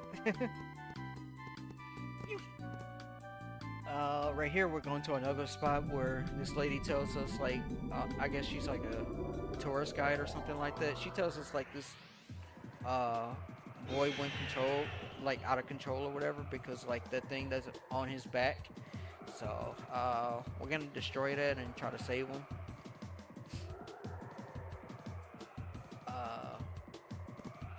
Main thing is like with this dragon, we don't want to fall off of it because it sends you all the way back to the start. So we're gonna be making our way all the way across here.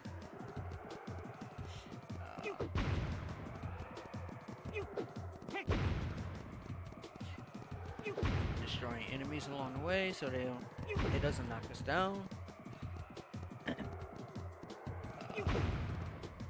Let's see. Gonna try to do a pet skip here. I don't know if I get it or not, but oh, I think I got it. Nice. Okay. So what I did right there, there's usually like some text before you fight this boss. But if you like pause on like the right frame as you're entering the fight, you can skip all of that text. It saves like 15 seconds or so, but it's like frame perfect. So that's pretty cool that I actually got that.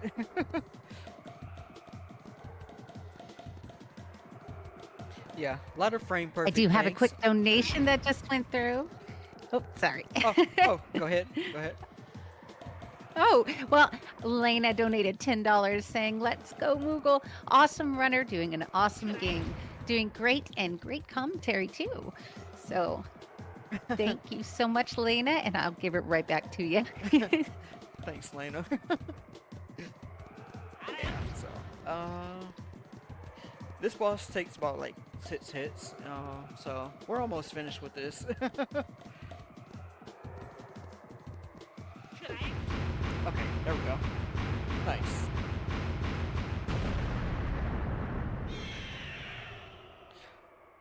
So this dragon is actually some kid or whatever, and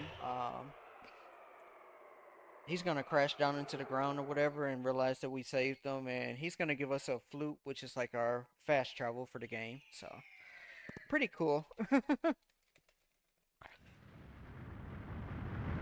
little bit of mashing of text here, but yeah. After that, we'll be heading like to the top of this area.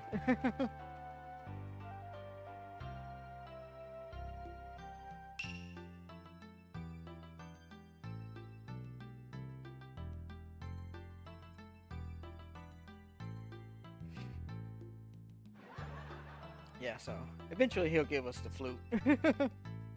After all of this.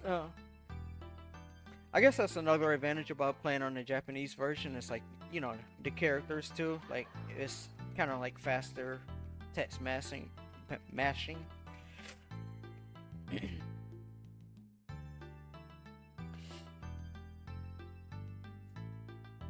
I think he goes into like this story of like, well, once he gives us the flute, like Ebby wants it or whatever, but well, Ebby and Yai say that they can play the flute, but doesn't hand it to Ebby. A little bit of funny humor here if you ever played like the original.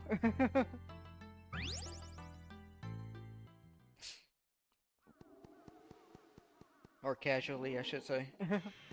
Alright, so go through this door real quick just to activate a fast travel, and we'll be heading up this mountain. So we're heading up these stairs to get our next power up. Another instance of like just grabbing something before we actually go to the dungeon. And this particular item we'll be using it like maybe twice or so. It's not much use, but it does help us like progress. So one thing about these stairs, as long as you hover,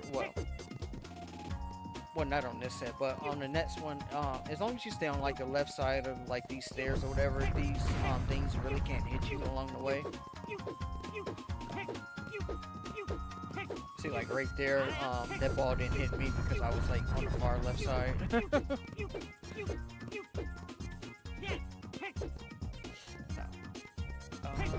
One more set of stairs, and there we go. Here we throw some money into like this thing or whatever to like get our next power up, and that's gonna activate a weapon for Goemon.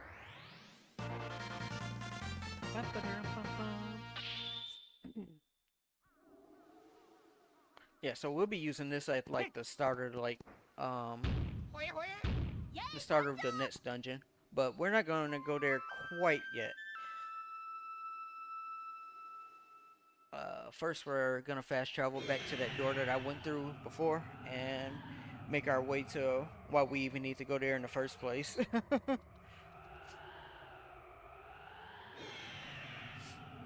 So, this dragon right here is pretty much like the fast travel. We can't skip this cutscene or like make it faster. It's just what it is. We just have to wait it out.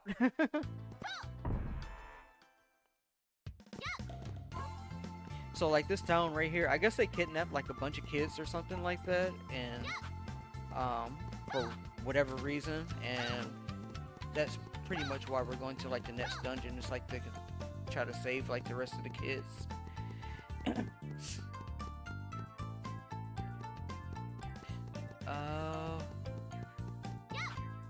Yeah, so right now we're just making our way here. Little small glitch here. We're gonna play the flute, cancel it out, and get back on the ladder. And what that does is, see how the enemy just stopped there?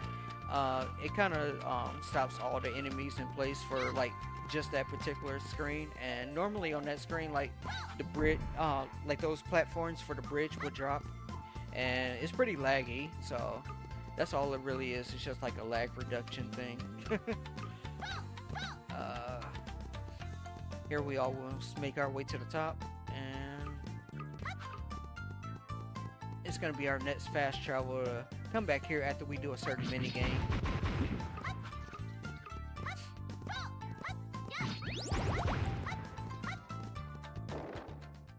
So we enter the shop right here, talk to this lady.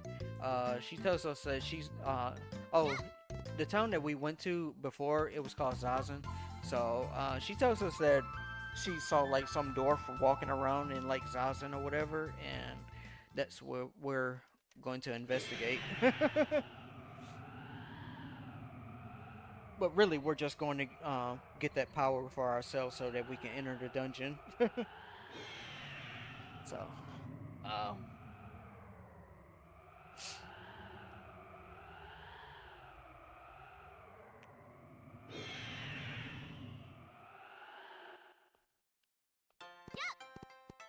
so this town right here, we're going to be seeing it a lot. It's pretty much like our central area that we're going to always be fast traveling back to, like after we complete a dungeon.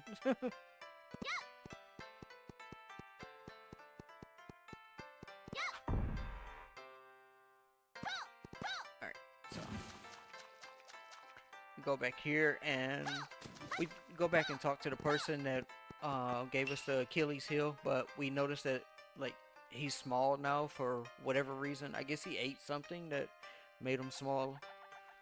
So he's gonna tell us how we can get that for ourselves, and we'll be using that. This is really a power for Ebi. Ibisamaru.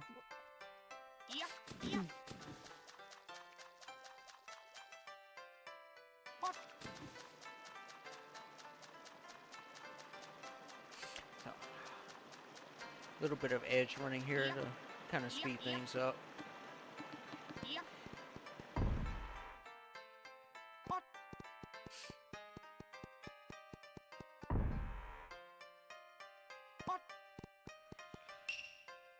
Alright.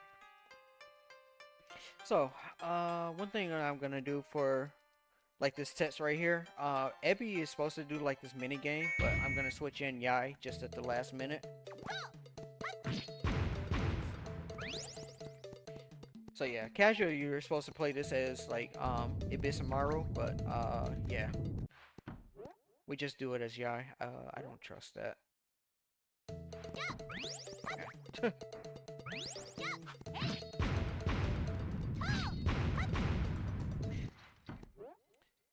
Yeah, this mini game pretty much is like a hide and go seek thing. Just don't let them see us. It can be pretty trolly. Like sometimes these things can like drop right on you.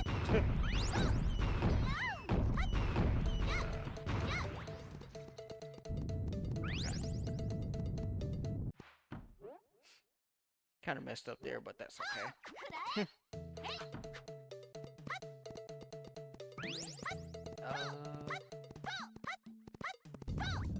Should be able to YOLO this. Okay. Yeah. So sometimes them things can like really drop on like precisely where you are, and there's nothing you can do about it.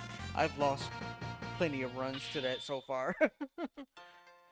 But yeah, the reason why we switched Yai in the first place so that we could already be her as we're exiting the mini game and fast travel back to where we need to go. So on to our next dungeon.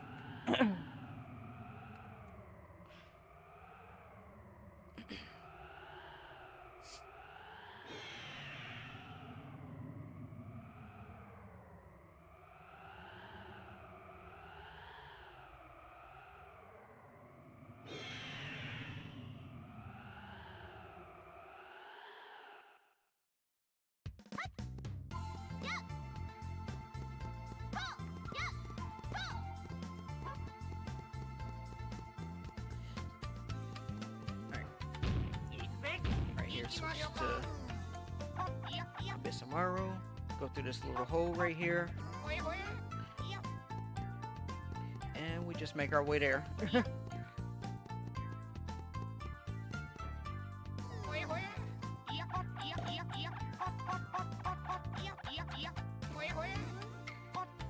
see if I can get this clip. Ooh, nice. Okay. And I messed it up. Okay. Oh my god, please get up there. Okay, come on. Get up there. Alright, you know what? I'm taking a ladder. So that was pretty much as an example as what I was saying earlier. Like, you could just like clip to the top like that, but yeah, accidentally fell down. It's fine.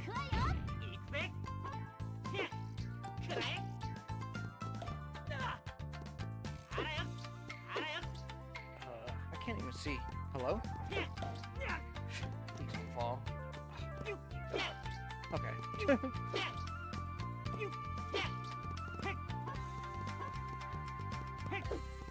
Please don't fall here. Okay. Okay. Safe.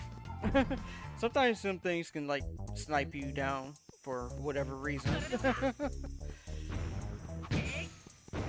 Yeah, so a bit unlucky, but oh well. So yeah, we made it to our next dungeon here. One thing about this dungeon is what I just passed by just now. There's like a crane game, but the power is off, so that's what we're making our way to. It's like the kind of make our way around to turn the power back on so that we could get the prize there.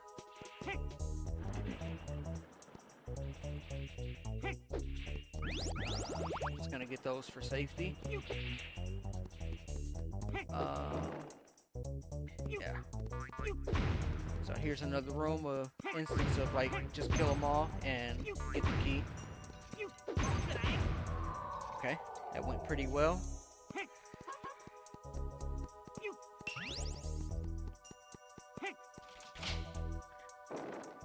I like that room because like the last guy there, you could just quickly switch to like the chain pipe without like having to walk all the way over there. It's always satisfying. Here we get just a little bit more money.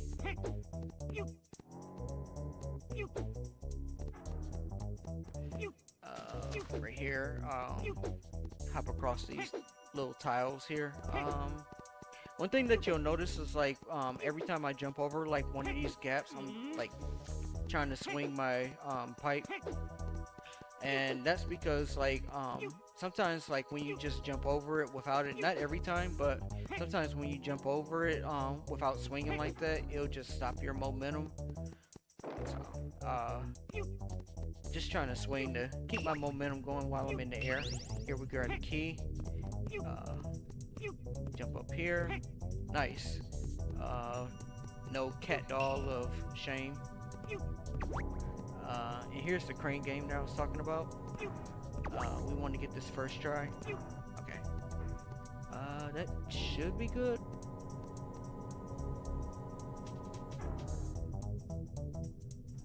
Okay, yep, first try. Alright. Missing this crane game could be pretty bad sometimes because like if you miss it, like the whole thing has like to reset its position and it's just pretty slow if you miss it. Ooh, nice, and we got the skip. So normally when you grab like items like that, like they do like a victory dance or whatever, but right there I just did like a cancel. So skipping the victory dance, it saves like a couple of seconds there.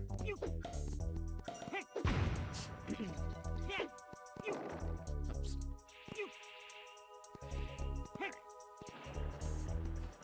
Now we make our way back to the rest of the dungeon here. I don't know why I'm still Goemon here.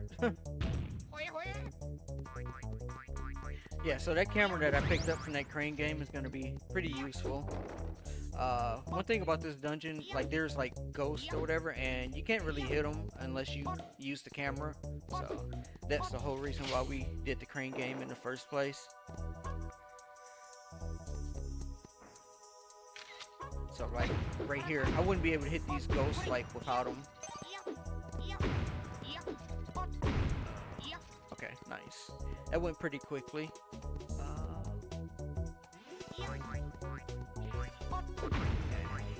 Next room, we should be using the camera once again.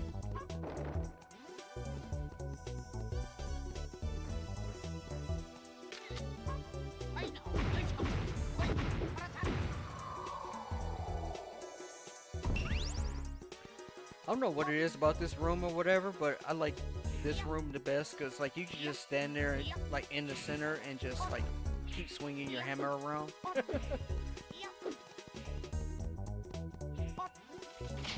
It's pretty satisfying to me for whatever reason.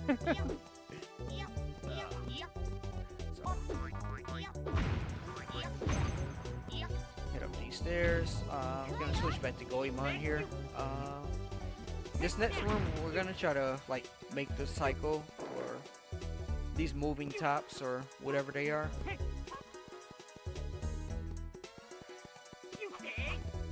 Okay. So got on the first one.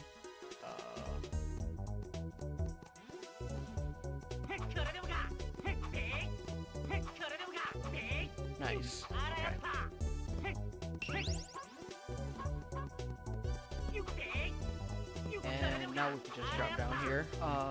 This red pool right here, I guess, yeah, it drains our health, so. So that's really, like, what the importance is of, like, making that cycle is.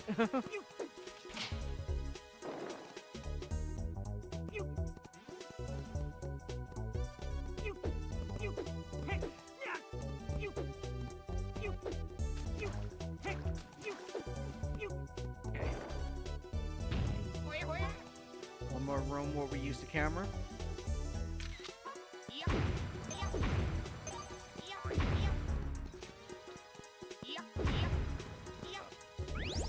Actually gonna grab that dumpling. I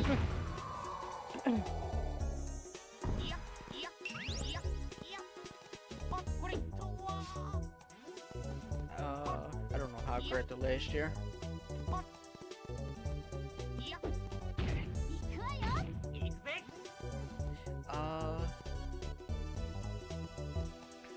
This room, there is a risky strat. This last top here, there's like a risky strat that you can do to like not have to wait here, but I'm gonna play it safe.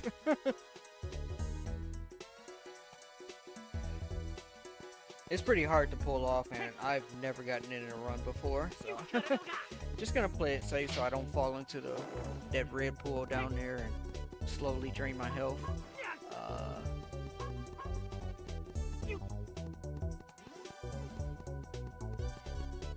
Next room here, you're supposed to use like the camera for here too, but this particular room we really don't need the camera. We could just hop along here, grab a key, and leave.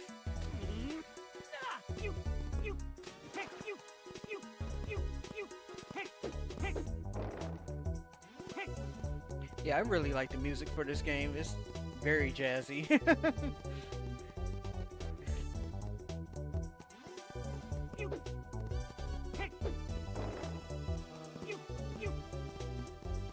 I'm gonna go in this room for safety reasons. Just grab these dumplings. Because we're gonna try and swim across this area here. You can go across those platforms and play it safe and that kind of nature, but it's pretty slow, so just go across there and be at the door.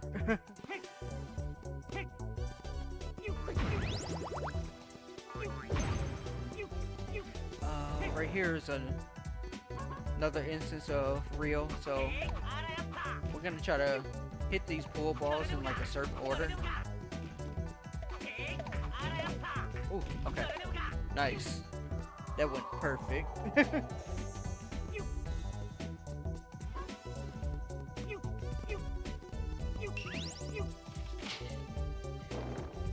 Sometimes when those balls like get off the rails or whatever and like go anywhere, it's like really hard to try to catch up to them.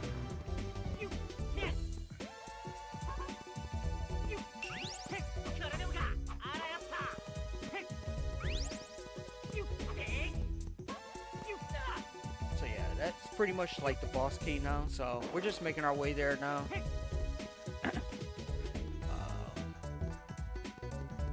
A little bit of edge running here to try to make it faster.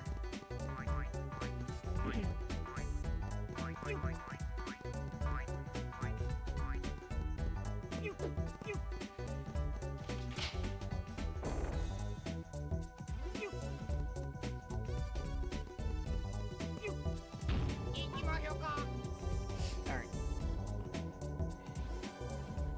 On to our next boss.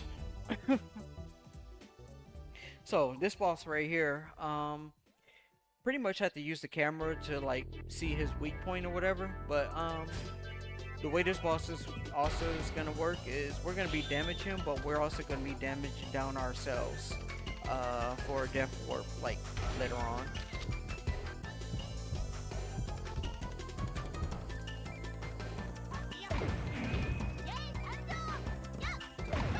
Yeah, we're just gonna be spamming, just jump and attack.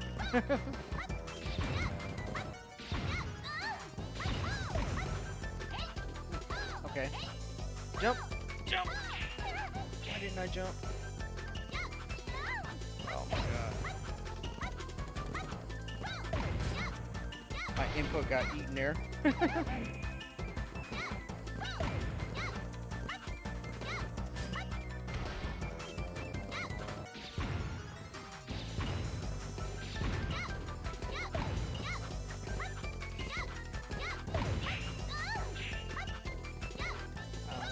it safe. There we go. I think he should be close to dying now.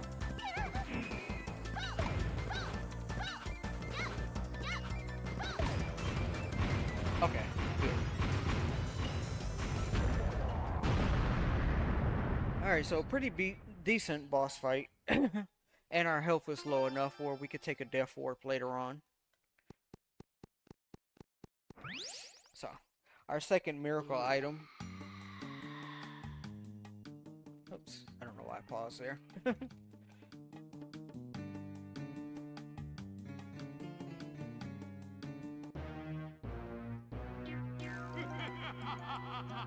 I guess I should explain like these villains or whatever, like him right there, him and this other lady, I think they're called Danson and Lily or something like that.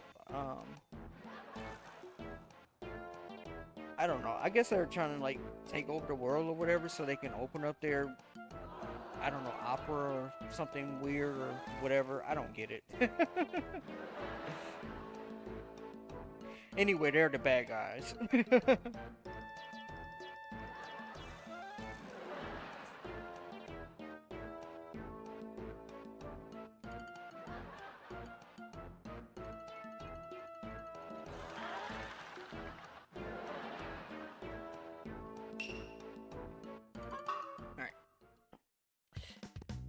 So, we got that out of the way, and now we make our way back to Zazen again.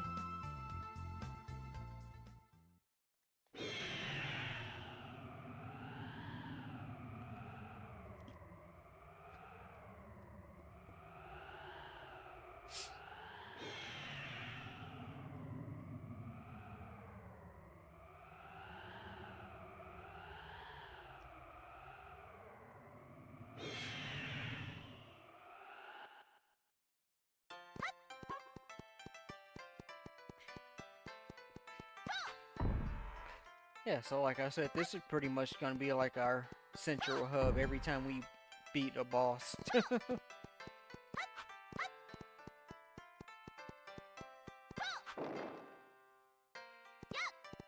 Only except this time we're going a different way.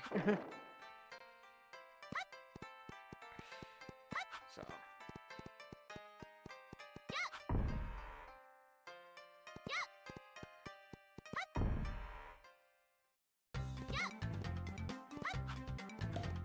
Alright, so this is Bison. Pretty much the area of like our next dungeon that we're going to be going to. I need to take some more damage. Something hit me. Hit me. Hit me. Thank you.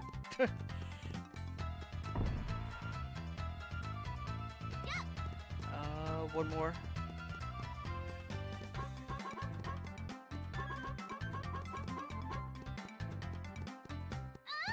Okay. That should be good.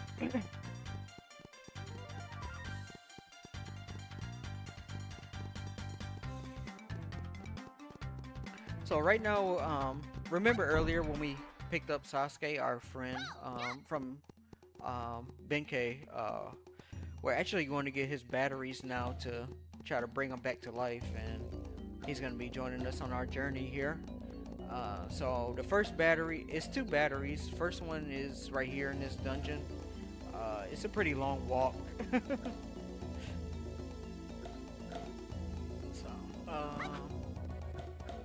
As soon as we get these batteries, we're just gonna take a death warp to get back to the door here and be on our way to the other battery, which is pretty close.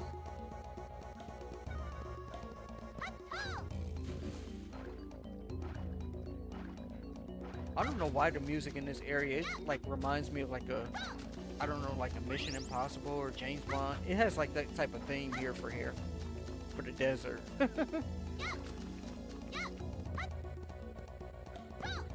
But yeah, just get hit there and take this death orb.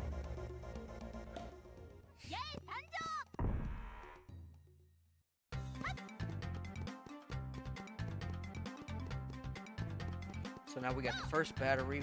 We have to go up here to the second location, and the second battery is like climbing like this tree or whatever and like taking a picture of it.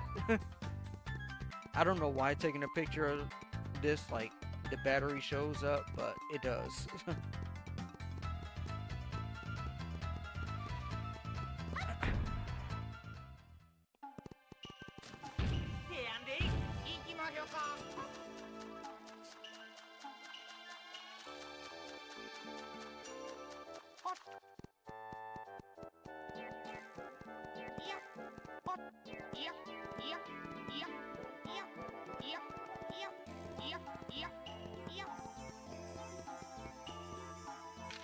Yeah, so take the picture right here, and there's the second battery. So now we bring our friend Sasuke back to life, and he's going to be traveling with us.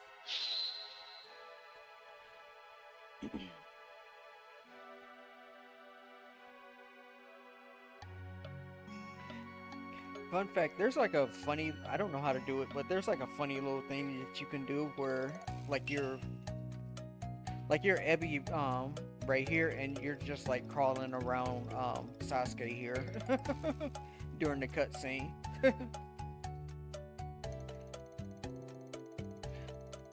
It's pretty funny when I see other runners do it. I don't know how to do it myself, but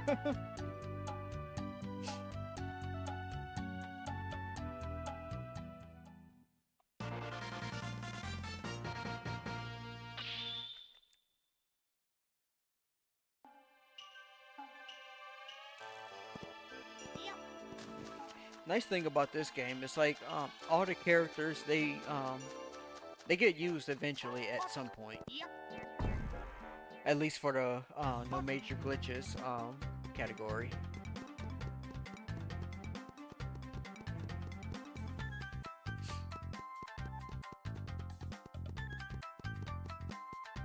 So yeah, now that we got Sasuke, we just make our way to the next dungeon.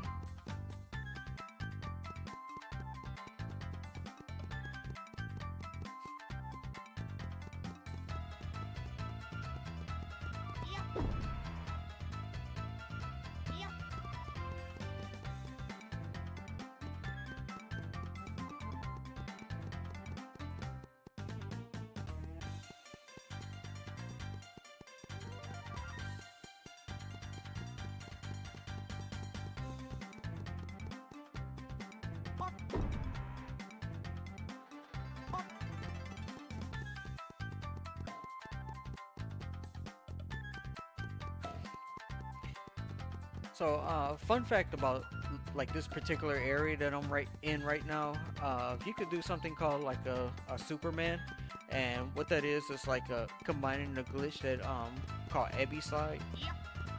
You could do that with Ibisumaru, and you could just like fly through this area, and it looks so funny because he's literally like flying as if he's like Superman or something.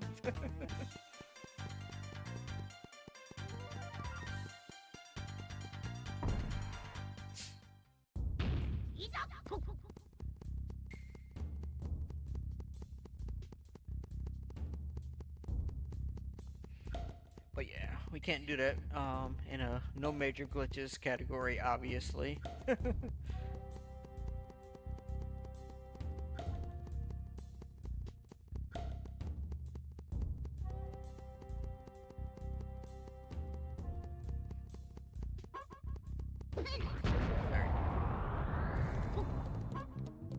And we made it to a festival temple. This is probably like my favorite temple out of the 4 that we'll be going to. Well, actually 5, but yeah. This is probably my favorite. I don't know why, but like the platform in here, it just feels satisfying to me. Plus the music is pretty great.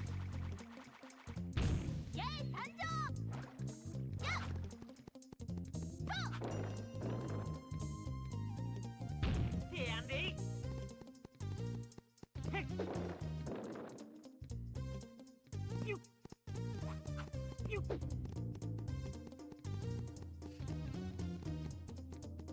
Yeah, just running along this wall, and okay.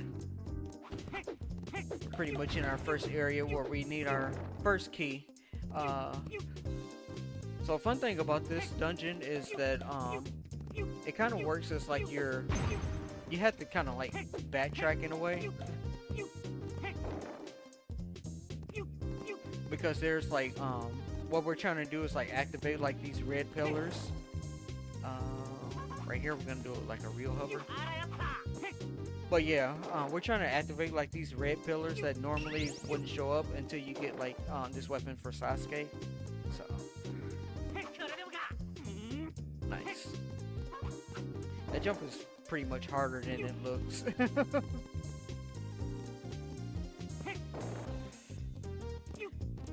But yeah, we got our first key right here. Making our way back.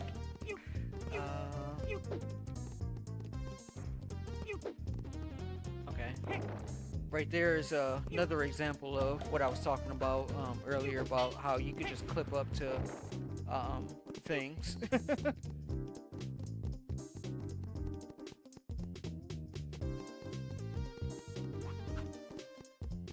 So yeah, dodge that guy, go through this door, and make our way here. Oops.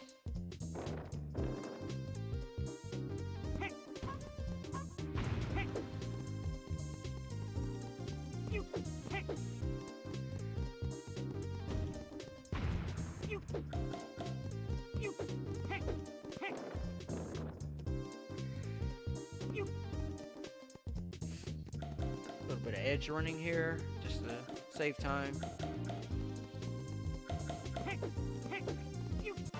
Alright, there we go. We got our first item for Sasuke. The Ice Kunai or something like that.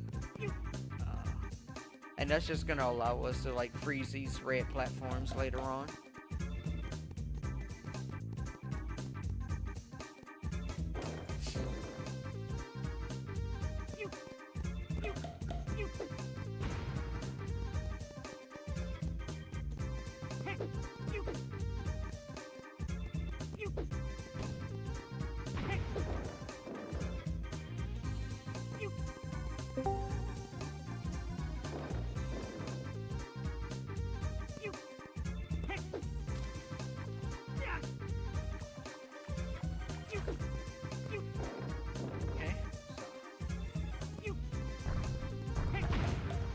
Making our way back all the way back to the beginning dungeon.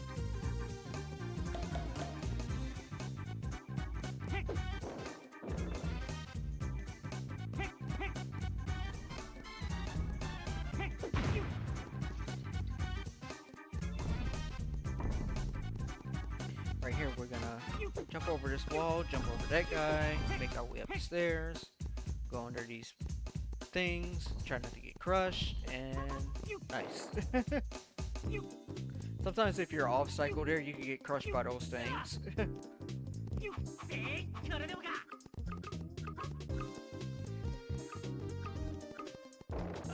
I think right here I'm gonna switch to Sasuke.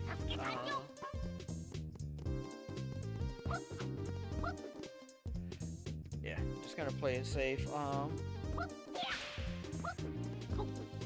You can do something where you jump off of like the red platform there, like while it's red, and skip this whole section of what I'm doing right now, but it's pretty hard, so I'm just gonna play it safe.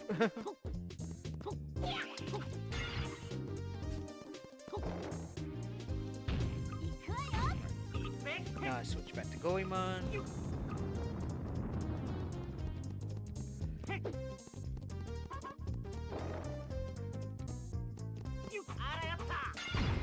Right there, another instance of a real hover. Grab a key, and that should allow us to progress further to the boss here. A little bit of edge running there.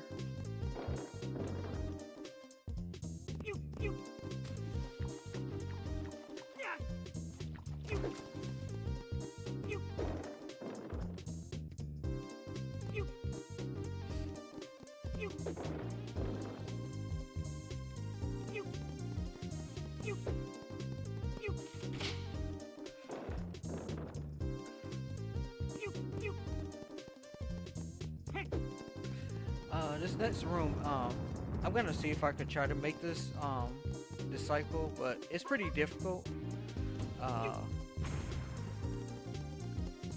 If I get this hover off pretty good, have a good chance of making this cycle. So, right here. No, okay. Almost.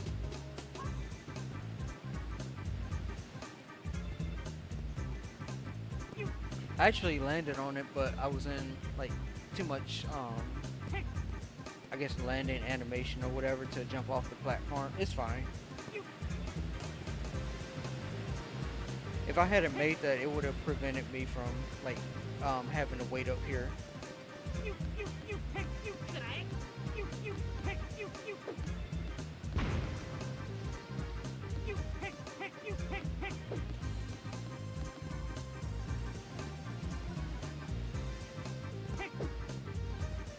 So yeah, like this one right here would have already been right here, and I could, well, I guess I kind of made it.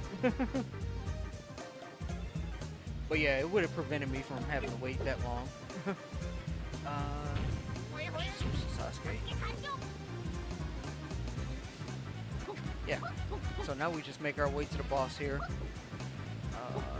Like 2 more doors.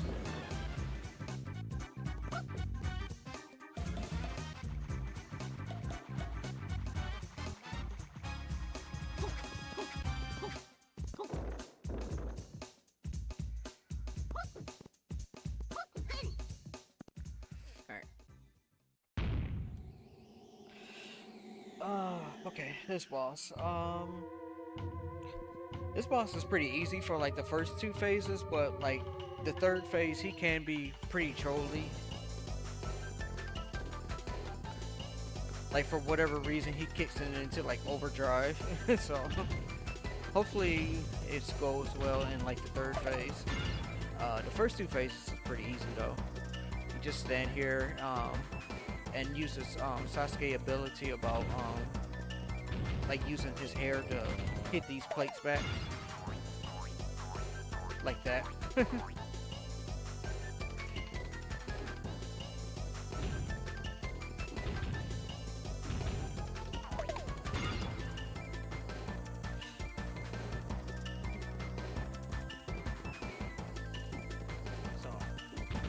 one more hit, he should be in the 2nd phase.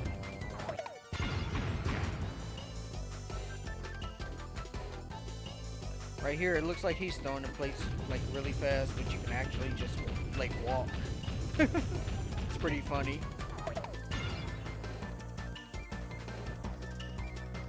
You can walk like this and he'll never hit you.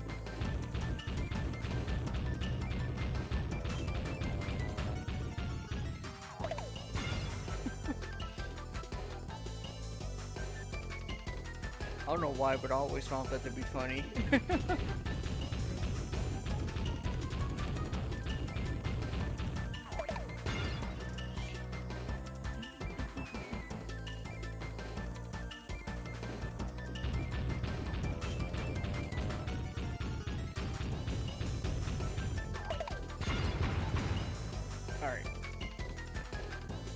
This phase, this is where he kind of goes crazy and starts throwing plates like everywhere, and we really want the red plates to come at us.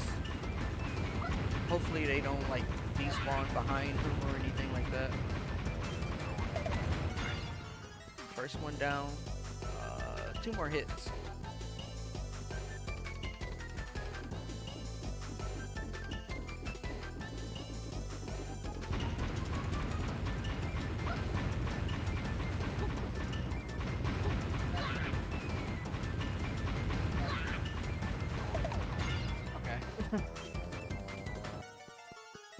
glad I didn't miss that one. Yeah, these explosions, they have like a big radius for whatever reason.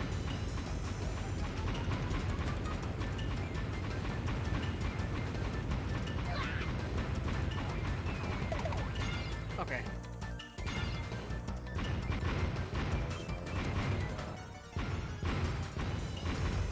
IKEA section banned this guy.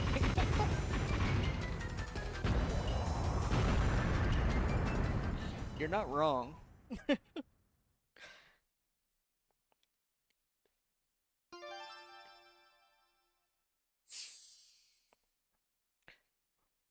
So yeah, that's our third miracle item.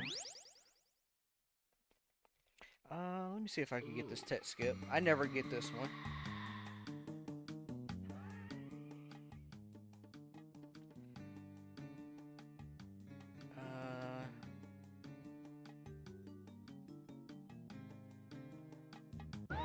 Okay. Whatever.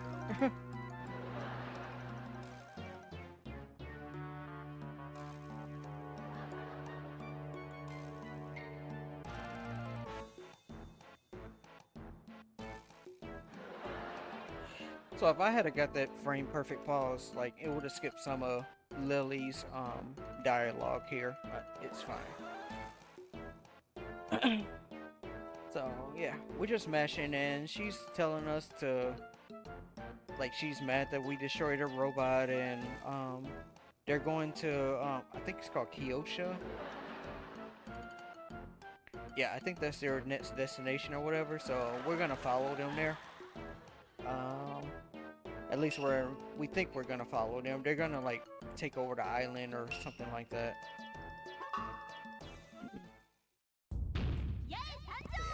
Switch back to Yay and just make our way there.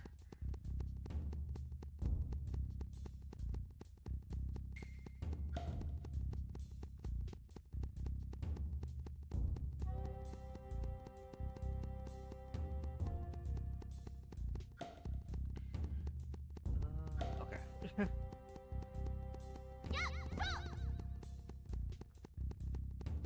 I don't know why I just feel so blind in that dungeon. Like, it looks so dark in there. For whatever reason. At least on my monitor it does.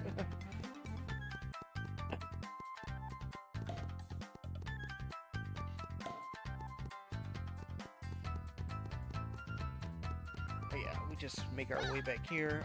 This is one of the few areas where we don't have to fast travel quite yet.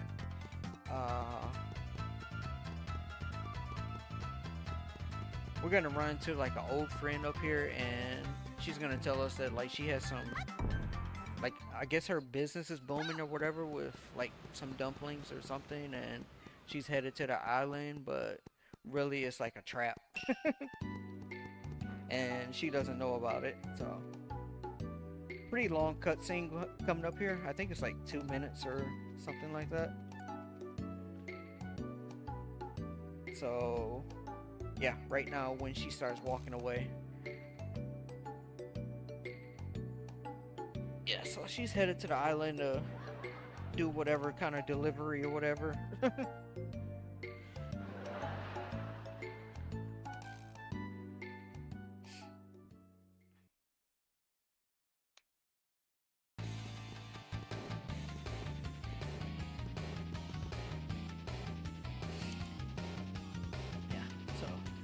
Nice little handbrake here. And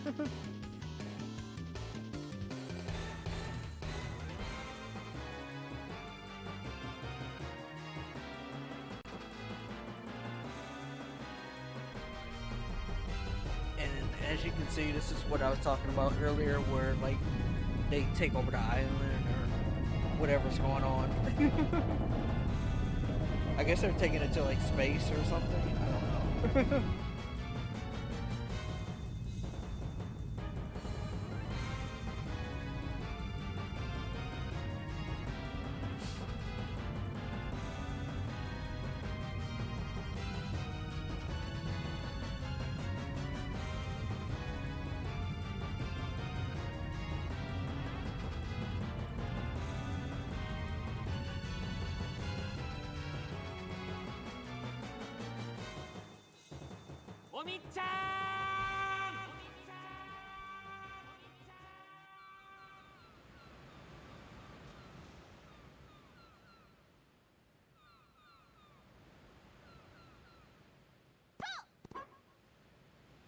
Alright.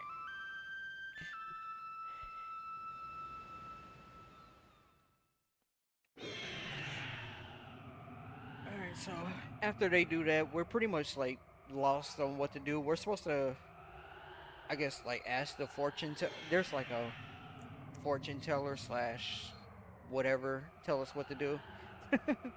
And he tells us like we need to get stronger or whatever. So we're gonna see this man about for Goemon's power. But first we gotta like complete some kind of mini game or something. And pretty much one of the trolliest mini games in this, like in all categories, I think.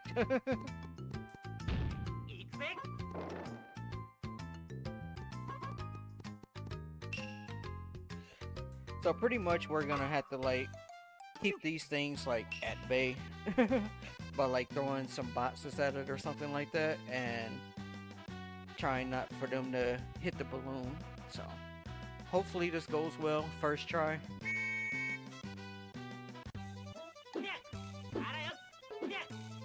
Yeah, we gotta survive for like 99 seconds here.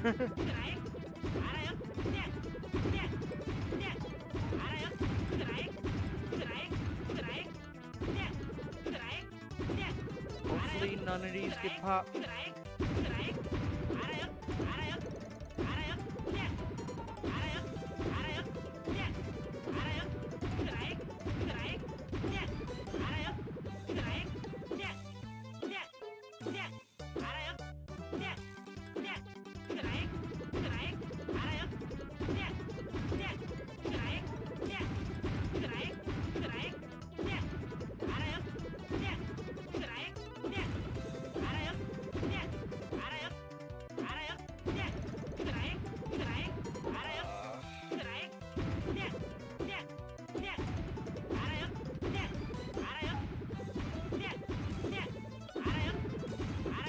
Okay, it's looking good so far.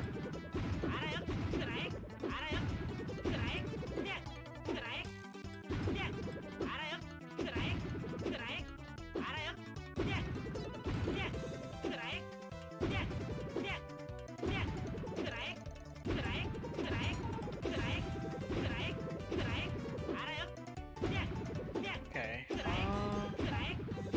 I think this should be good. Okay, yeah, we're good. Nice, first try.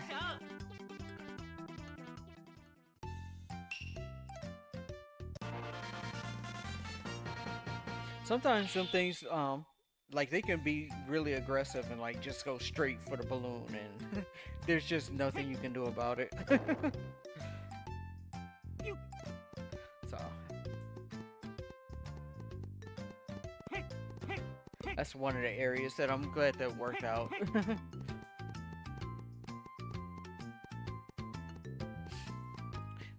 Anyway, yeah, that unlocked the power for Goemon here. Pretty much the only time we're gonna be using this power.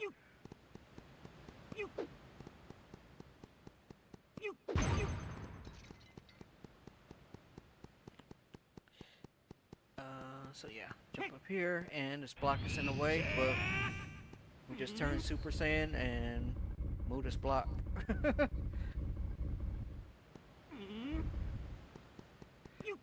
And there we go. Yeah, this is the only time that we actually use this power. Little bit of platform here. Gonna wait here just to be safe. One thing about being in that mode is like, even though you're stronger, like you take double damage also. So, pretty risky if we actually fell in that water, because there's things that could attack us easily for double damage. A little bit more platforming here.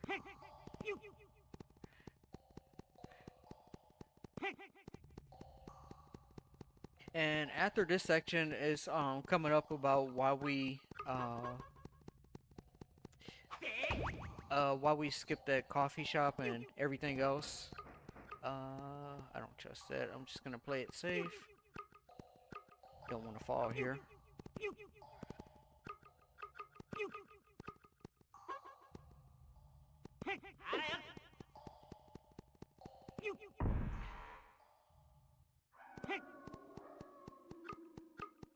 Yeah, so right now we're headed to Festival Town, I believe it's called, and um normally you're supposed to talk to this person about like upgrading your weapons or whatever. The same man that gave us the chain pipe earlier in the beginning of the game. You're supposed to go up here and talk to that guy, but we're gonna skip all of that. This is like a major skip that I'm getting ready to do. Because he's supposed to upgrade our weapons and this and that and go back and forth. We're gonna skip all of that and we're gonna climb up this mountain. Hopefully this goes well. I'm gonna focus here.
Okay, nice.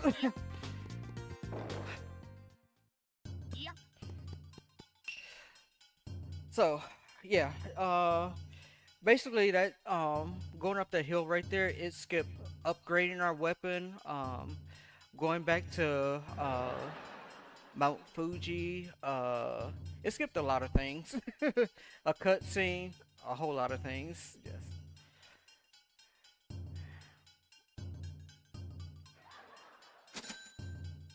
And right here we talked to this witch. This is pretty much one of the reasons why we needed like all that money. We just gave her $300 to ask for advice on what to do, and we find out that she can summon like the wise old man or whatever. The cutscene skip that I did earlier, he was supposed to have blown up in the house or whatever, but turns out that he lied and he's still alive and all of this kind of stuff. So we just got the advice from her, and basically it serves as like a story trigger now where we could go get Ye's power. So, yeah.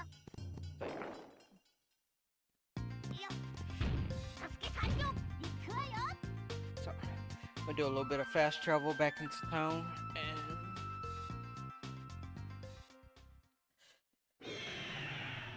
go get Ye's power. Yeah, but I'm really glad that went well. The second half of that climb is not too bad, but the first part is very easy to like slip down the hill and lose a lot of time and have to jump back all the way up there again.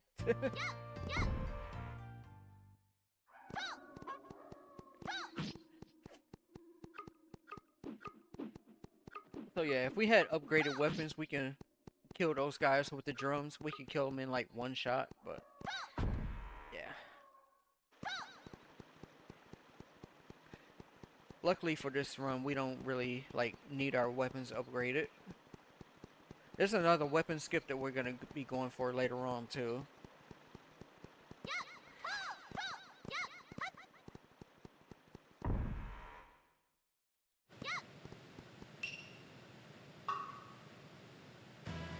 right here we just do Ye's minigame, and pretty much the easiest minigame out of all of them. We just stay to the left and keep mashing A.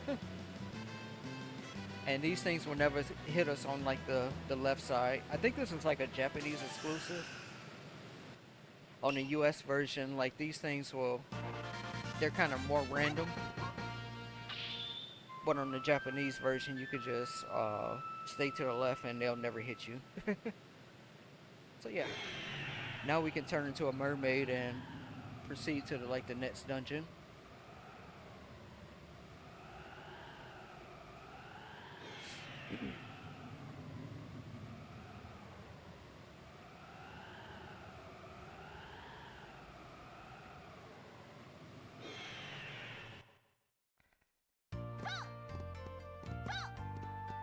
Okay.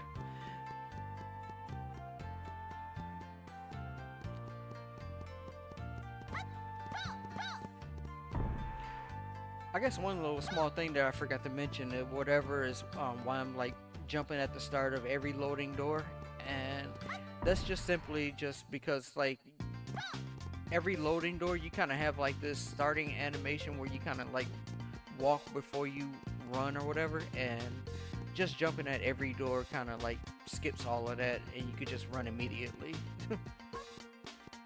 Just a small little thing that saves over time.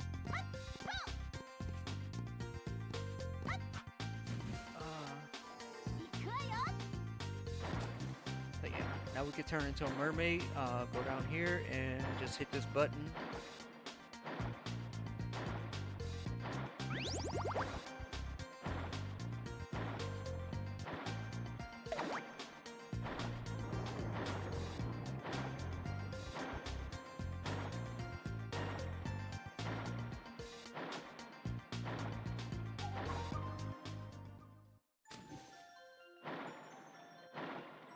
Yeah.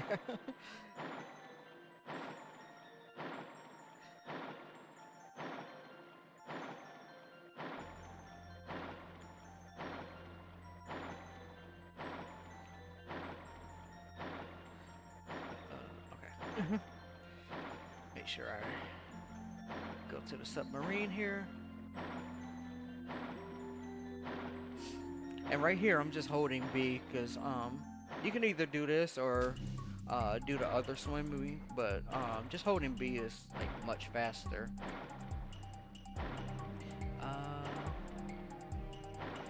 This dungeon right here, the submarine castle, it's probably one of the ones that I'm most worried about because it's very easy to soft lock here, so hopefully that doesn't happen. But it's very easy to soft lock in this dungeon. Even by accident.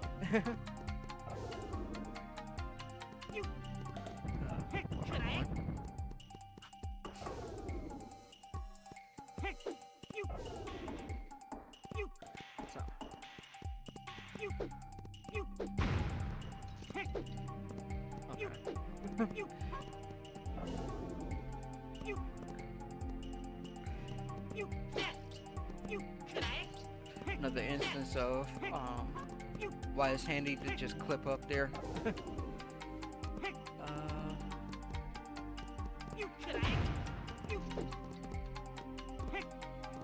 Make our way across here.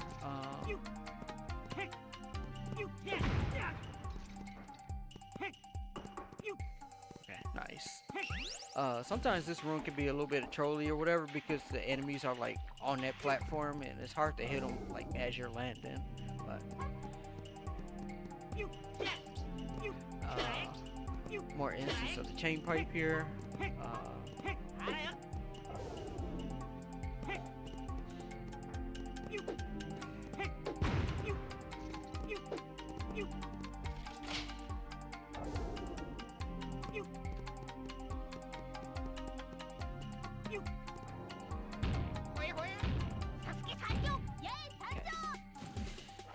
Alright, switch to Yai, swim underwater, and just play it safe here. These doors that I'm opening like at the bottom here, this is like one of the reasons why I'm kind of worried about this dungeon, because if you hold B too long, it's very easy for Ye to clip past this door. And like once you clip past it, you're pretty much soft locked or whatever, because you had to take a death, and then the death just warps you to being stuck in place.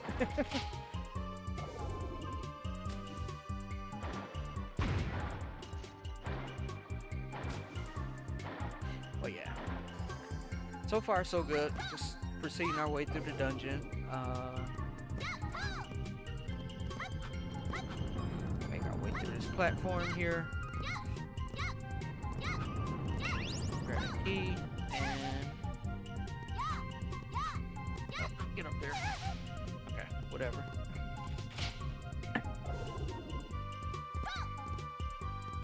Clip up to this ledge, just like so.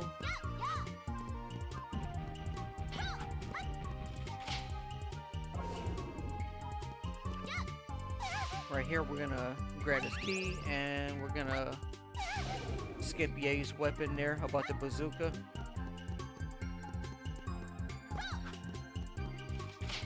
Because we don't need the bazooka, we could just leave it there.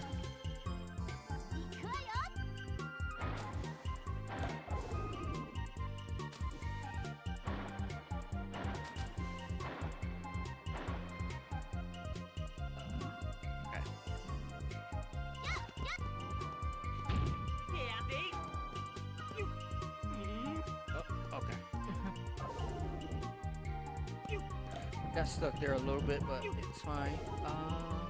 Alright, we basically made it towards the end of the dungeon.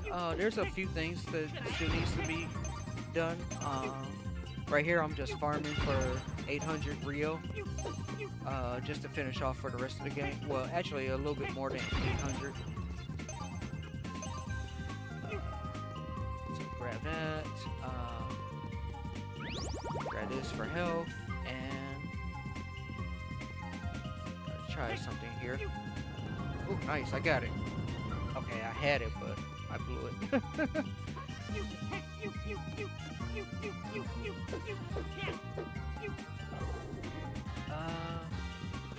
I'll give it one more try, and if I don't get it, I'll just go the regular way.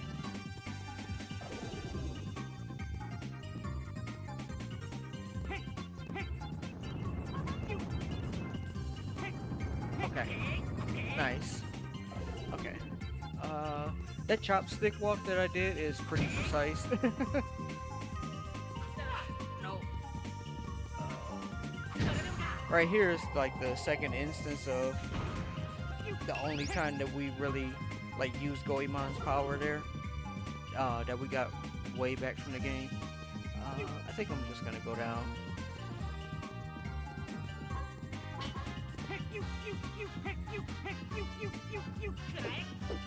But yeah, that was called a chopstick walk. It's pretty precise positioning once you come through the loading door. That should be enough money. So over here we make our way to the last key of the dungeon here. I don't need that. Grab that.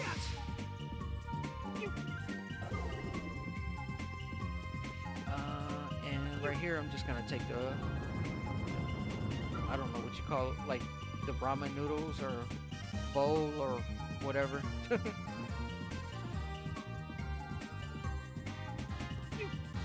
As you can see, like, this is like a little bit slower, but it's fine.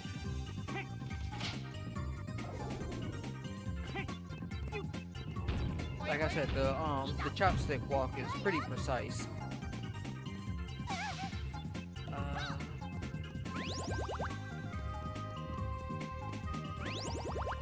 Head through this door, and that's pretty much the end of this dungeon.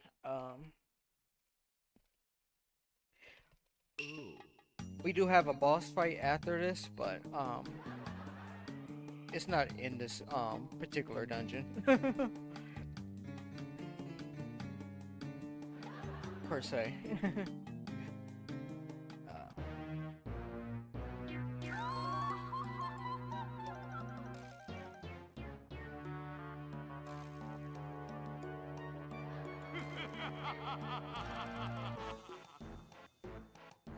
So yeah, right here, just the villains just reminding us that they're still around and watching us or whatever.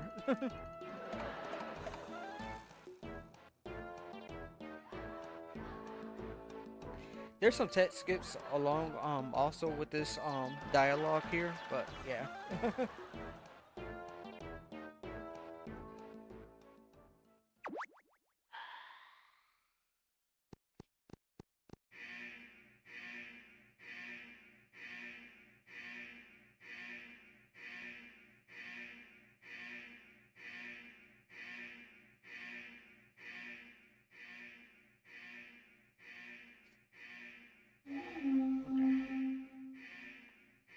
Alright, so the skip I did earlier, pretty much this is like back to the song that everybody was waiting for like, at the beginning of the run.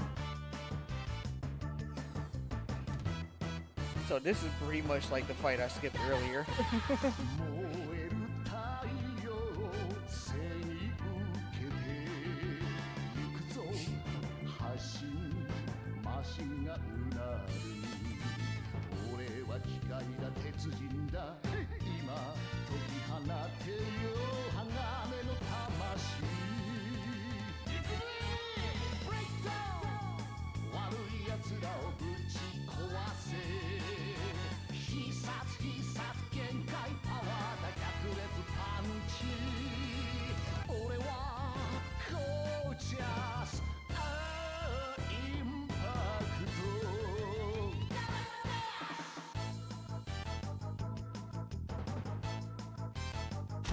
There we go.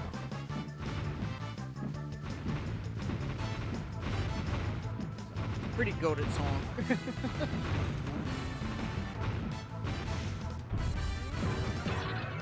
Yeah, so right here, just pretty simple mini game.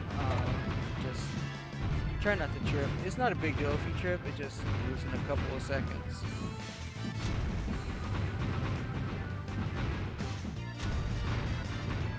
But yeah, just going through this mini game, waiting for the boss fight to start. Destroying all these buildings or whatever, I guess it gives you like more reel for like the boss fight, even though we don't really like use the reel for any of the boss fights. Well, we use it for one kind of, but yeah, it's not a big deal really.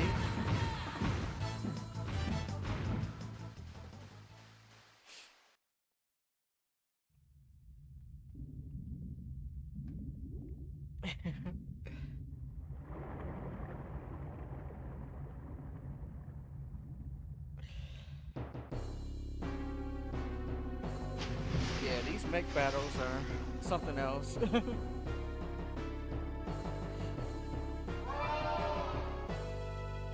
I'm gonna start off by trying to pull this guy back up to the surface.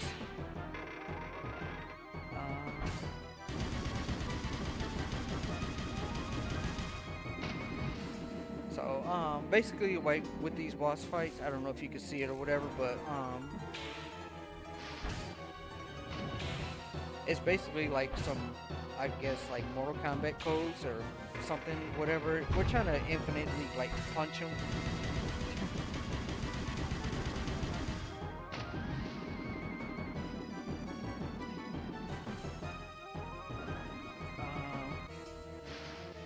The way this boss fight works is like, as soon as he gets like under like 1200, he's gonna go like underwater.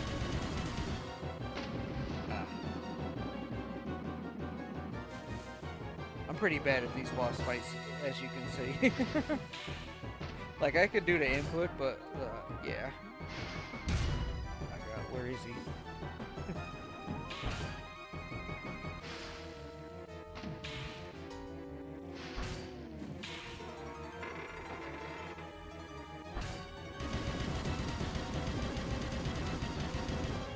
That should be 12, yeah. So now he's gonna go underwater, and that's where we'll try to finish him off at.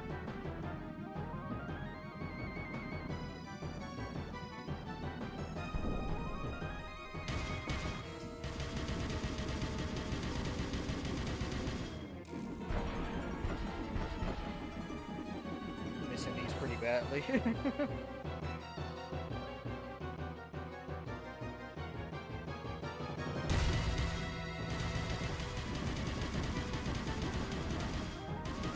Okay.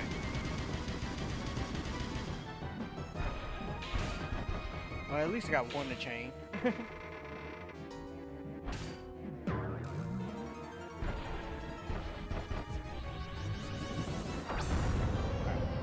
That should be the end of the boss fight there. So, not bad.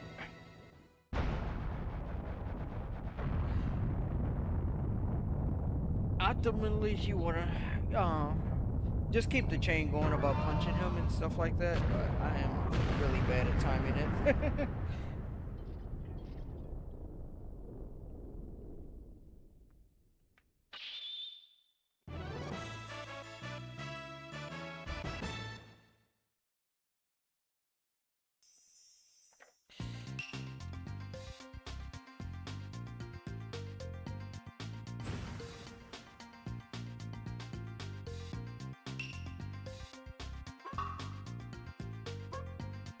Alright, so, one thing I should mention about the text at the end of the submarine castle is that, he tells us that, well, we was looking for, like, the miracle item for that area, but he tells us that he doesn't have it or whatever, like, he dropped it in Zazen Town somewhere, and that's where we're going to pick it up.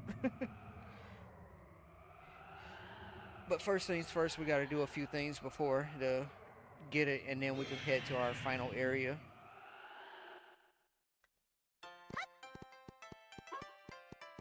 So it's pretty much our last visit to Zazen Town before we head to the final area of the game.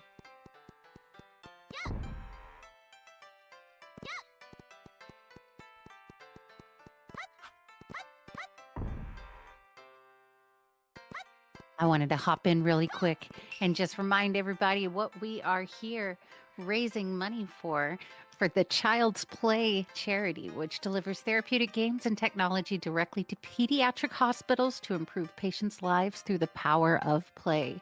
Just remind you guys that we only have a few hours left and that get your donations in before that clock time runs out. And I'm loving this run, Bull. This is a lot of fun to watch. it's very captivating. You're doing such a great job. Thank you, thank you. Yeah, so right there we just talked to Benkei, and we was asking him, have he seen like the miracle item that we were searching for, and he tells us that this guy right here, he might have it. And so we're talking to him right now trying to get it, but he tells us that he has it, but he won't give it to us unless he gets like his favorite food, which is like a cucumber. So once we are able to acquire the cucumber, we can have a miracle item. I don't know why specifically like his favorite food is cucumber, but it is what it is.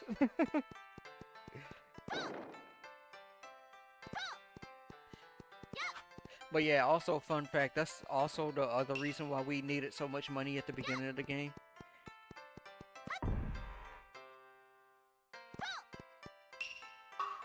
So, we talked to this guy, and he tells us somebody has like the cucumber for sale on top of like a hill or whatever, but we can't climb up there because none of us could jump that high. So he gives us like a key to this warehouse, and we're gonna go do a mini game to try to improve our jumping skills, or at least Sasuke's jumping skills.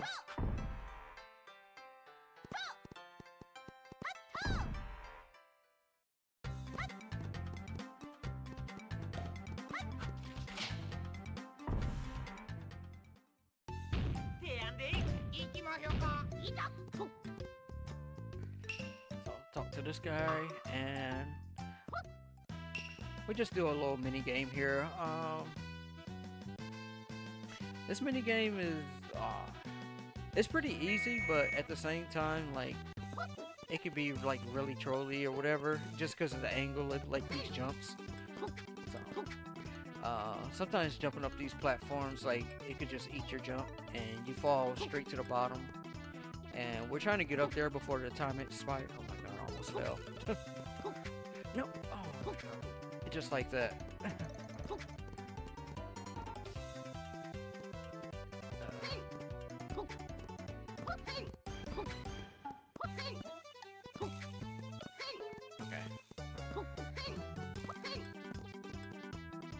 Okay, wait for the next platform. I'm not taking that one. We got plenty of time to go up there.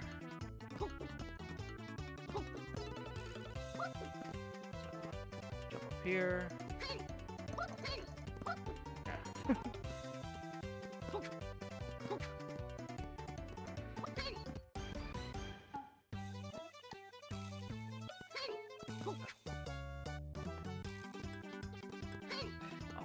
No.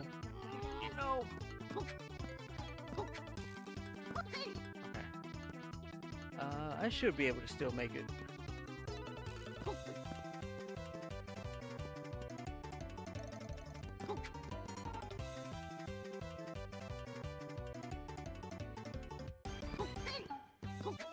Okay, yep.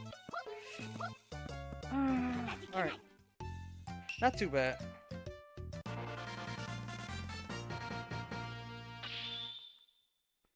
Like I said, for those platforms, you're coming off of like a weird. You kind of like have to press A before actually moving your control stick. Otherwise, like your jump gets eaten for whatever reason.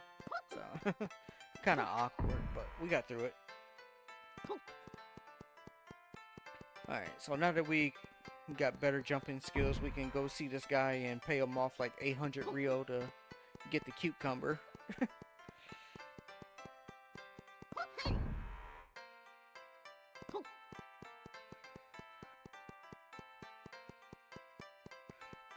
So, a little bit of edge running there. Right there. Nope.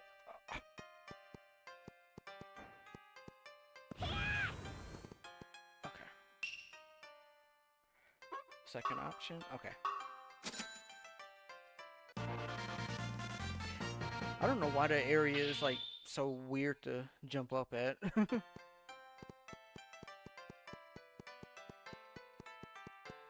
But yeah, anyway, we got the cucumber now, so now we can bring it back to that guy, and after that, he'll give us the miracle item, and we'll be on our way.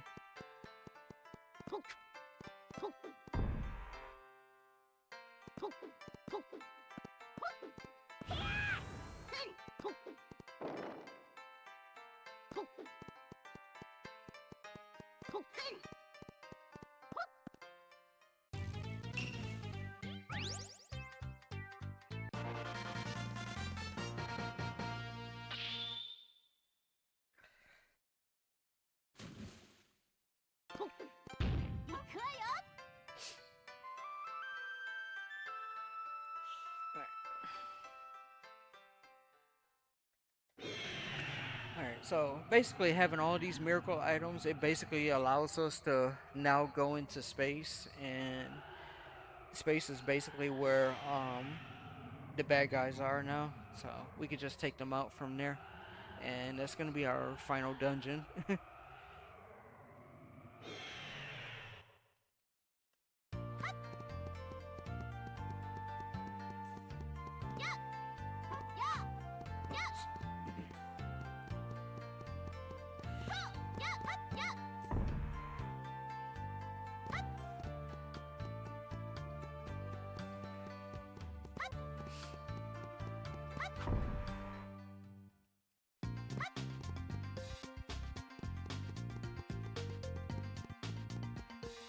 I wonder if,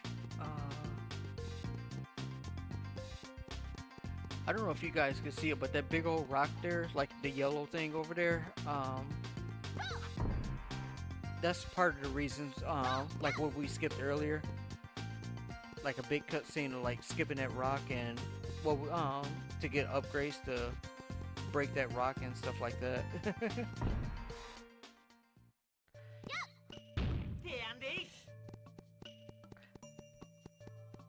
But yeah, made it to this podium right here, and The thing just tells us that it could take us into space, but it's like the point of no return kind of thing. So.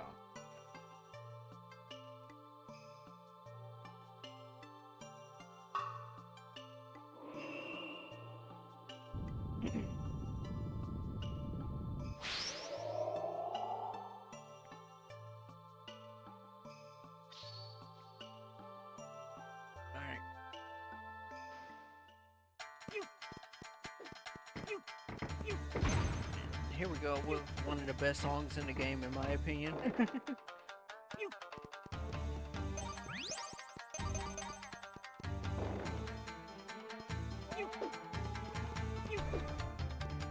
A little bit of platforming here, going up this ramp here.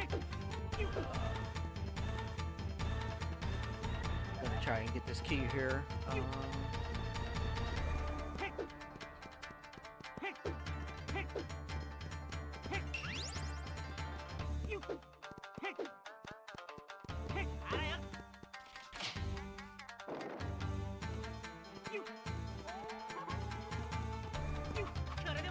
Another instance of real hovering here to get across these fans here.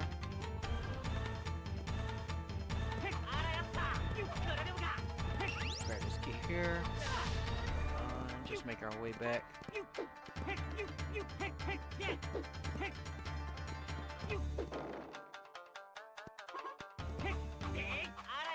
A little bit of a real hover there.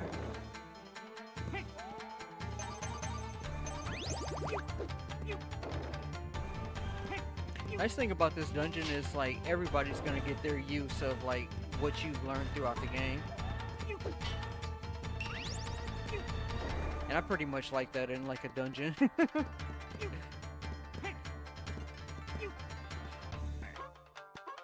Pretty tricky fans here. Sometimes you could fall like right through those fans there, but luckily we didn't. Right here, Abyssimo, he's gonna get his turn to use his small powers to get through that hole. Go through here, get this key, and just leave out.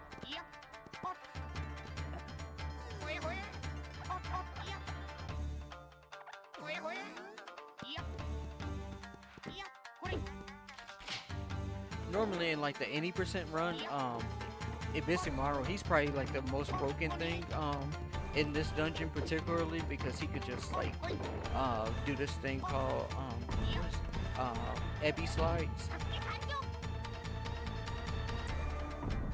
and he could just basically like go through all these walls and stuff like that, you know, in the out of bounds area. Okay, I messed that up.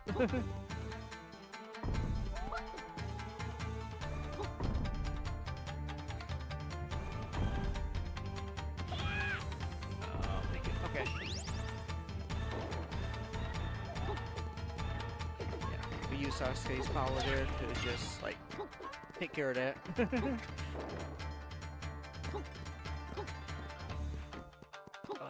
Climb this ladder. Kind of use his power again there to skip that going up the ladder there.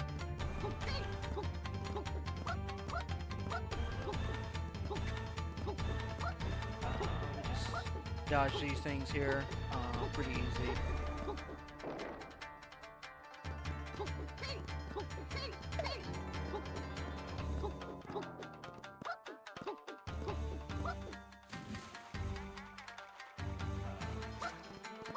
Here.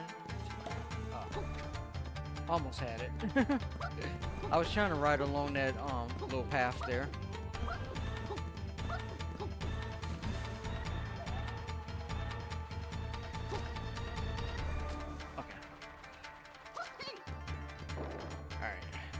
Now we made it past the first half of this dungeon.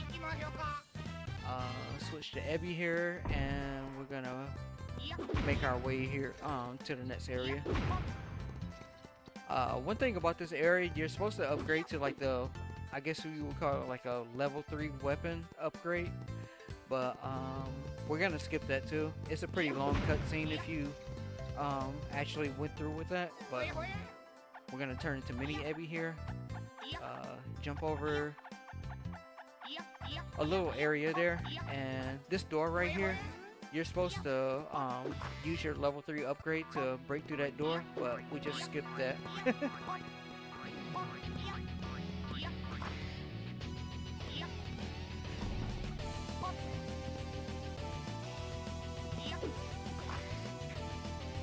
Made our way to the last area of the dungeon here.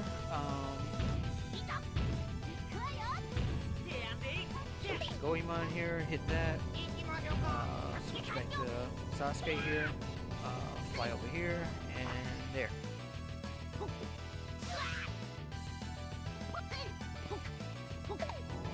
Nice. Okay.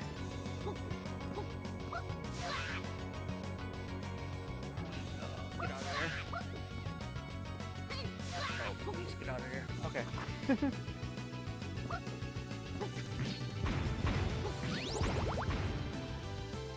Okay, so made it through that area. Gonna use our ice kunai to hit that switch and just ride up this platform. There's a key at the top, but we're just waiting for this platform to rise, you know, high enough so that we can reach it. We should be able to reach it now, I think. Okay, yep. So, grab that key, get out of here.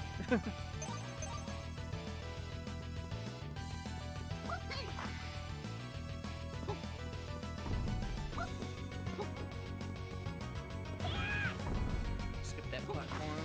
Perfect.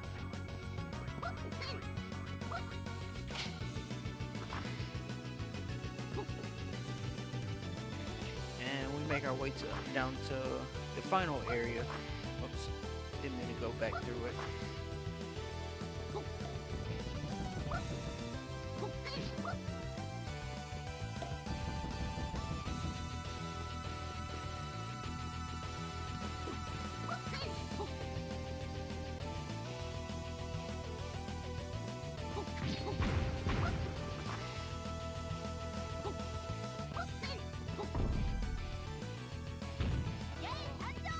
I don't think I'm gonna make the cycle. Oh well. Yeah, just make our way here.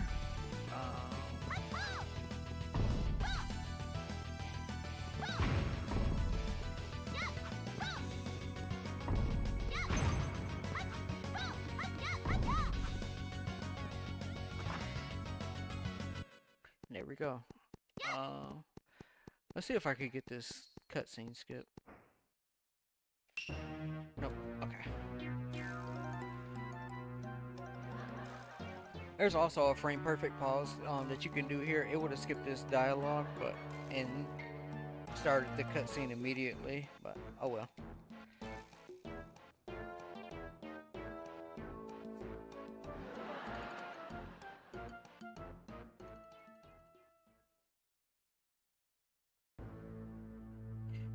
Alright. Final couple of songs here.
I like how in this cutscene they Like I think Goemon said something about like he's actually starting to become a fan of them because of that song now, and I agree. I'm actually a fan of the bad guys now because of that song.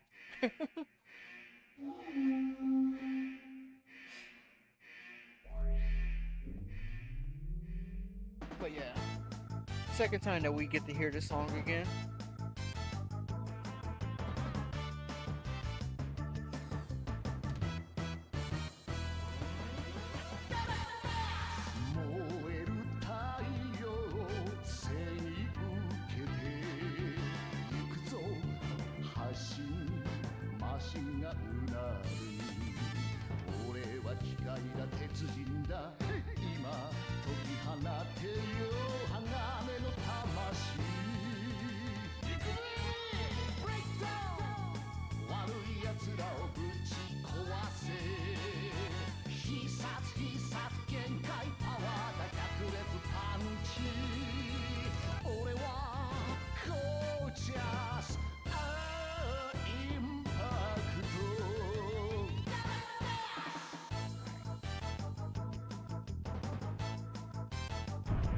Alright, one more time for this mini game.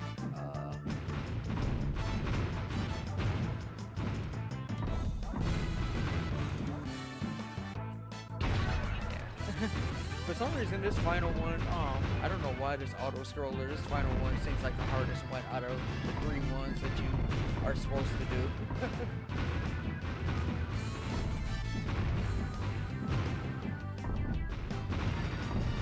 But yeah. This one we actually do want a pretty decent amount of Rio, even though we'll get it naturally anyway. We're gonna try to 2-cycle, hopefully. The next boss that's coming up. I probably won't get it, but we'll at least try to go for it.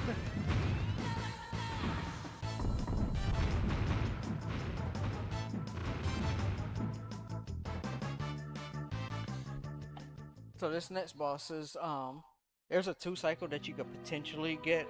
It's pretty hard though, it's a lot of mashing. Hopefully I get it.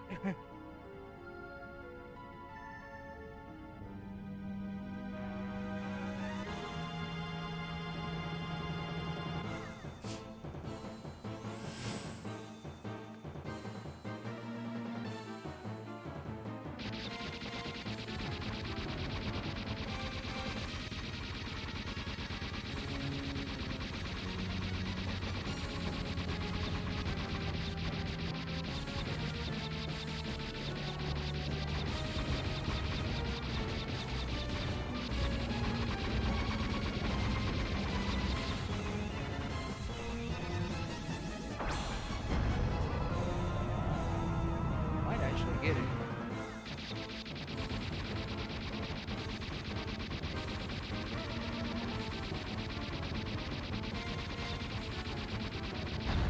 Nice. Okay. Actually got it.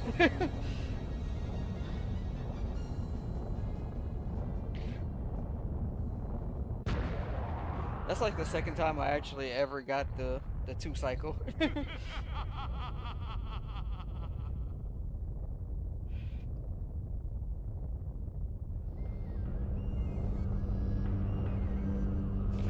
So that timing is pretty strict. But yeah, last fight here.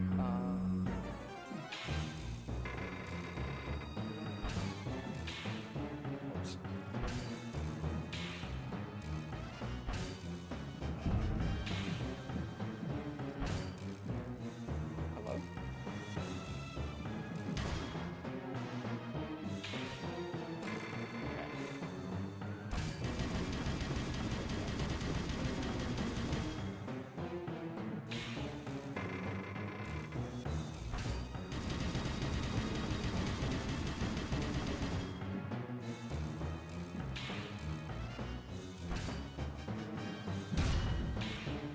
Like I said, I'm really bad at chaining these together. I have a counting system that I tried to develop, but yeah.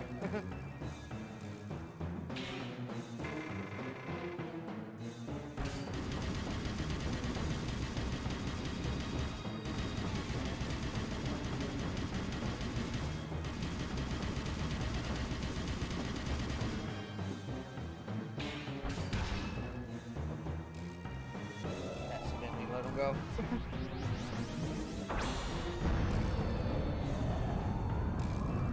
You should have about like 400 health left.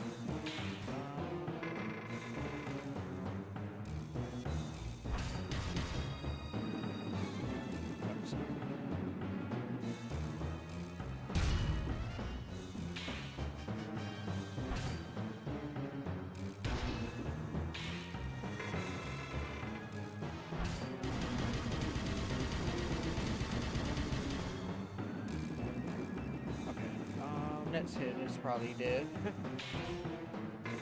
Yeah. Okay.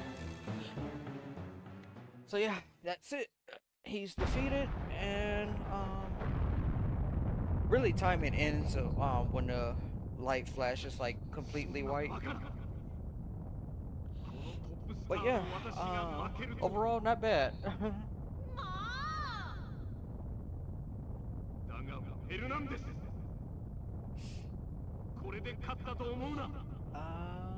Not too many things went wrong actually.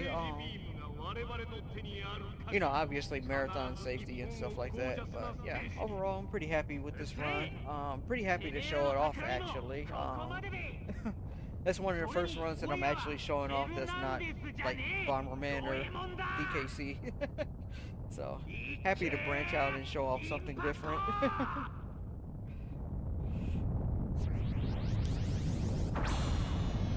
So he's gonna fire this big laser. The screen is gonna turn white. And that's time. So yeah, pretty happy. This is like one of my favorite games.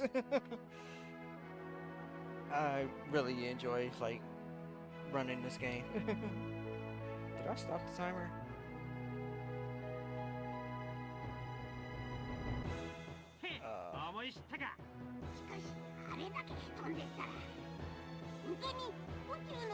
No, it's still going.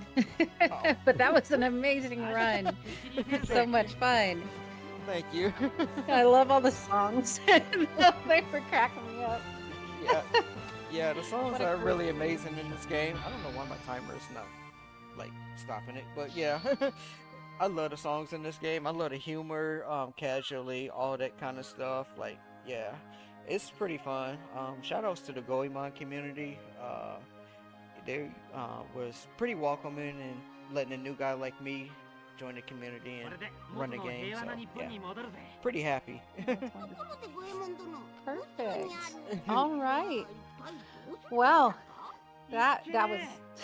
I'm still laughing at all the songs. Yeah.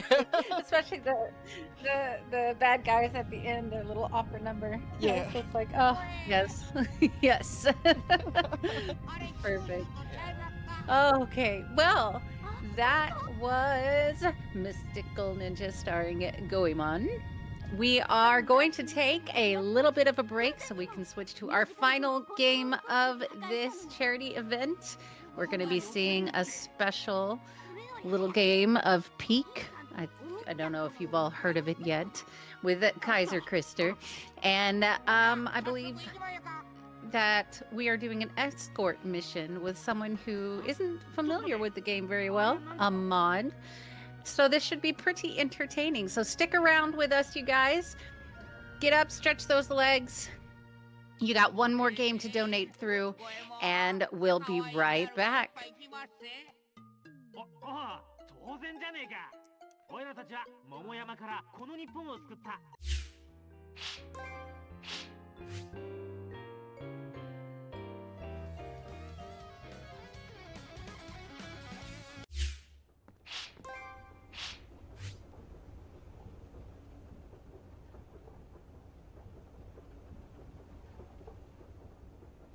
Okay, everyone, we are back and we are at our final game of the event.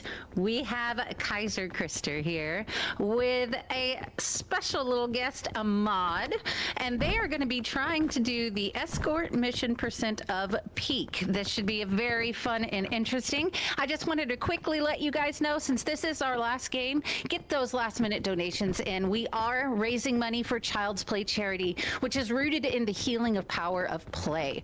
This is such a great charity and every dollar counts. So make sure you get those donations in and let's have a great ending to this amazing event. And you guys take it away. Help. Please help. What are you doing? Stop. We're supposed to be serious now. All right, hi everybody. Welcome to Peak. I'm KaiserKrister. I am apparently the ending of this marathon. I'm so sorry. So I usually I usually submit memes every year, and this time around I thought, like, what is a bigger meme than two Scandinavians on a hiking trip? Or what, Ahmad? That's a false. I am not a Scandinavian, but otherwise good. Oh, okay. I'm so sorry. I'm so sorry. I was going to say something about that. All right. So I guess we can just go to the terminal and get started with this thing. Oh my goodness. Also, Stantler is represented as always, chat. We love Stantler. So apparently I'm going to get escorted all the way to the peak, one way or another. I don't know how to play this game. Chrissy knows how to play the game, so he's this master and I'm the apprentice here. Okay, so before we start the timer, I want to let everybody know that we have some helping mechanisms for this, but we will try not to use any of them. So Ahmad, let's use the checkpoint thing here, just starting out. Just so we have set something. So when I say we set a checkpoint, it is just like so we have a fallback, just so everybody knows. All right, I'm gonna start the timer. All right, let's pick these things up that are here. You have the backpack. All right, you are the. Can you? Yeah, there you go. All right. Yeah, you may eat that. That's fine. I don't wanna. No, I'm just okay. gonna follow you. Alright, so in Peak, if you hold shift and jump, you're actually doing the fastest movement. Shift and jump over and over again. Pack Mule Ahmad. Yeah, that sounds about right. So Ahmad, how many times have you played this game? 3 times. 3 times! That is more than 2. Do you feel like you're going to get to the peak today? I mean, you're going to make sure that I will. Oh, okay. Oh, that's my job? That's your Wait, job. it didn't say that in the script, did it? How can you have the stamina to move? I don't get it. What? This is like you have your kids with you on a hiking trip, and then they're like waiting. They're like far behind. You have to start waiting for them. All right. If I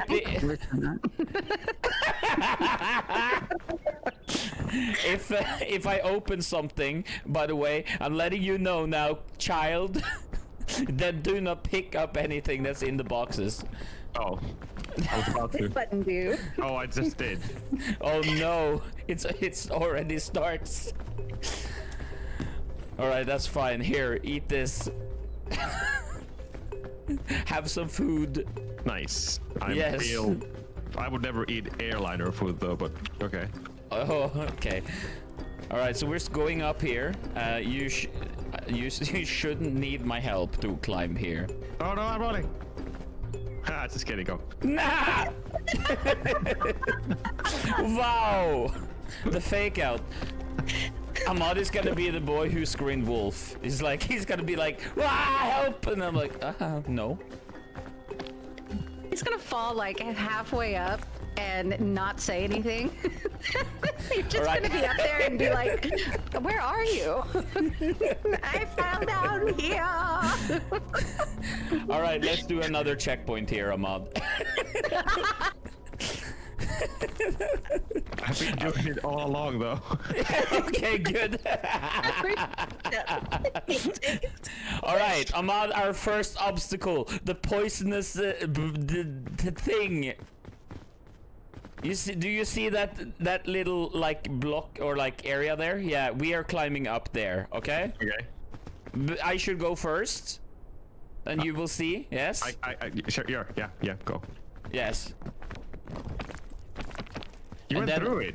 Yeah, you just jump on it and jump, and then continue. Okay. And then you can stand and get some health back there, and then you're going up to me. I'm poisoned though. Yeah, What am I doing? it'll stop eventually. Don't worry. Okay. Yeah, this is what happens when you eat too much mammy. It becomes a problem. If no one knows what mammy is, then you're good that you don't. All right, another checkpoint. I have to be sure that we get to the top. All right. So now we climb up here. Okay. Oh, scary sounds in the background. Do not slide on the funny jellyfish. He's right there. Oh yeah, I see it. All right, going up here, and we're going up to this block right here.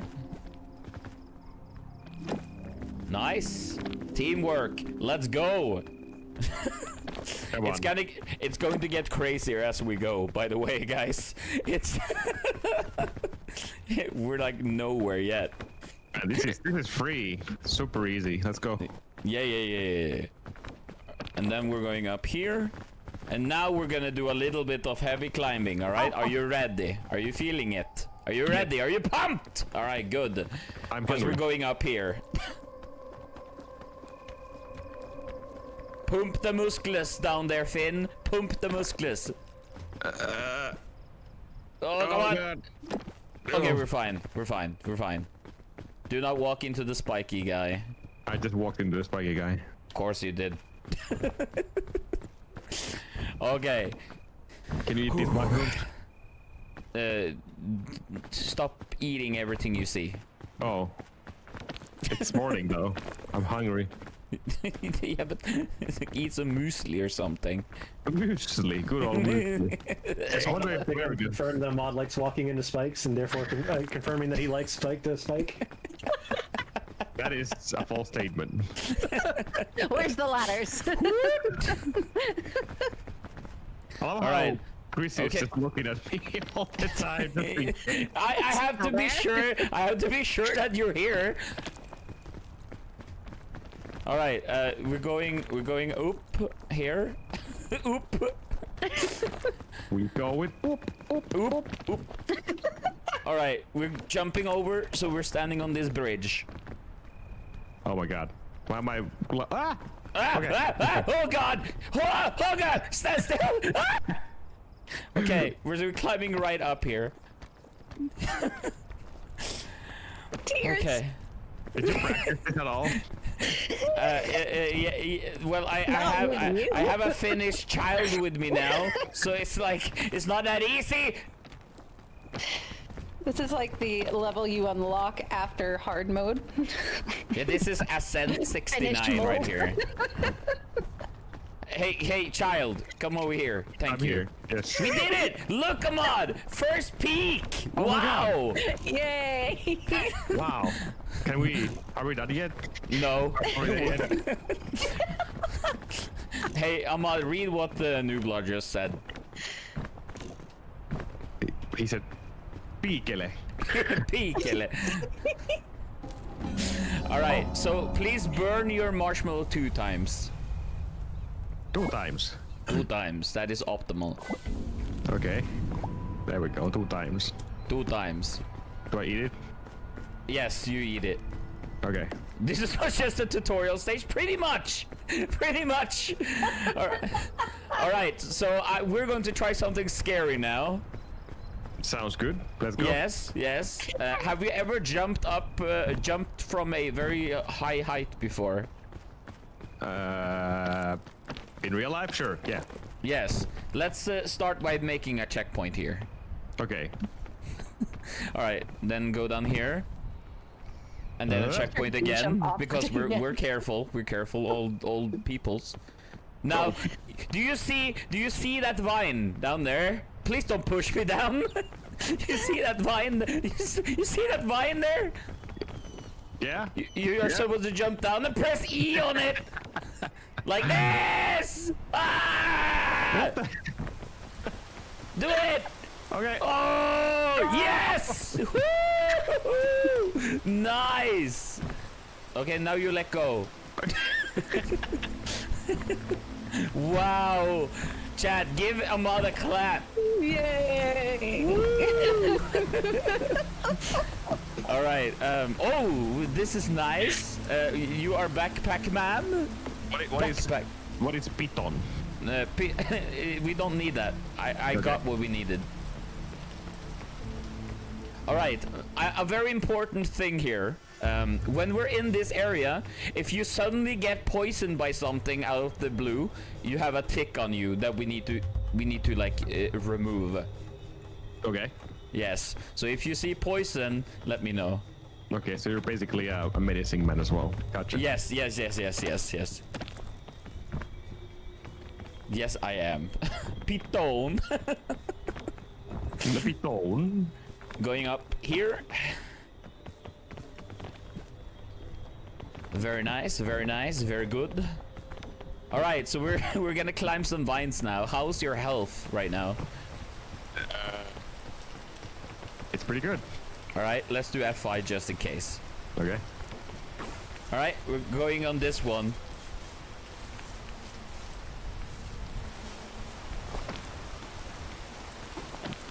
All right, I will take you up. Nice, very good. See, this is fine, right? This is easy. This is nothing can go wrong. Nothing can go wrong. That is true. What happened? It's okay. Okay. I'm gonna do an F5 here, anyways, because now we're gonna do a strat, mister. You see that vine right there?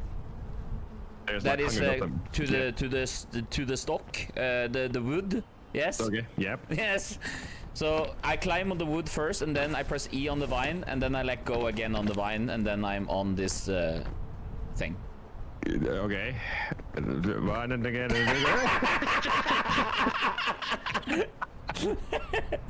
You climb the wood. Yeah, I jump on the vine and then you climb back on the wood. Yes. Okay. Yeah. Okay. There you go. Very nice. Yes. Now we do another F5 here, because we don't want to do that again, do we? Okay, yep. Okay, here you want to crouch and you want to walk a little bit on the right of the wood. The wood. The wood. I love the wood. Okay. Got him. Oh, okay. All right, now we run on the wood.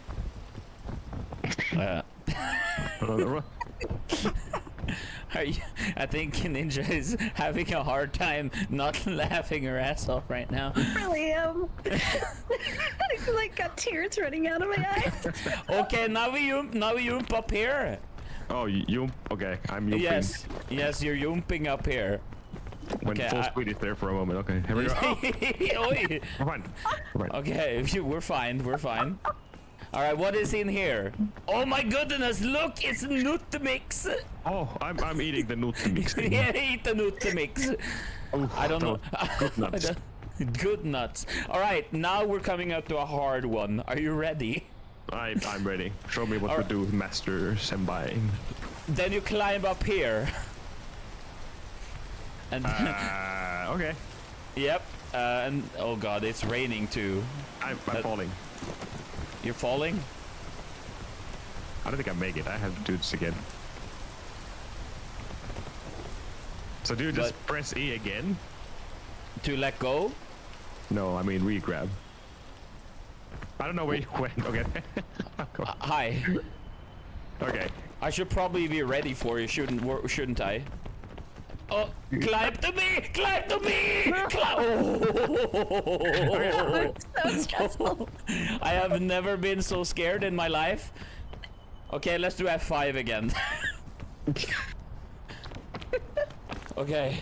By the way, chat, look, I F5'd back. Just so you see what it does. Why you're so slow, Chrissy? What the hell? Come on. Yeah, I'm so sorry. I'm not mountain ready like you know? I am not a goat. No, but you're Finn. Finn climb the mountains. But there's no mountains here. What do you mean? What is this then? Okay, you stand there. You stand there. You wait. Okay. Yes, master. Jesus Christ! So dominant today. Okay, can you come up to me now? If you want me to. Yes. Okay. Okay. Do you see where I'm pointing right now behind you? Sure. That's where we're climbing up. But around there's a bomb, so don't go to that. Slipping down.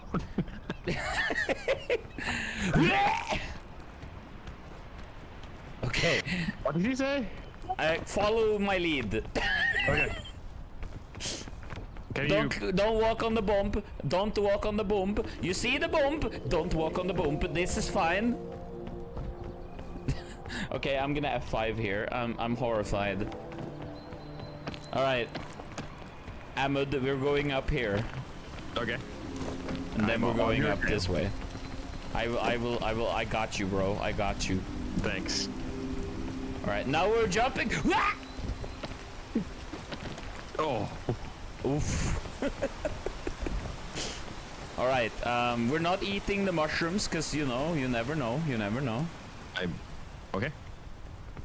Okay, now we're another hard point in the run. F5, please. Sure.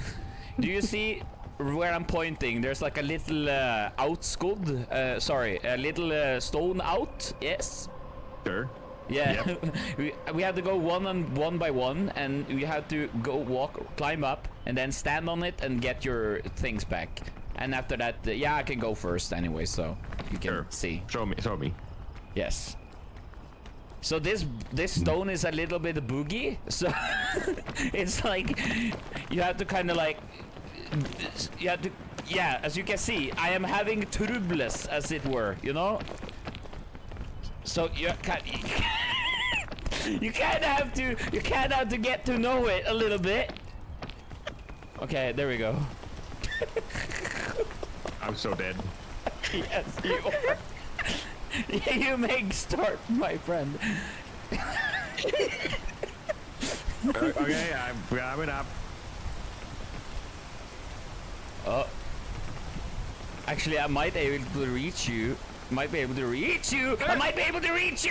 Nay! Aye! It's okay. I got this. It's fine. Just gotta. Yeah. Somehow. Yeah. He might be fine. I'm not. What happened to you? I fell down trying to get you. No, Chrissy. I'm fine. God. Hold on. I have a plan. Wait, what happened? What happened to the thing I picked up? It's in your bag. Can you throw it down? Please. What? In your bag there's a chain launcher. Can you shoot it down or throw it down to me? Sure. You have to draw the picture. Tell them what it looks like. Throw it down. Q. Thank you. All right. Move away. What happened? What happened? It's where? What happened? It's gone. Help! What happened to it? It's gone. Did you put it in the backpack? No. Where is it? It's gone. Weird. All right, you just wait there. I'm just going to, like go on a little trip real quick. Oh, you left me here. That's awful. That was his plan all along. There we go. All right, I am back. Somehow, I am back. Well, he cheated. Totally no cheating. This is what happens when you have children you walk in the mountain with. It becomes you have to die and then resurrect yourself. All right, no cheating here. Totally legal. Nothing happened. All right, now we go up here. Wow, you suck at this game, Chris. Yeah, I know. Weren't you supposed to be the one starting a mod here? I'm waiting to say that. He probably was hoping that he got the opportunity. He rehearsed it this morning in the mirror. We're going in here, Ahmad, into this little crevice here. Oh, I love crevices. Let's go. And then we're jumping over here. Oh, very nice, very good, very nice. Okay, going up on the side here. And up here. Yes. Oh, not into the trees though. Alright, I'm gonna F5 here, because you never know. Alright, by the way, chat, I have a... I think I recently got a PB in this game with a 27-minute run. Without the cheats, of course. But yeah, like for this, I feel like we kind of have to have a little bit of a safety net. Ooh. Yeah, we're fine. We're fine. All right, Ahmad, do you see it? Do you see it, Ahmad? I see it. Oh, that is number 2 out of something. I think 5. Wow. Wow. Look at Ahmad waddling. I can't believe it.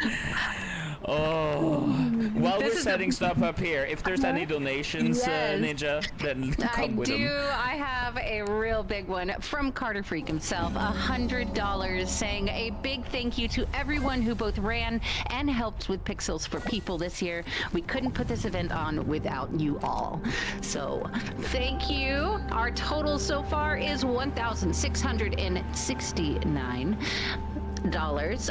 We, as much as we love that number, we don't mind it going a little bit higher. So if you got any more donations, make sure you get those in. We'll make sure to put the link in the chat. And yeah, keep on trekking up that mountain, boys. We're going back down again now. I'm sorry. I thought we were supposed to be going up. Oh my goodness! Look, Ahmad, it's our home country, both of us. No wonder I felt instant depression when I saw this. I'm so sorry. You want mushrooms? I don't like mushrooms, no. No, but we're having mushrooms anyways. Oh, well. Typical. Remember to press F5 here. Okay, F6. Oh, yes. Oh, yeah, if Ahmad presses F6 now, then we're fucked. Wow. Wow. Alright, alright. There you go. We fixed ourselves. Thanks. Yeah. What about that? Alright, so we're not hoping for the local snowstorm to hit. It would be a shame. Don't say that. I'm already freezing. It's not even snow outside. Don't fall into the large crevice, please. Okay. Fall into the... I love how I'm supposed to escort him, and like it's like 2 seconds before you do a thing. Don't fall in there. Okay. So Ahmad, we're like about to hit. We're on our way to the third. The third mountain. Ah, lizard. But we're still fine, right? Not lizard, but blizzard. Lizard. I'm sorry. I've been watching too much Tic Tacs. I can see that. Are we there yet? Oh, let's F5 here, Ahmad. Okay. Alright, we're going up here. Lizard? Yes! Chat knows. Nice. We're going up here now.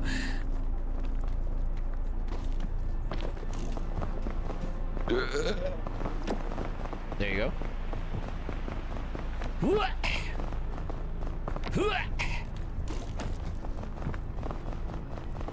Let's F5 here as well.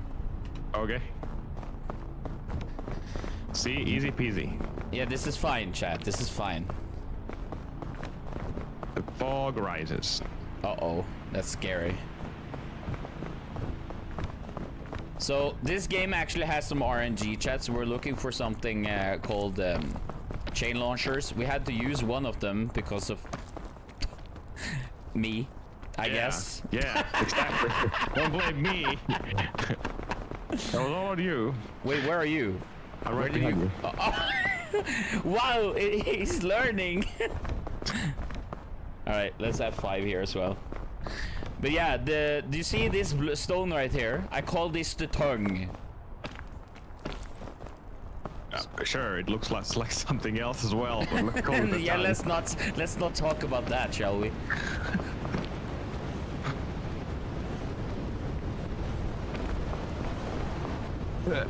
I'm freezing. Yeah, you need to climb. Uh-oh, am I making it up? I did make it up. Okay, we're fine. All right, let's right behind you, F5 here. All right, we're going up here now. Are you coming? I was about to say Swede, but you are as far from a Swede as you can be. Yeah, we both know, you know, what Swedes are like, so. Wow! I'd Do you like to know take any? the opportunity to apologize to any Swedes who may be watching. No, it's common knowledge that Norwegians and Finnish people are. You need to keep to the, yeah. Ah, Ahmad is actually getting it. I'm just down here, like, please do not. Yeah, don't go. I'm coming. Give me a second. I'm stuck. Yeah. Oh. I didn't know you were that flexible. Oh, I am. Oh. All right, we're going around this little corner here. All right, Chrissy's getting his. Can you come up? Thank you. I'm stuck. Okay, let's F5 here and let's wait for the storm to be over. Okay. You can tell a story of your fishing trips.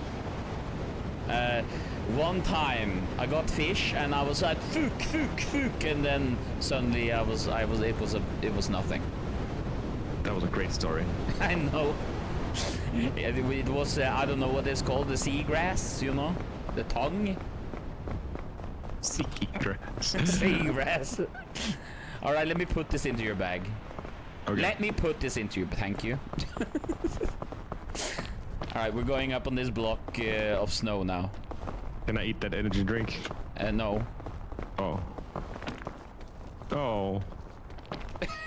You may drink it when we get to the peak, if we still have it. No, it's gone. Oh. Wait, what happened? Did you throw it away? Of course you did. Why wouldn't you? All right, this is a little hectic climb. I'm gonna pick up the fungus. You kind of have to hit like a section here where you can stand. Okay, yep. I like how Ahmad just casually do it. There was no problem at all. All right. I feel like this should be the other way around, chat. All right, let's see. We're going up here. Can you, okay, hold on. Can you take this? Okay. An F5 here. We need that for a strat now. All right. All right, so we jump up here. And you see this thing here. Wait, where are you? There you are. Oh no, I drank this. Go fast, go fast. Oh, okay, go. Climb up here, quick. Go fast. Okay, we're fine. That was the strat. That was the strat. Okay.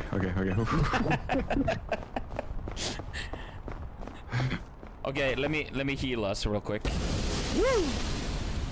All right, so here's another strat. We're gonna use this wall mushroom right here. Okay, let's F5 here. Okay.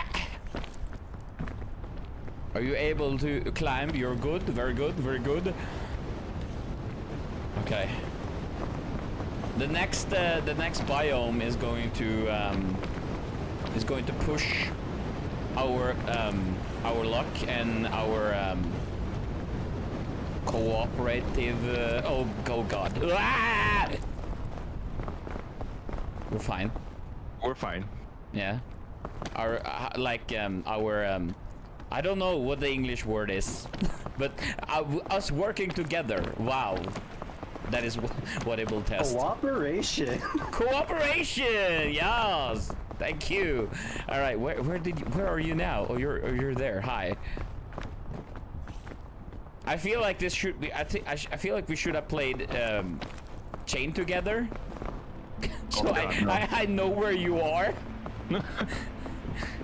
All right. Bringing back PTSD for me and Ahmad when we were speedrunning that. Yeah. Oh, I missed that. That was good streams. That was good streams. All right.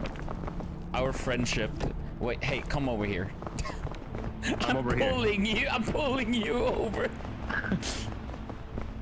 All right, Ahmad, we're about to get to the peak of the third one now. Nice. I have never been this far away in my life. Okay, very nice. At this pace, we'll be done 20 minutes before estimate. Yeah. Don't put your hopes up. No, yeah. Oops. All right. Yay! We did it! How do you feel? Do you feel like you can conquer the world? No. No. Definitely not. What is the scroll? No, we're not reading any scrolls. Oh. I'm sorry. Oh, Caldera! This is as far from Finland and Norway it can get. There's like actual heat in this level. All right, we have to be very careful now. Oh. What? Nothing. You want a lollipop? No, I'm good. I'm saving this just for you. Oh, you're saving it just for me? Okay, stop. What are you doing? There you go. Oh, did you put it in the backpack? No, I fed it to you. Oh, it did nothing. Oh, maybe I don't know. I'm scared. I hope items aren't. Hey, some kind of a sleep thing is happening to me. Uh-oh. No, press F5. Press F5, please. I did. Okay, good. Oh my god. Some kind of sleep thing is happening to me. Help. Oh. Oh my goodness. Please be careful, Ahmad. Okay, let's press F5 here. Okay. Because now we're in a scary place. Very scary place. This is very spooky place. Yes. So we're jumping up on this this here. Yes. Yep. Make a save like where there's flat. Try make saves where there's flat ground. All right. This is a strat that I told my friend Amy, right? That this will probably go not so good. Yeah. So we're going to make sure that we wait until the lava is down before we jump. But we're jumping from here to there. Okay. Yeah. So you need to shift jump, but wait until the lava is gone. I'm going first. Jump. There we go. Nice. I got over. Do you get over? Yes! Oh, give a clap to the man in the chat. Oh, yes. Heck yeah. All right. So we're continuing over here now. We're going down here. Are we jumping over to this? Soon. We're soon there. Okay, are you coming? Yeah, good, very nice. So we need to wait for the. This area is usually not on fire. That's promising. Do we have saves? Let's go a little bit back and make saves if we haven't. All right, it seems like it's ready now.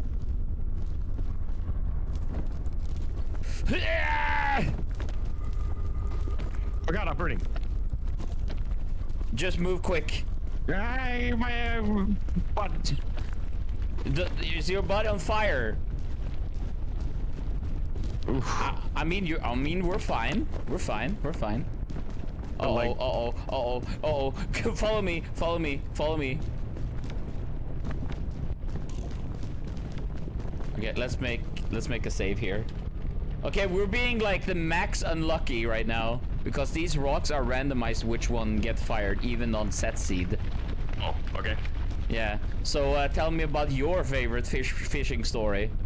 I went to. No, sorry, too late. Oh, okay. All right. That's a good story. Great story. Okay, there's another rock. Now you may speak your story. Ninja got an amazing big bass once. Oh, that's nice. Biggest bass ever. Biggest bass ever. It was like, what is this fish? And then she just killed it and threw it back like, go be free. And the fish was dead. I did. Wow, that's crazy, bro.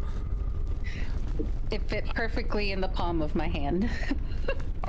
All right, now do this, what I'm doing. Okay. Oh, you did it. I'm so proud of you. I'm way ahead of you. Okay, we need to go here. Sorry, I was thinking about the like recce strats, but we're not doing recce strats.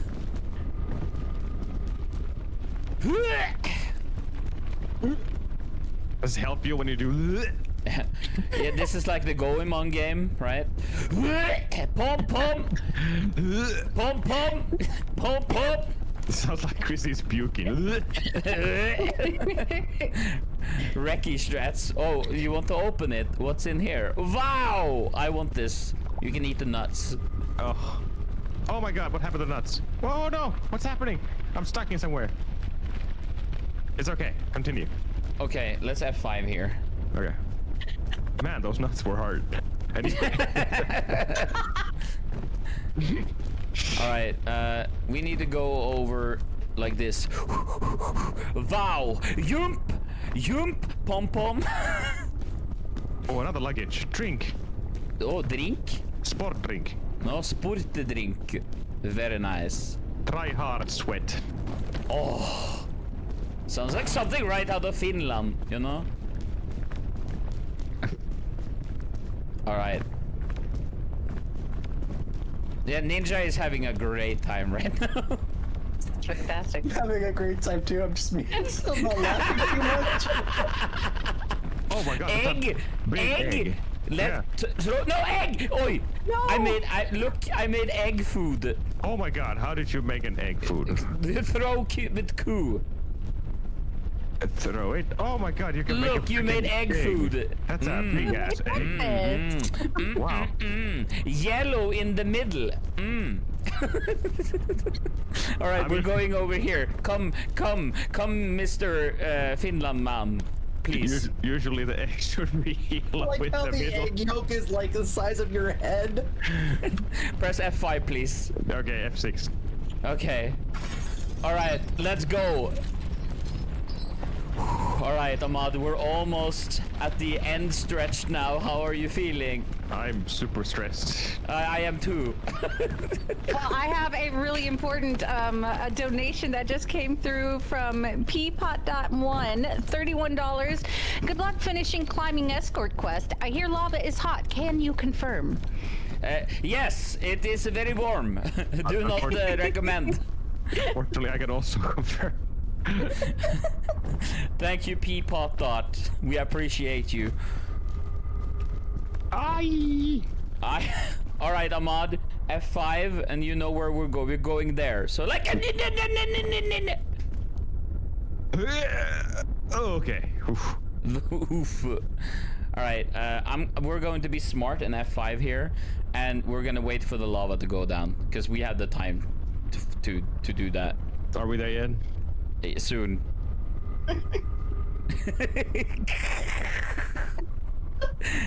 Okay, the lava is like, this is a speedrun, right? What is happening? We're just standing here. All right, we can probably start going now. Oh, good. Okay, yep. Soon, TM.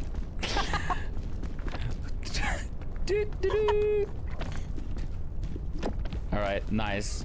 All right. So, what do you think about this router mod? Would you speedrun this game? I would never speedrun this game. I can't believe it, but what do you mean? We're having such a good time, aren't we? We are. I'm just thrilled to be here with you. Like, wow. At 5 in the morning. Uh-oh, I'm not gonna make it. I'm not gonna make it. I'm not gonna make it! Come here. Use my hands. Or hand. Or have you cleaned? Have you cleaned those in a while? It doesn't matter. I mean, we're here together. That is true. You can lick them clean for me. Oh, wait, what? That's kind of wild. It's okay. We're gonna do what we can on survival situation. Survive. I'm trying to light the fire, and you're stealing the marshmallows. Why? What? I love how it's been a nice ride, and now I'm losing it. How are you losing it?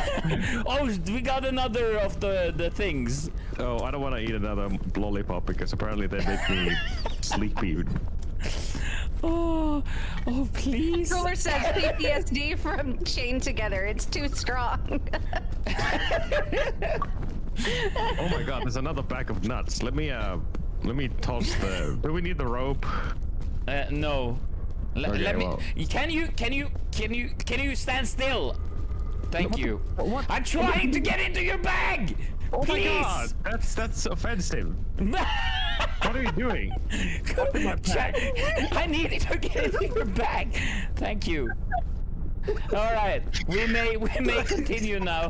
I'm just running around like a little kid, like, no, you can't, no. Oh my God, F5, please. Okay, F5.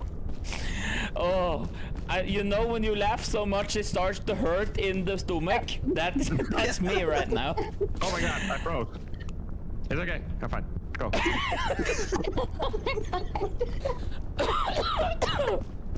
Oh. All right, we're going into the last stretch.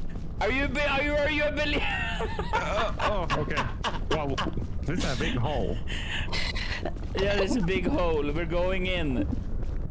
Oh my god. I wasn't expecting this to be this funny. I was like, oh, we're gonna walk to the peak. Wow.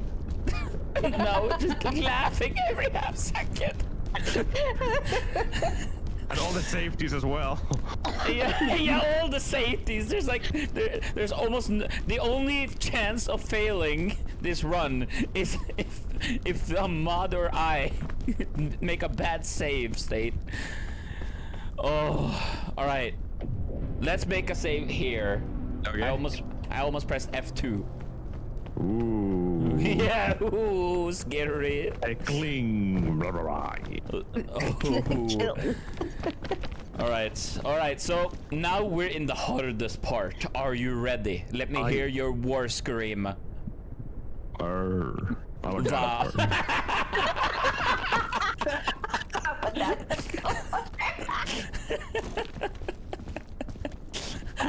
That's about the loudest the Finn can get right there.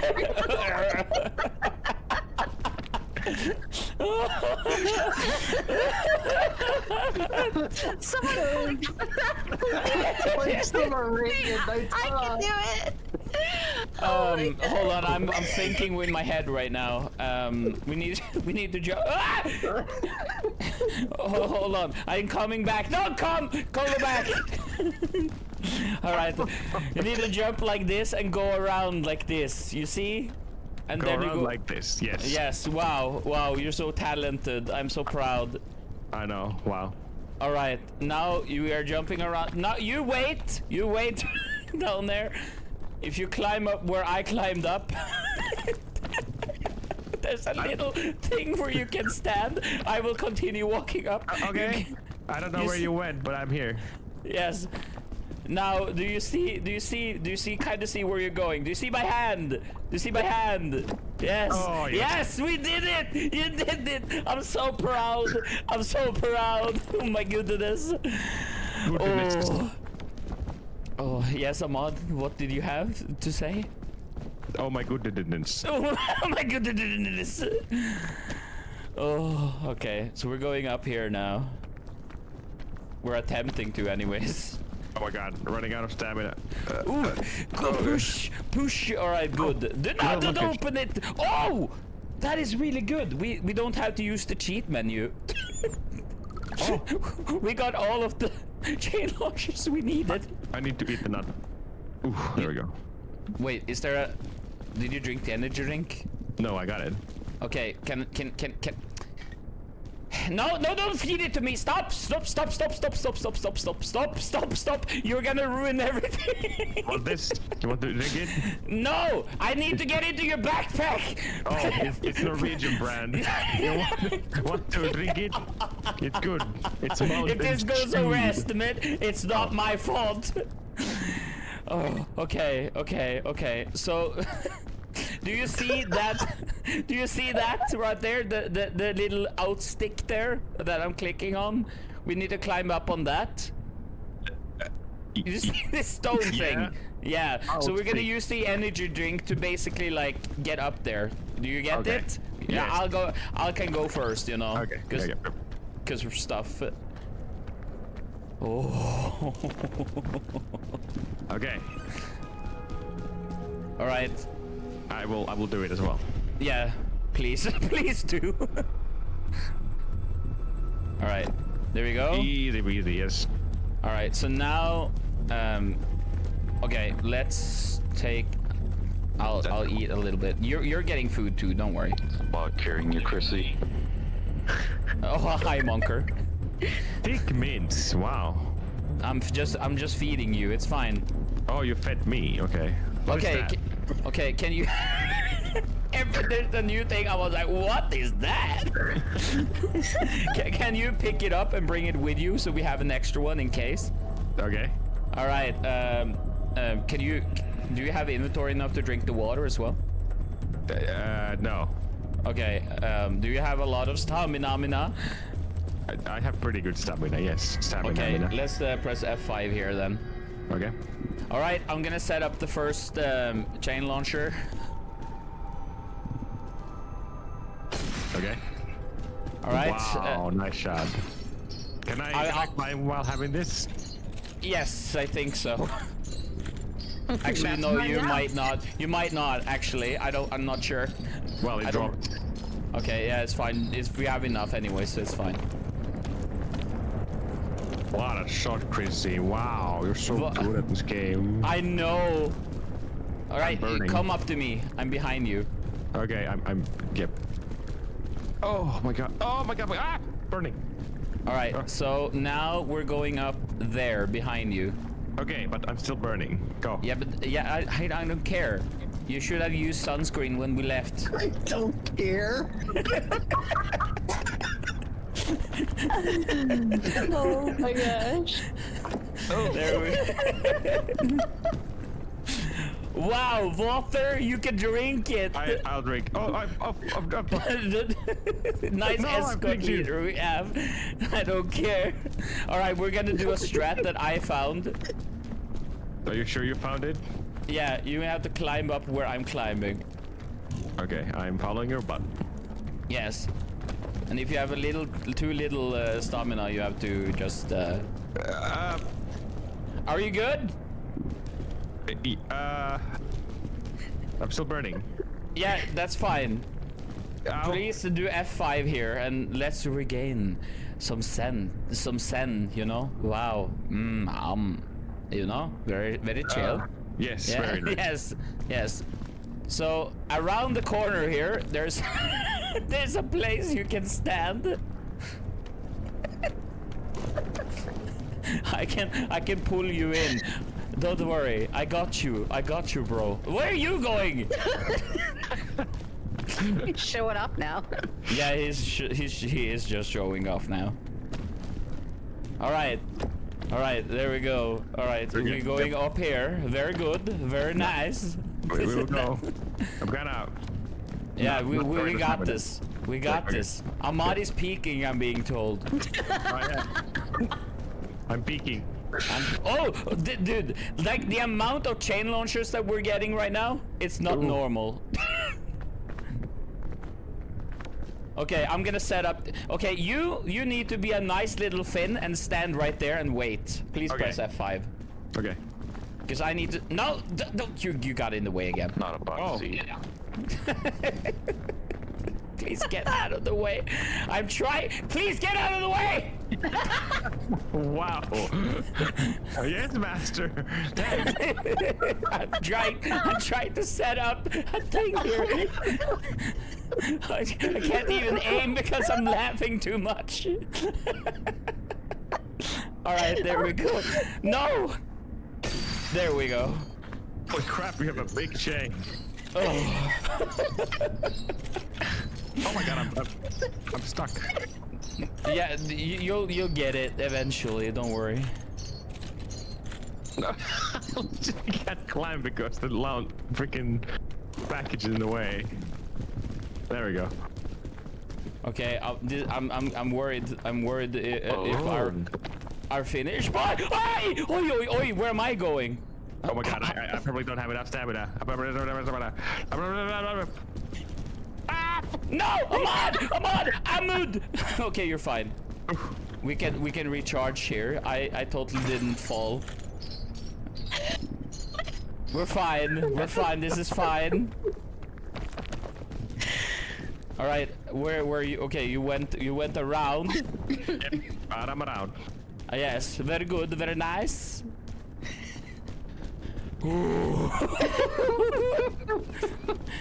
Okay, let's F5 here as well. This is the last stretched up. Okay, do not go that far. What are you doing? I wrapped myself in bandages. Oh. Anyway. Okay, I believe it's there.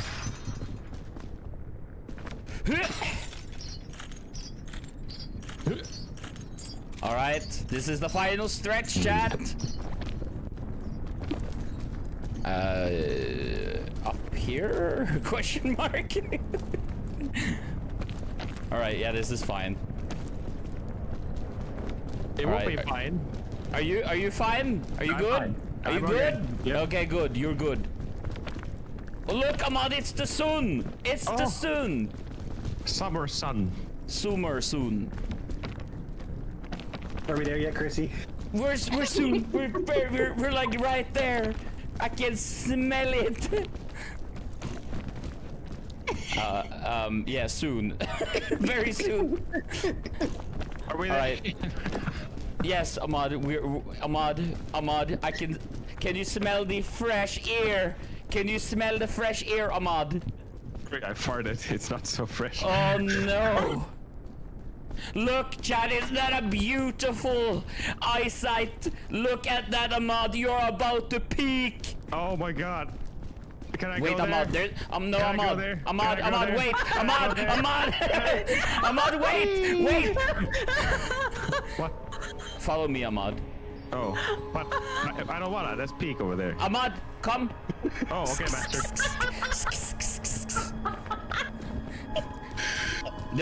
There's one more strat we need to do. Okay.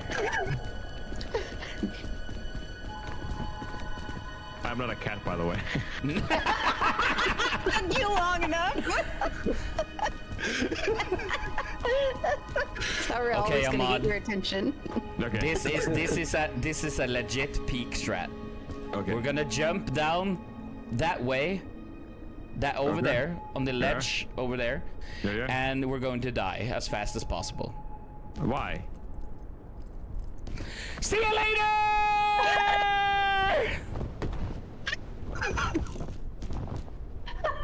I'm following him. I'm just going to the pit. No, don't do that. Do it. Follow his Do it. Do it. I don't. Are you okay? No. Do it. We're waiting for you. We're waiting for you now. I don't want to do it. Do it. Come on, Ahmad. Jump off the cliff. Jump off the cliff. Jump off the cliff. Jump off the cliff. Oh my goodness. Okay, Ahmad, you need to jump more out of the cliff. Oh. Yes! You're doing peer it! pressure. Peer pressure. Yes! Now when you die, just hold. Don't revive yourself. Just like press E, I think, to die quicker. Okay. Dead. And that is it! That is peak, everybody! And that is time! Wow! Yes, let's do Wow! it. 3,000 cartwheel. Wait! Because we didn't die at the same time, I didn't survive. Chrissy died. Oh my He god! completed his job of escorting the only survivor. This is what happens when you don't listen to me. Oh my god! I look so bad in that. Like, oops. Just wants to ask, are we there yet? The helicopter joy. Oh, but yeah, thank you so much, Ahmad, for joining me on this, and Carter, thank you so much for hosting this. My God. No, but that was great. I'm so happy how this went. This was a fun time. That was amazing. It's worth every minute. We are definitely. Wow, that was an experience that you can only have once. Yeah. Next year for Pixel for Peace peoples, then there will be something even crazier. Just can't wait. Oh my goodness. Okay, everybody. Well, I guess that is it for Peak. They peaked the peak. I think we are going to take a little tiny break, and then we're going to hand it back over to Carter, who is going to give us a few final thoughts, and we will be back shortly. Oh, that won't be just me, by the way. That's going to be everybody that's been part of Never the mind. So you guys are all ready for this. Yeah, everyone. We'll be right back.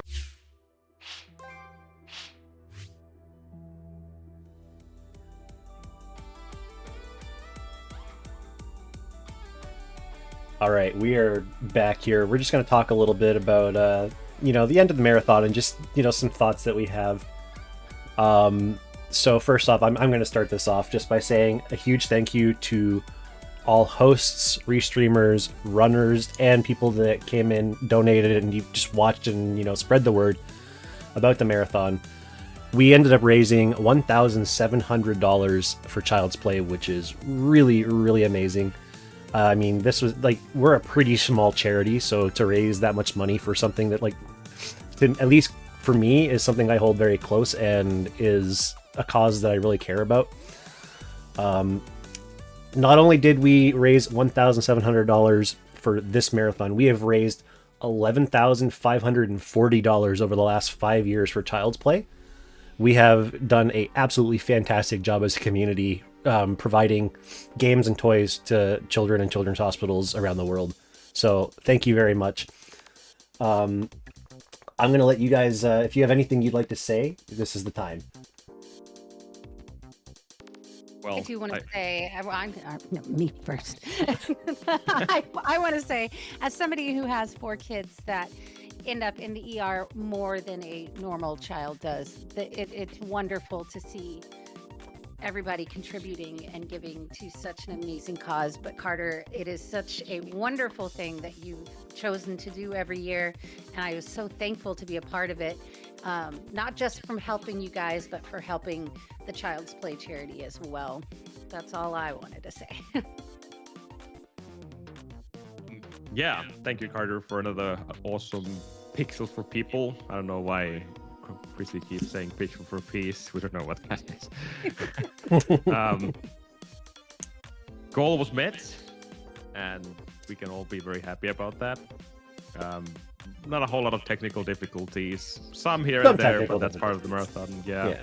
It's always a thing in marathons, but mostly smooth sailing. And I'm very appreciative that pretty much every runner did the whole setup, and we didn't really have a lot of problems with just setting games up in general. So everything was smooth sailing, and yeah, everything went basically as we planned. So good job, the whole gang.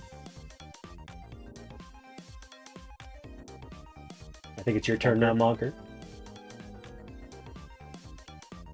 He's put on the spotlight. He doesn't know what to say. I'd like to thank Carter for there we go for doing this event for the kiddos. Yeah, don't talk too much, but yeah, I'd like to thank everyone who participated. We reached a goal and we passed it. That's about it. Monker could be a Finn. He's a man of few words. Good job, Monker. You did well. Yeah, you did a great job there. Yeah, I especially want to personally thank both Ahmad and Monker for helping with the restreaming side of things, because it's not like it's a lot of work, but it's just a lot of organization stuff, and just they've been incredibly reliable for the last several Pixels Peoples that we've run and helping with this, especially when we were running 24 hours straight. The previous Pixels People, and the fact that they're still around helping me with this is something I really appreciate.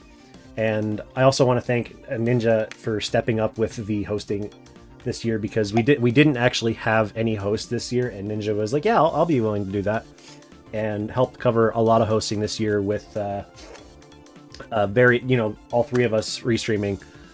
So a huge thank you for that. I am at the point where I don't really have much more to add at this point. So I want to thank everybody for taking part and just enjoying the speedruns that we put together this year. And I hope that we can do it again next year. So with all that said, thank you all. And we hopefully are going to run this again next year. I do hope the same. Thank you. Thank you, everybody. Thanks. Let's see if do we have anybody that we can send a raid to? Do we have any suggestions for a raid? Quick mod. Go online. No, there is Grom. They're in Final Fantasy VI.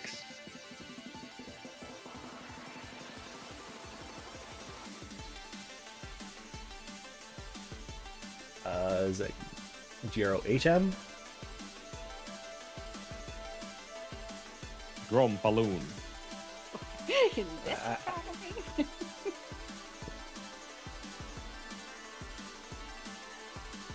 Yeah, I think we can do that. Just getting that set up right now. So once again, thank you all. Poking a mod and trying to get him to send me something. Thank you. Alright. Yeah, thank you all. We will be finished for this year's Pixels for People, so you've all been wonderful. Carter. Good job, everybody. We did it. Let's go say hi to Grom, especially after Bye, everybody. the Twitch Thank nonsense you. that happened recently. Yeah. Bye now. Okay, bye.